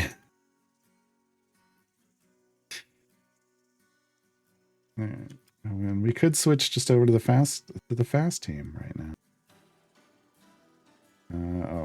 last long. Oops. Okay. It wore off.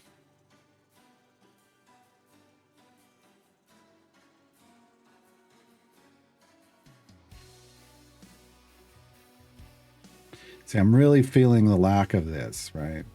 Usually on these deep favor pushes, I would want these, but I've been out of these for a while.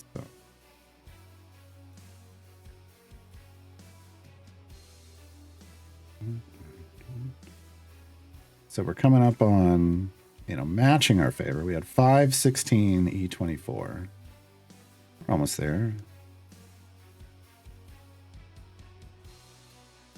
We passed it. There's E25. There's E25.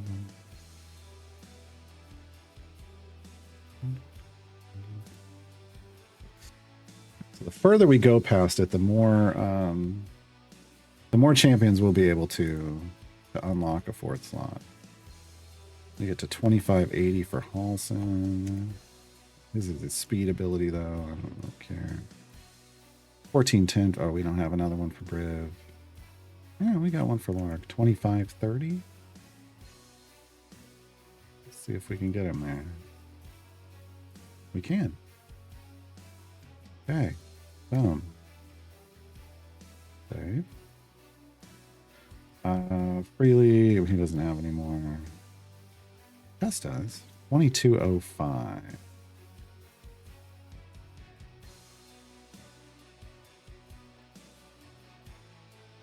Nope. We only have 84 out of the 100 we need. All right, let's keep pushing.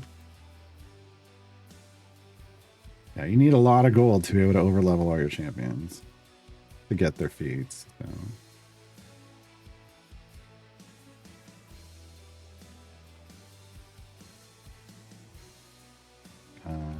Which I could just... We could hit the go big and go home button. Sure.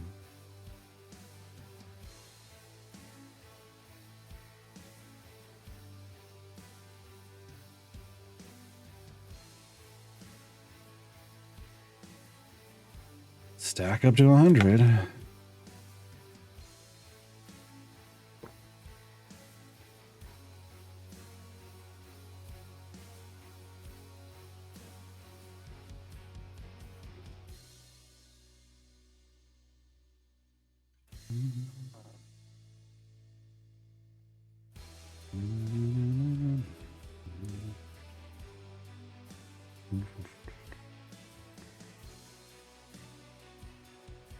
So this rage ability is the same scaling that 25% that Nordum has, but Nordum goes over 100 stacks. One of them can get to 120 with the lawful core. Another one goes over 300. So he has two of these abilities. She has two. One is her berserker. Oh, hers is 50% here. All right. Well, Nordum goes to a higher stack count. All right. So this should be, yeah, 213s. All right. That's great. We should just be able to soak up some gold for a while here.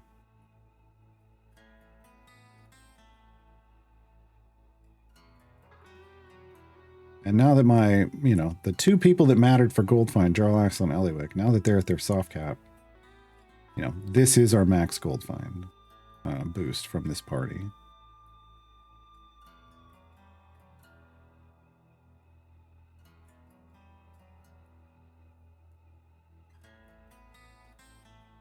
All right. What did we get up to? E26. Okay. Now we can definitely get Tess where she wanted to go. There it is.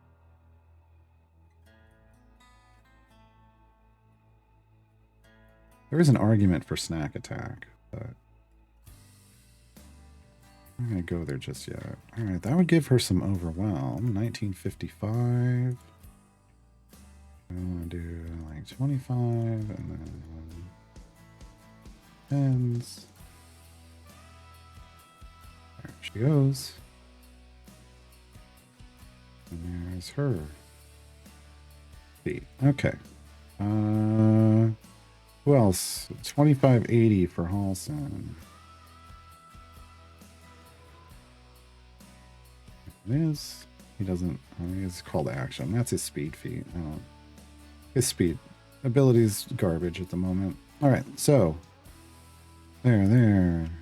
No, okay. There. Briv, 1410. Okay. Briv, Freely. Strongheart. Why did I not do Strongheart?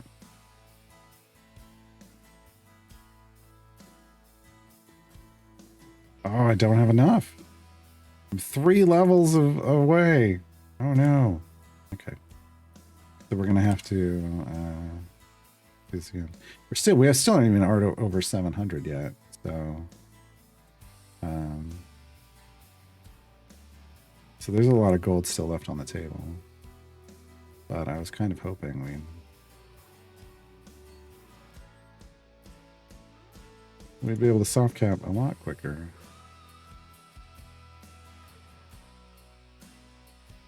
How will we get the last time gate piece if Hank isn't in the formation? Look, I can't do everything at once. I can either try to chase Blueshy or I can Hank it up. I mean, I got the same problem that Diana isn't in, so 11 days. 11 days. Yeah. I'm not gonna force it. All right. Who is it? Who's that? Oh. 1730. Oh yeah. Okay, we have that now. Briv needed 1410, I think. Didn't I say? Yeah, 1410. Come on. All right. But he doesn't have a feat anyway to slot in there freely. 1920. It goes. All right. So everybody that's in has their stuff. Diana, 2170.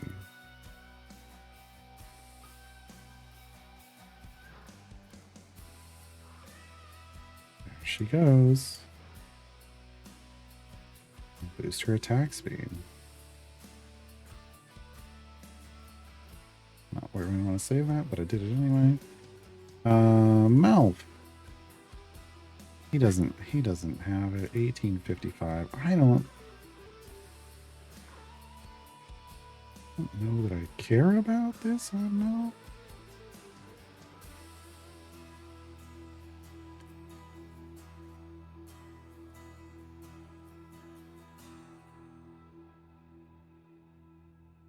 Oh, we did it though. Okay, if we can get Melf done, we can get everybody done.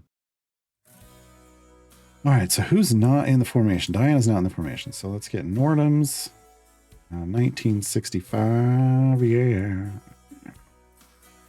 Okay.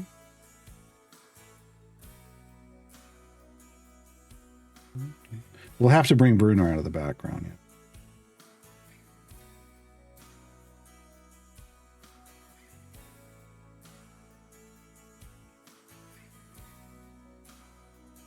Okay, so that's all of Nordham's. I don't know why I did that. We don't care. Let's get Dritzed.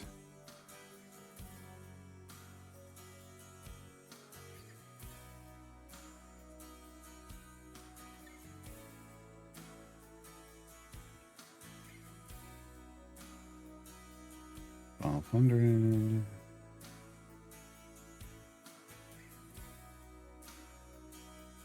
And Makos.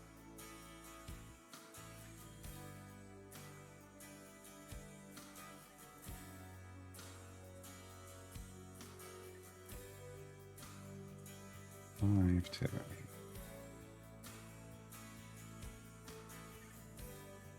yes. More gold. Doesn't matter. I guess you could. Oh, you know what? Well, no, because we're using Dritz. I was like, you could drop him in instead of Dritz, but no, we wouldn't do it. All right, who else are we not using? Melf. Oh, yeah. Really don't care about his. But I do want all the feat slots unlocked for everybody. 725.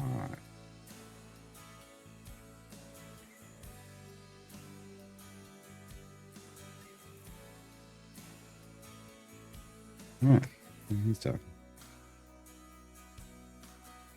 Then we'll have to go back to Area 1 and do everybody else when we get there. Oh, we're gaining gold again.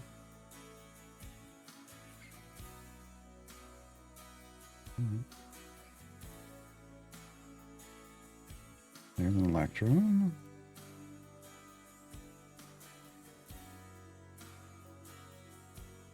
I hear sling. Is that progress?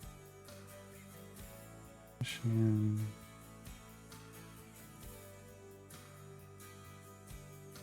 It is not. Okay.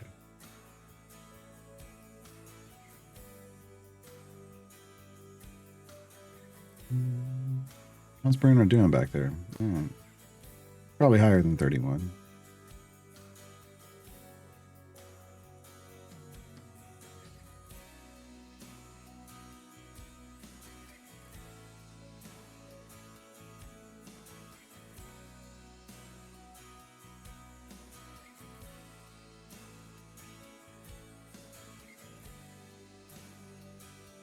Let's go find out.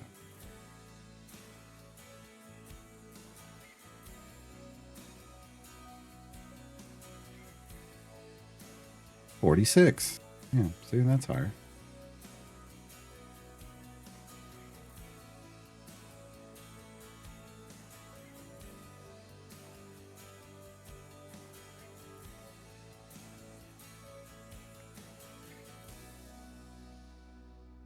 Notice this one's still on cooldown. I didn't fire it off, but when we went to change parties, it fired them all off. But for some reason, this is the only one that stayed broken, even though this is longer.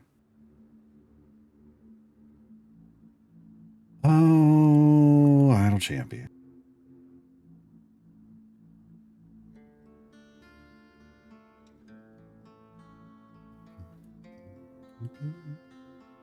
So now this is where people are like, does overleveling do anything for my damage? And technically, if we came over here and overleveled Carlock, we get a little more damage. It's not a lot.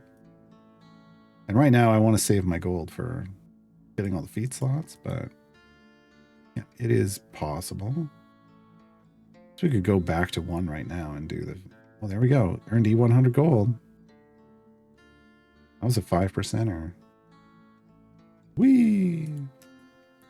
This is 412% even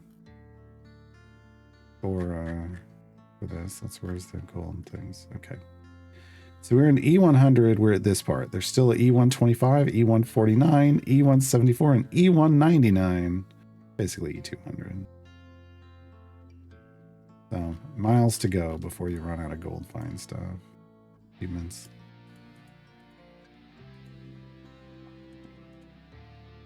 I think we're gonna do this. We're gonna come back here. Empty. Bruno, you're coming out. Sorry, buddy.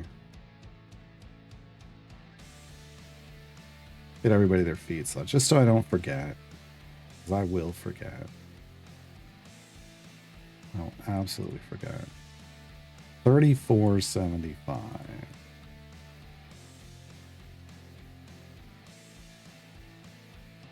There it is. Yep. Okay. Gale. Gale, I don't think you've ever been in one of my formations. Welcome to the game. We've literally never used Gale. Kind of like in Baldur's Gate 3. Give us a hand, Gale, would you? Oh, wait. Is that insensitive?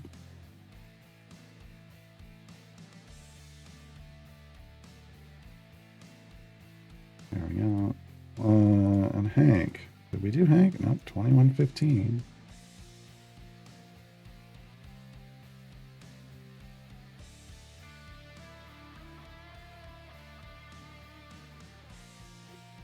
There we go. Okay. So you can go back to being Esmeralda.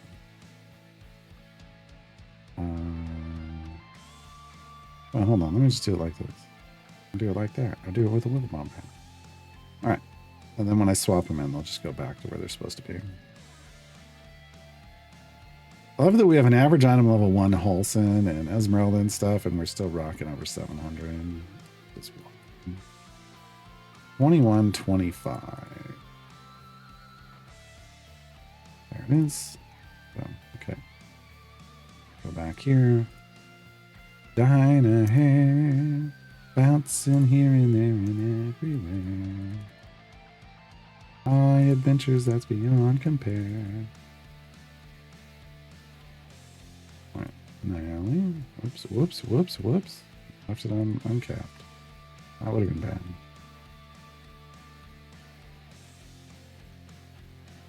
Doubling level gives 100 damage rolls. Yeah. Roughly. Yeah. That's why I said it costs a lot to get you any kind of power. 1445. 1445. Should be there. That was it? Yeah, okay. Alright, you come back in. Jarlaxle. We did not overlevel you. 2315.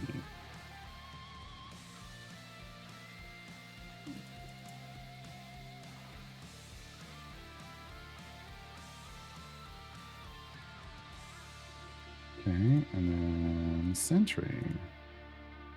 2745.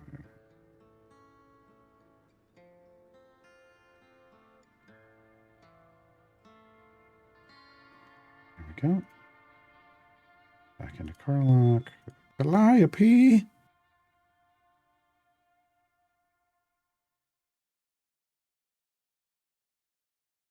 What do you want? Oh, still going. Okay. 2565.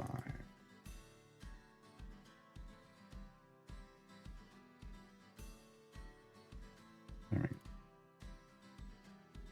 Okay, and then Daddius. Who's your Daddius? That used to be a code. Who's your Daddius? Pretty sure it's expired now. Pretty sure.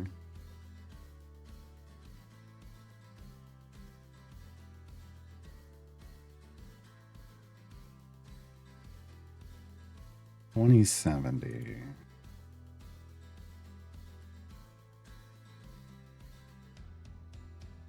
Oh, all right. Back to Brew. We did Lark, right? Yes, okay. So we just need a Shara. Potpourri. Potpourri. Potpourri.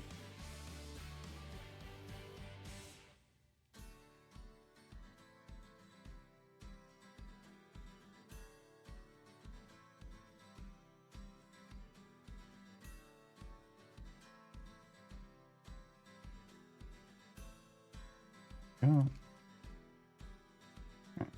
Minsk. Minsk and Boo. And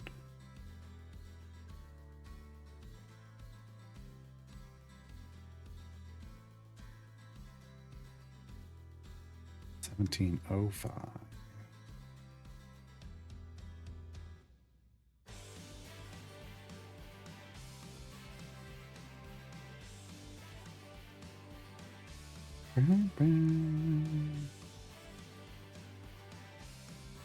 I know this is like a lot of busy work. Like it's just, but you got to do it.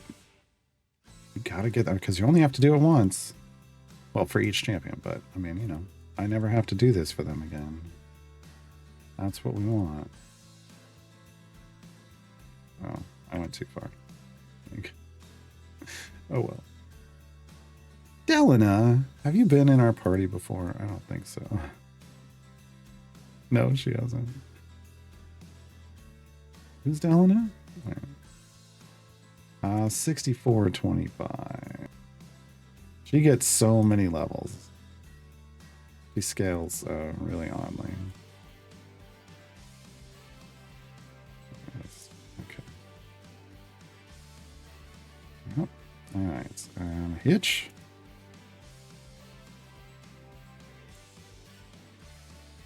Can't do this without a hitch.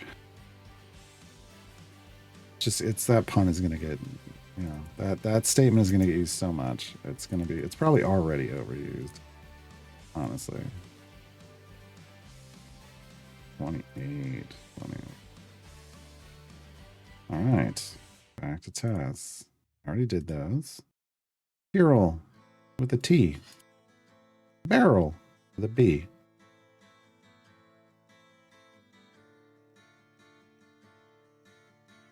The original bear of Idle Champions. 3785.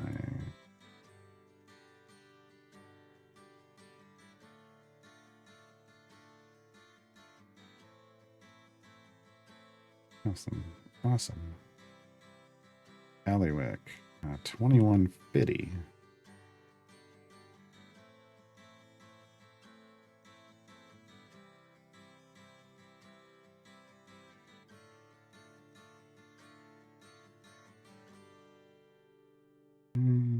And Virgil.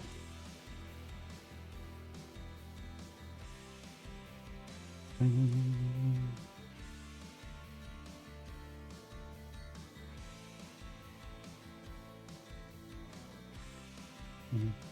55 would be that plus that.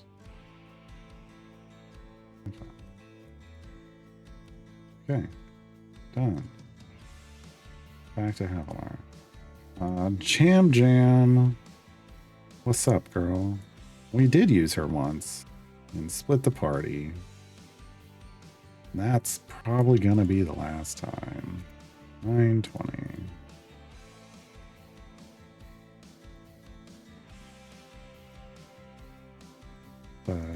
But hey, she did something. Okay, that's it. All right, now we can go back to what we're doing. Got 7 minutes of speed left, but that's okay. So now I can come over here and I can overlevel Carla.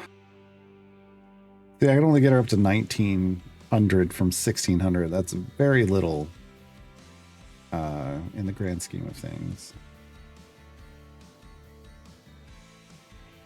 Like what? 300 to 600, like less than like 15% damage, maybe? Maybe I gave her 15% more damage.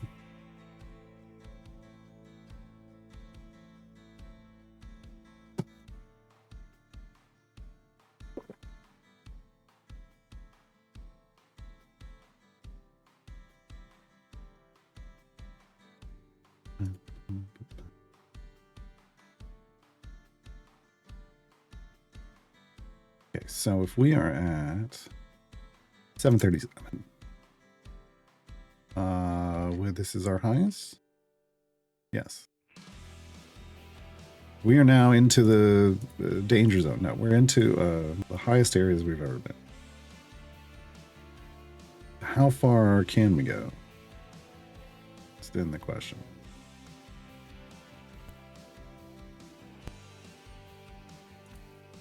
Instead of the usual, how low can we go? All right.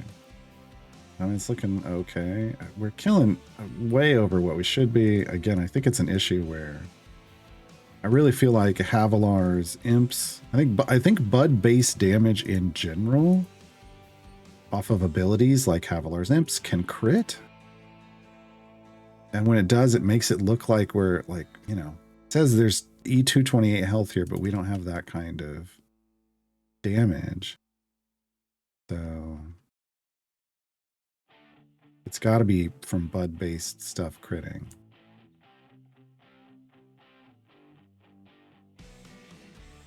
And I kind of don't like it because it's really, how are you supposed to tell?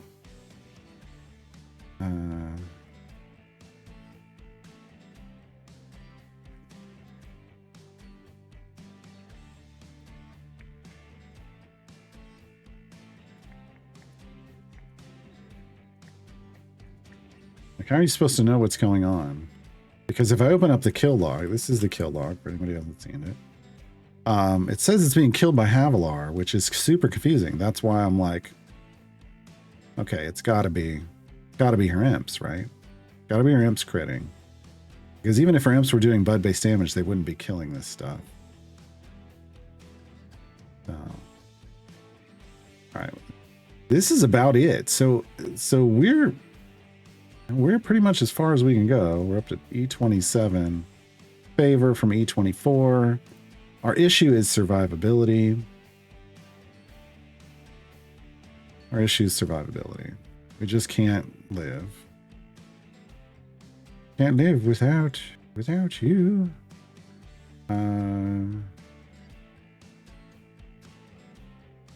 Wait. No. Call Uggy.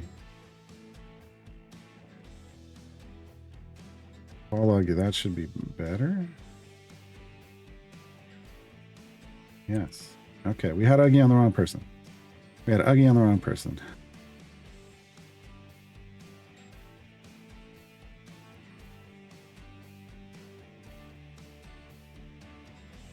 There we go. There we go. Just used a lot of ultimates, though. Look at all the red pandas go. I forgot that on this one, the King of Feathers, or the T-Rex barfs up red pandas. Geeks in the gem shot as a champ, not a pet. What?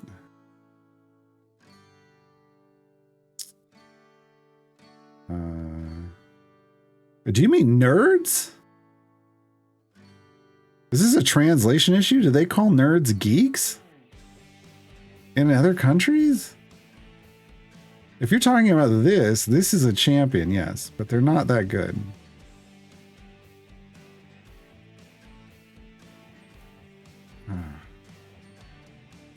They better not be using. Whoever does their translation services better not be using.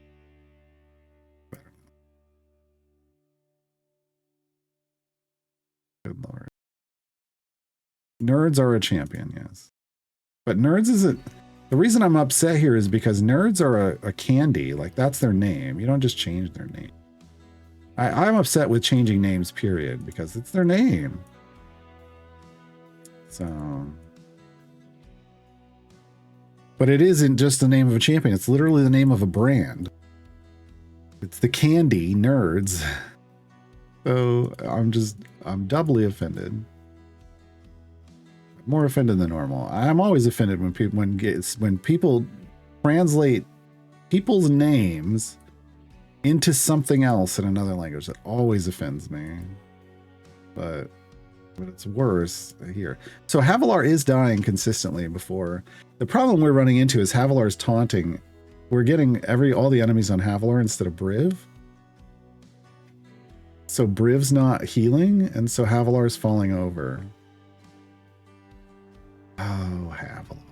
Yeah, so her 90% damage reduction is not keeping her alive. And it's actually causing... The taunt is causing problems. We're using Ala, and it's causing taunt problem. I might have to stop using Ala as a spec choice because the taunt is bad. All right, let's get us some damage. There was 750. I mean, that's not bad. So you mean like how England changed the name from Deutschland to Germany? Yes. All that stuff. I can't stand it. I have a question. Why does one of my characters glow in a purple dust cloud with white stars? It's probably you need to restart your client. It was a glitch. It was some kind of animation from something, and now it's stuck. Yeah. I don't care. I don't care if Germany is what the Romans were calling them. I care about what they were calling themselves. Because that's what should be respected, and should have always been respected, and should continue to be respected. I don't care how many books you got to read. I don't care how many maps you got to change. Call countries what they call themselves. Call people what they call themselves. This is basic respect. But therein lies the problem. People don't respect people anymore. Ever. No, I shouldn't say anymore. Ever. Okay, I think we're done. We can't kill these because reasons. 6E27. We went to the 750. We went into the 750s here.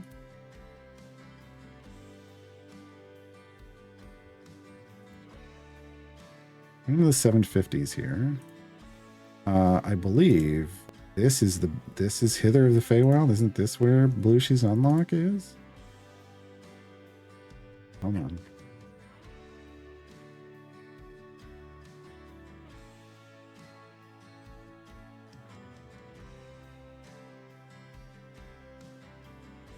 No, the fairy rings of Thither. Oh, 4th adventure node. This is 1. Oh god, we got it. We have a ways to go.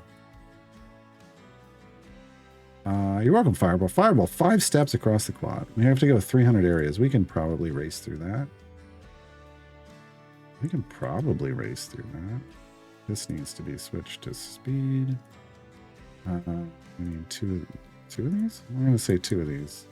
See what happens. Oh my.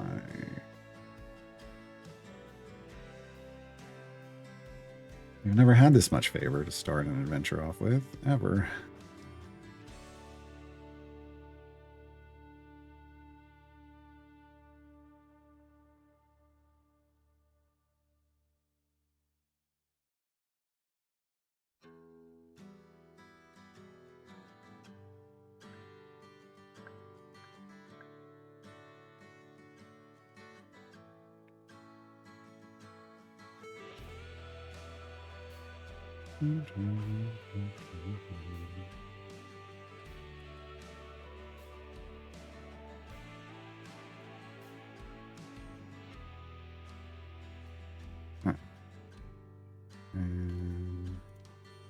Beats. With this in. There we go. Well. Alright, let's see if we can finish this. We got another chest.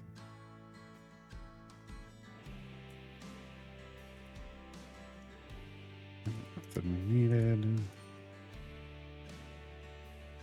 Let's go back over here.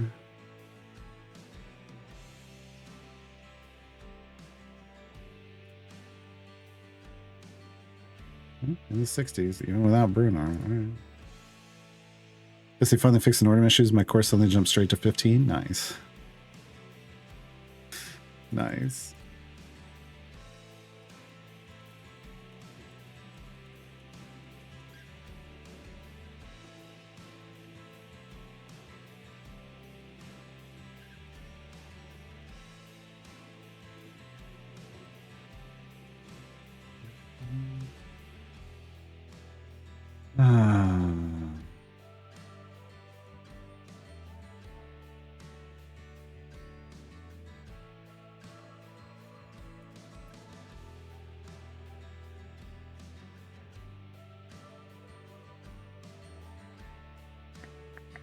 So we're now at E27 Coralon's favor. Let's go see.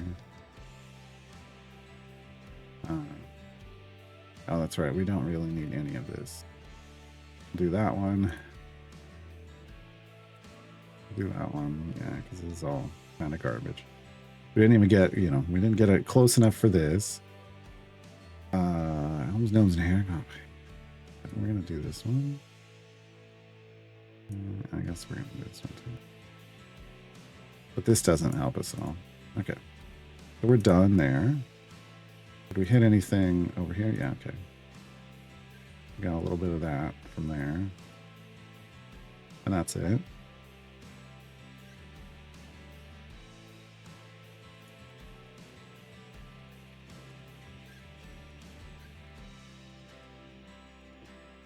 We don't have speed in those. So yeah, I mean, we're gonna give it the old college try. Unlock Belushi this week. This is a lot of work and resources for something that might absolutely fail.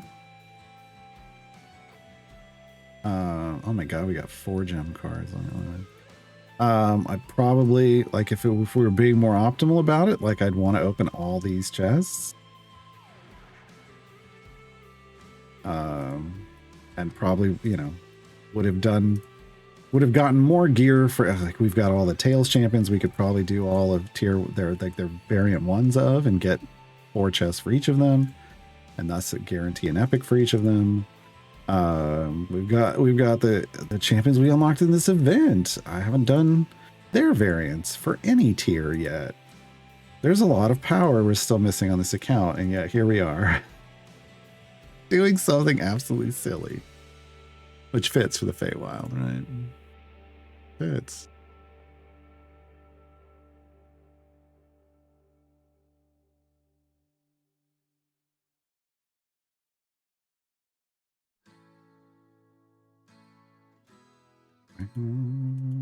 Between a rock and a hard place.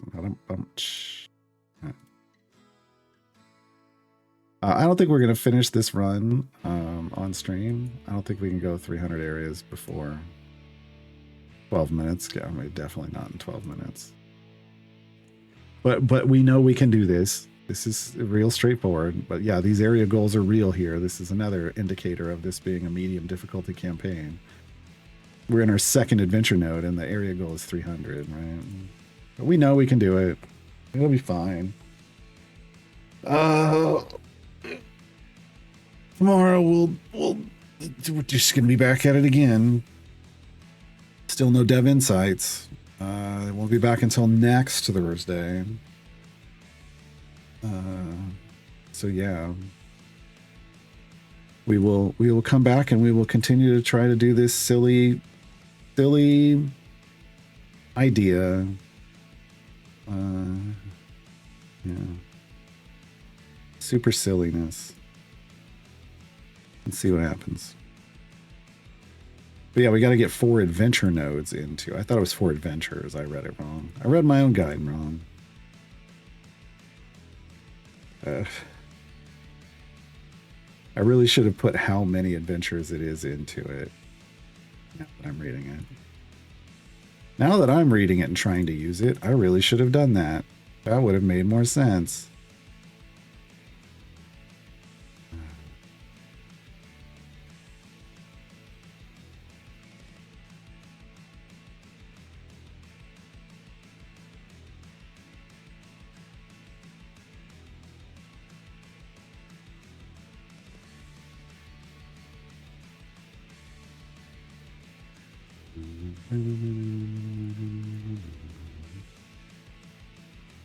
My life now, launching streams that are about to end. Hey, it happens.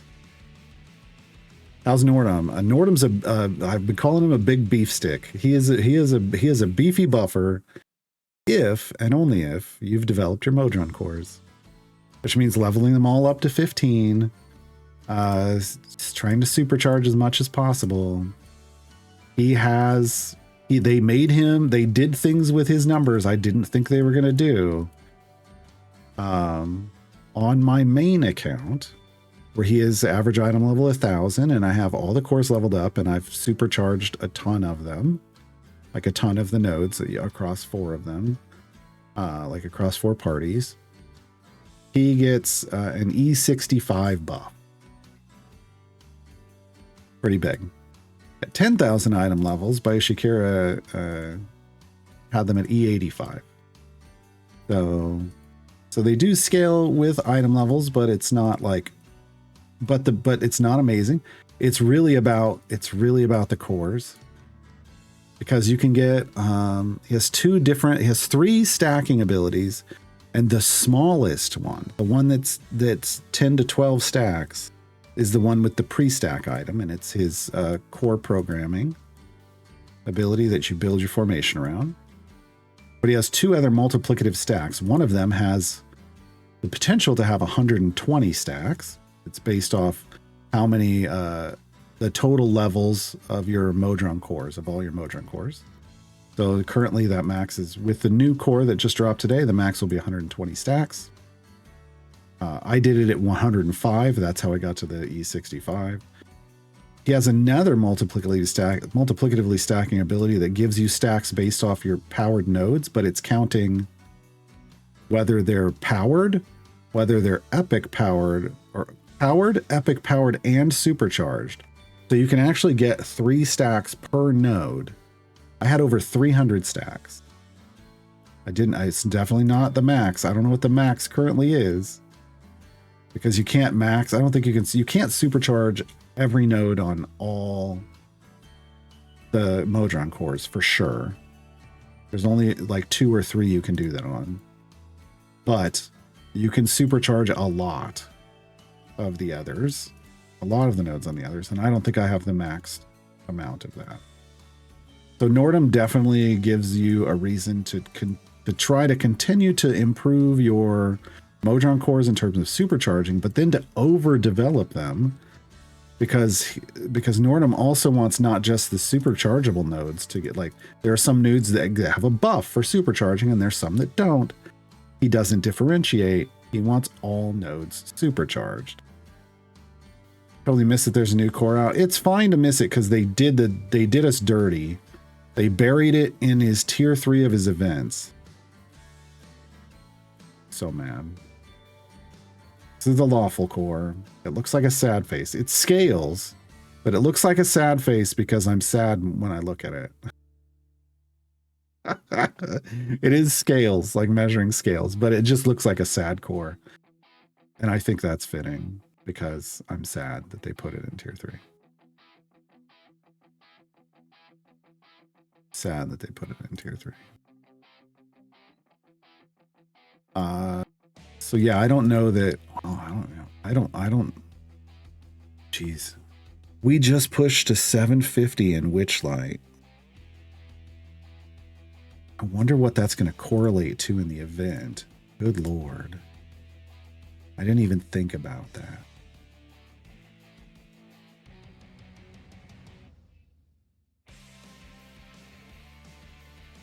I wasn't looking at our damage. Was anybody 224s?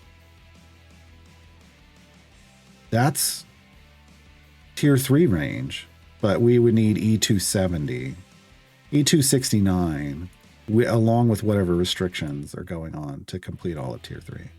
So we're already into the tier 3 damage range on this account. 11 days. 11 days and garbage gear. 11 days, garbage gear. I have not opened up all of these gold and platinum chests. There's some platinum chests in there, folks. I've not opened all these up. And we're already into tier 3 damage.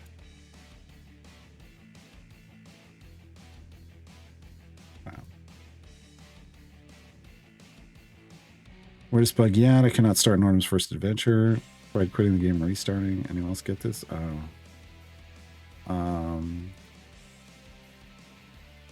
Go out to here. Like, go to, instead of being in Cimmeral, go to Sword Coast and see if you have a patron active. If you do, deactivate it. Make sure that if you're in Grand Tour, that there's no patron active. Try it again. If it's still doing that, close not only the client, but whatever platform you run the game on. Right? Like, I'm on Steam. When I get a bug that really shouldn't be there, I first close the client and I open it.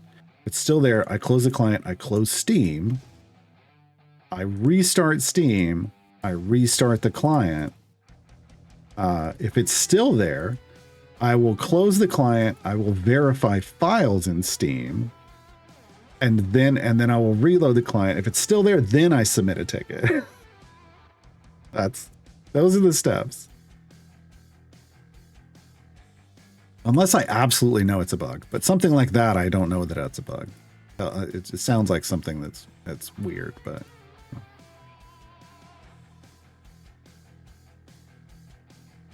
I mean, so J. Jason's as a buffer, he's fantastic, right? He's right up there. He respectably is alongside Volo. He's fantastic. Once you can develop him, right? But he's one of those that he's going to get better as your account gets better, and yeah, I'm okay with that. He's just not. He's every bit as bad as he was before. He's still worse than Diana for leveling up your Modron core.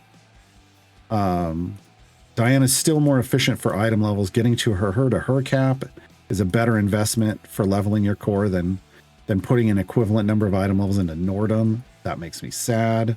I wish they'd have fixed that. Yeah.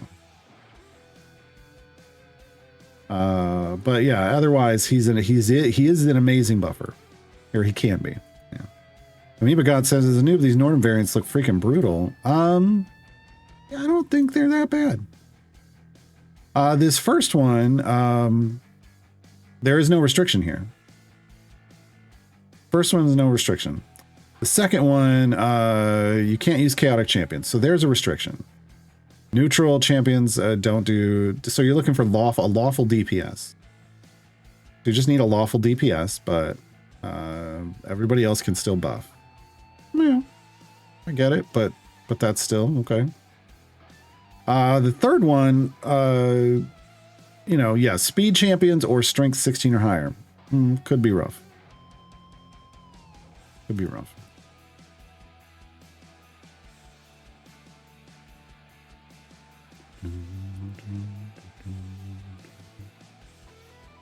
Not using chaotics really limited my DPS options. Really? Okay. He's neutral. That's Carlock. Chaotic. Of course she is.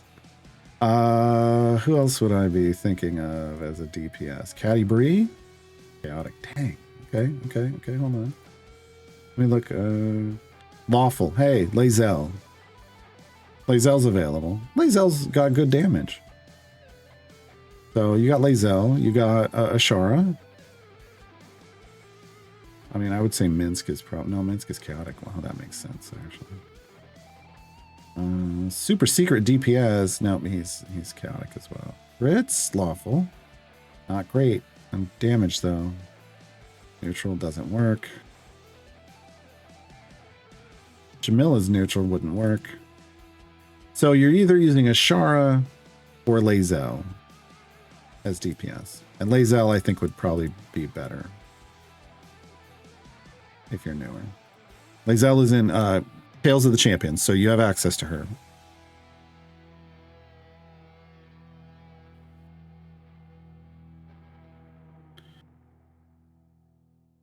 I don't like them negating Brit. What do you mean?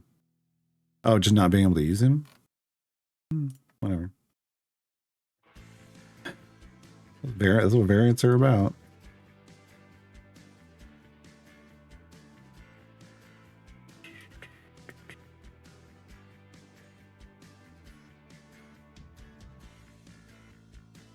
Modron Core Toolbox build is not showing any bonus Modron experience or pending Modron experience.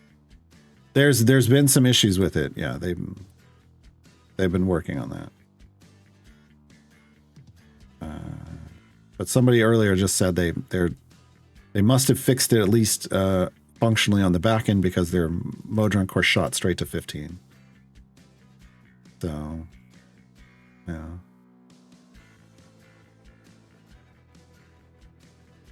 Well, Jamila is eligible for it as a buffer, but she doesn't buff. So, all right, folks. Yeah, I'm gonna let this finish on its own.